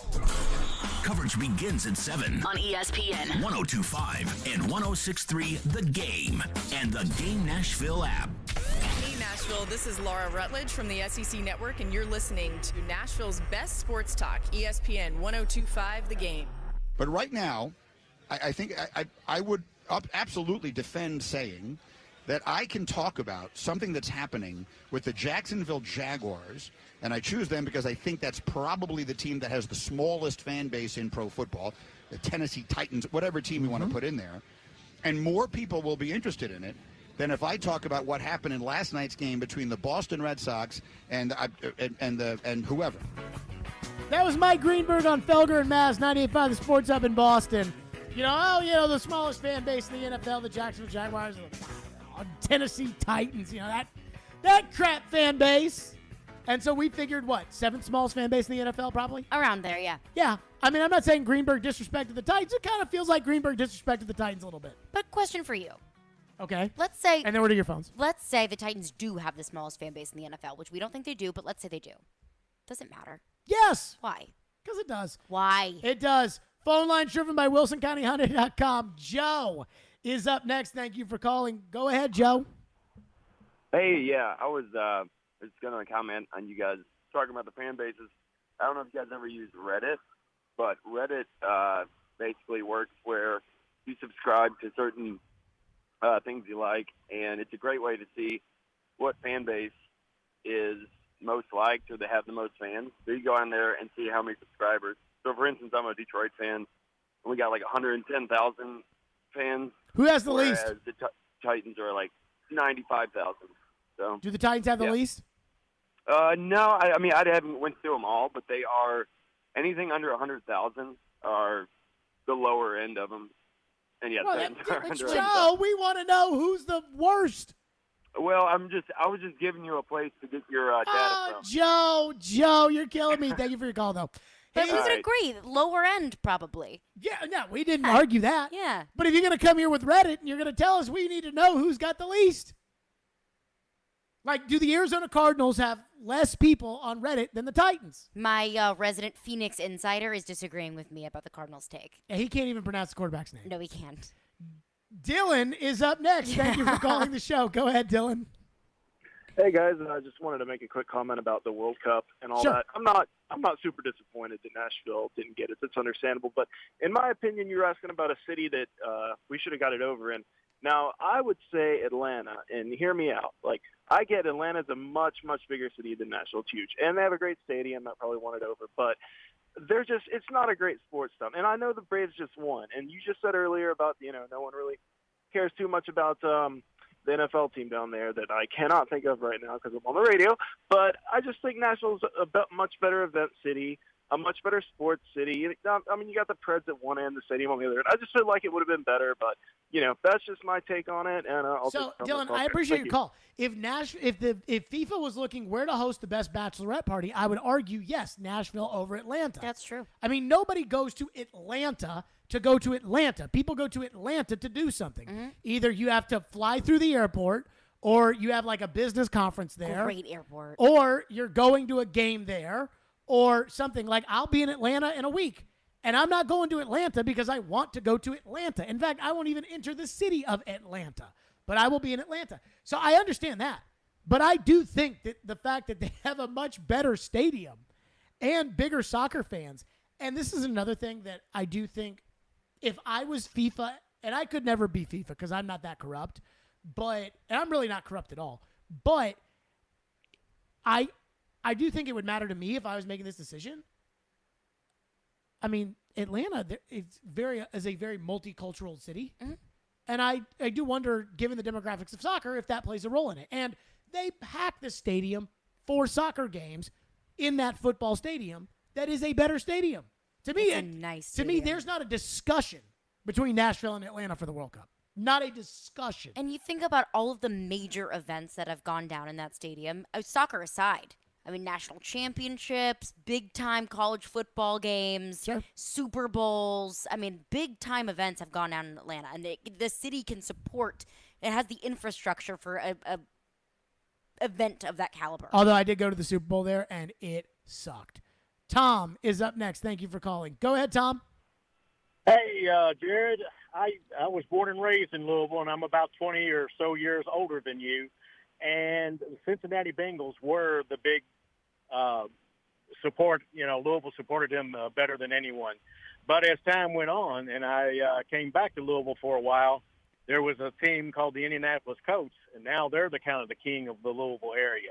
So I would say Cincinnati does have a smaller fan base than the Titans. In fact, Titans fans, you can go all the way up to, I know you know where this town is, Elizabethtown. Sure. Because Got they, pulled over for speeding there by an officer who threatened to take me to jail. Well, you got to watch out. But anyway, there's a sports radio station there that broadcasts the Titans games. So I would say, yes, the Titans have more fans than Cincinnati now. So I appreciate your call, Tom. I do think, I think that the Peyton Manning effect is real. Like the Peyton Manning effect on, I remember my freshman year of college, and the Titans are playing the Bengals. And I remember I was like, oh, yes, I'm going to get to see the game. It's going to be on. It's going to be, yes. And we got the Colts. And they played somebody who stunk, and we got the Colts. And I was so sad. I'm sorry. I was so sad. That's hard. What do we have on the text line? T's and P's. One texter texts in and says something very important. Says I could talk to distract it, but I'm gonna leave you out there. Thank you for that. I appreciate that so much. One texter texts in and says Nashville over Houston easily. Houston is terrible. Am I wrong for thinking the Texans have absolutely no fans? I mean, they have people at the game on TV that are cheering for the Texans when they flash up. Like it's, and the Titans used to get their for the better part of a decade, got their hats handed to them by J.J. Watt. And every time it would be 3rd down and 17, which was every time, they'd pan into the crowd, and there would be somebody, some big old fat person in a J.J. Watt jersey with like the D and the fence, and they'd be going crazy on TV. They had to do the D and the fence themselves? Maybe they were didn't even have a partner? But they had people in the crowd. Like, they had them there that existed. Yes, they're fans. Outside of that, I have never seen a Houston Texan fan in my life. Other than one time we were doing the pregame shows at the Nashville Underground downtown. And so we'd show up before when we do the pregame shows at 9:30, we show up way before the Broadway bars open. And it's kind of weird to see Broadway on Sunday morning because it's like the calm after and before the storm. And we were up on the rooftop. It was me, Floyd, and Chris Sanders. And there was one guy at like 9 a.m. on the Sunday of a Titans-Texans game who was standing at the corner of 2nd and Broad, like right there where the Hard Rock Cafe is, in a full Texans uniform, like pads, pants, helmet. Was it J.J. Watt? The guy looked like he played in the NFL. Like he was a big guy. And he looked like he played. And I remember we were just freaking cackling about the idea of like walking down to your hotel lobby with like shoulder pads on, like walking like out of the hotel in public like that. But that's the only other Texan fan I've ever seen in my entire life. I am not convinced the Texans have fans. What else we got? Another texter texts in and says, as someone who lives in North Georgia, I feel like the Falcons are smaller than the Titans. They're definitely extremely fair weather. Atlanta is such a transient city as well that I would say if you split the amount of Falcons fans and their fans of other NFL teams in the city of Atlanta, it'd be 60-40 in favor of the other teams. Could you do that here, though? That's what I was going to say. That sounds a lot like Nashville. It's a transient city, and people probably already have their team alliances when they move here. So I would say it's the same thing. I mean, again, my reaction to the Greenberg comments, 80% of me thinks, Mike, like, we know the Titans don't have we know the Titans are not the Dallas Cowboys. We get it. But, like, seriously, Greeny? But then the other part of me is, what if Greeny's telling the truth? But then again, when it was bad here, I mean, it was bad. It was bad. If we had this discussion in 2015 or 2016, I mean, I think I might lean more towards that's a possibility. And I think about the Buffalo Bills game. Like, that stadium was Don't tell Joe that. To 50-50. Don't tell Joe Rexroad that. Joe Rexroad, God. if you're listening, I apologize. Joe Rexroad tomorrow spent an hour talking about how, even though we were in the crowd and he wasn't, that in two different areas of the stadium. And Joe was sitting on the Titans sideline on the press box, and the people below him are all season ticket holders. But I digress. 615-737-1025. Let's give something away. I'm in a giving away mood. I do have an NBA Finals thought, so I will share that with you next, and, of course, your phones, 615-737-1025. Let's give away a pair of tickets to see Train with Jewel and Blues Traveler to Cindy Amphitheater on Tuesday, June 21st. Be the first caller at 615-737-1025, and you're going to Train with Jewel and Blues Traveler at Cindy Amphitheater on June 21st. Good luck to you. Stillman & Company, it's ESPN 1025 The Game. At some point, it's a combination of who did you play and what does your skill set look like. Get the best analysis of the big stories in the sports world with ESPN's Jason Fitz. If you reach for a quarterback in the draft because you need one, you're going to set your franchise back 5 years. Join Fitzy every Wednesday at 4:30. Presented by Blood Assurance. Jason Fitz. I am 5'9.5" on ESPN 1025 and 1063 The Game and the Game Nashville app. From Fox 17 News, this is a Code Red weather alert. On Fox 17 meteorologist Greg Bobus, the heat continues into Friday. High temperatures once again mid to upper 90s. This time around, the chance for a few isolated showers and thunderstorms. One or two of those could be on the strong to severe side. This weather report brought to you by Hiller Plumbing, Heating, Cooling, and Electrical. Call the Happy Face Truck today. At the law office of Amanda J. Gentry, we are committed to defending your rights. Being arrested doesn't have to be the worst day of your life. Being served with custody paperwork doesn't have to be the worst day of your life. It may feel that way, but if you have Amanda J. Gentry representing you, you can feel confident that you're going to have the best quality representation in all of Middle Tennessee. Amanda J. Gentry goes wherever justice demands. 615-604-6263. AmandaJGentry.com. If you snore, it may be a sign of a more serious, possibly life-threatening condition. Most people think of snoring as a nuisance, but it's a much more serious medical condition than you think. Snoring has been associated with chest pain, sleep apnea, high blood pressure, chronic pain, obesity, headaches, and sore throat. Take a listen to what some of our patients are saying about the revolutionary Vivo system. Right after I started using it, I noticed the results really, especially with the snoring. My sleep apnea episodes are a fraction of what they were before. This product's phenomenal. It changed my life. I am 100% happy that I did this, and I'm thankful every day that I have it. If you're curious about our sleep devices, call now for a sleep consultation. Don't let your spouse have to sleep in the guest room, and don't risk the severe health complications of snoring and sleep apnea. Dr. Kelly Rice is certified to provide the Vivo system to open the airway for a better night's sleep. Call 615-373-4488 or go to BrentwoodSleepApnea.com to see which therapy can work best for you. Individual results may vary. Always seek the advice of your health provider with any questions regarding a medical condition. Signs First is the official sign company for 1025 The Game. Go to sfnash.com. Hey, Nashville, it's Chase McKay, Program Director of ESPN 1025 The Game, and there's a new way that you can hear Nashville's best sports talk. It's on 106.3 FM. From downtown Nashville to Spring Hill on I-65 and to Murfreesboro on I-24, you now have two choices to hear our great sports talk programming. And, of course, the Nashville Predators. Check out 106.3 now and save it as a preset. Cutting the price of your wireless bill feels good. Really good. Actually, it feels great. You should try it out. So cut your bill by switching to Straight Talk Wireless. Now offering our $45 Silver Unlimited plan with 5 gigabytes of hotspot and nationwide 5G on America's largest, most dependable networks. The $45 Silver Unlimited plan from Straight Talk. Straight Talk Wireless. No contract, no compromise. A month equals 30 days. See terms and conditions at straighttalk.com. 5G capable device required. Actual availability, coverage, and speed may vary. Robbie Stanley. They get a lead in that game and just totally close the door. Joe Rexrode. If he plays next year, it's disastrous. Robbie and Rexrode. Mornings from 6 to 10 on Nashville's best sports talk. ESPN 1025 and 1063 The Game and on the Game Nashville app. You're listening to Stillman & Company. Sounds like this has been a game-changing day for all of us. Presented by TriStar Moving. on ESPN 1025 and 1063 The Game and on the Game Nashville app. The Friday night rating, 8 million on Friday night.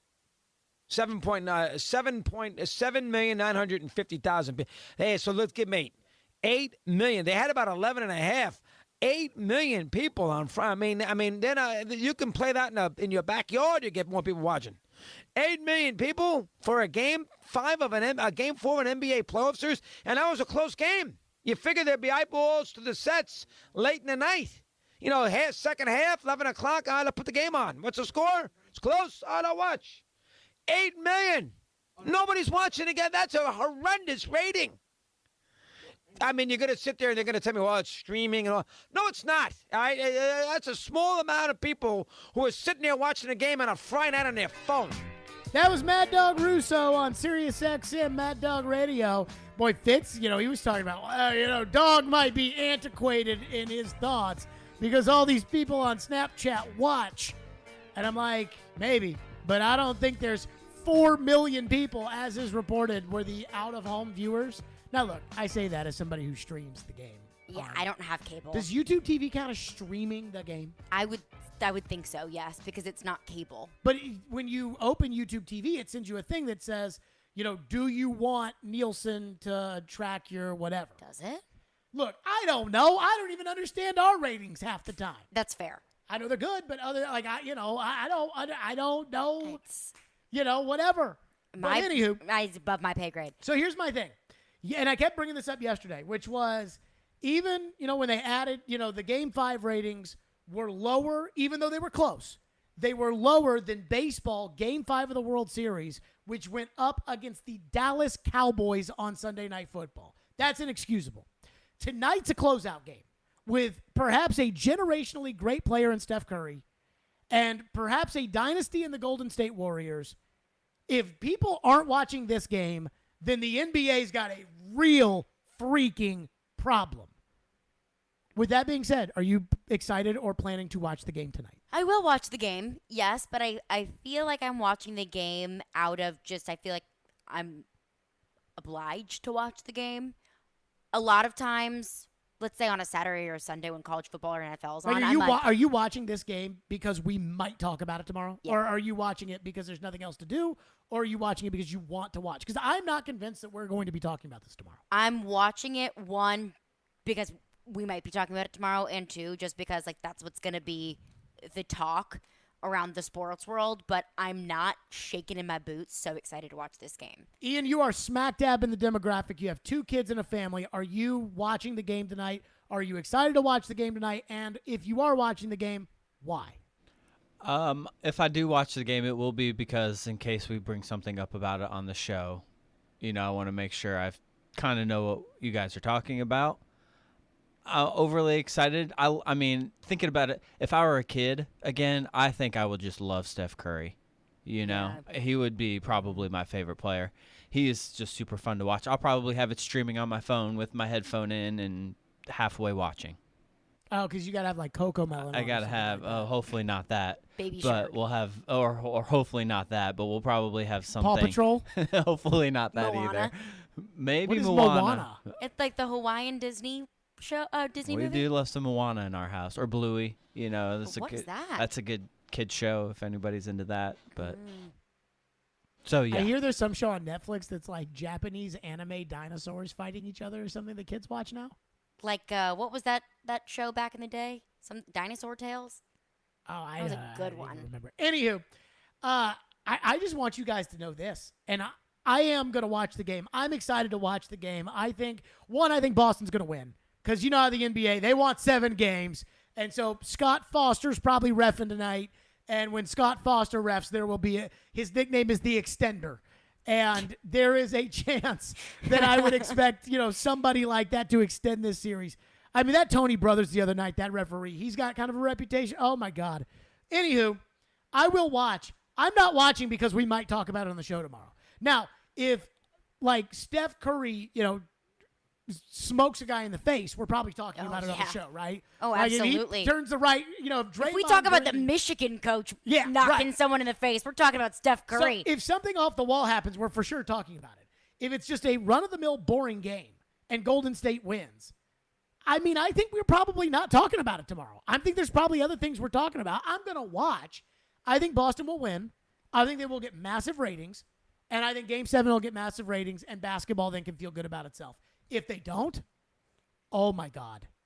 If they don't, then I don't ever want to turn on First Take and see Stephen A. sit there and talk to me about the 76ers ever again. Like, it's LeBron or bust. Because I do know people care about that.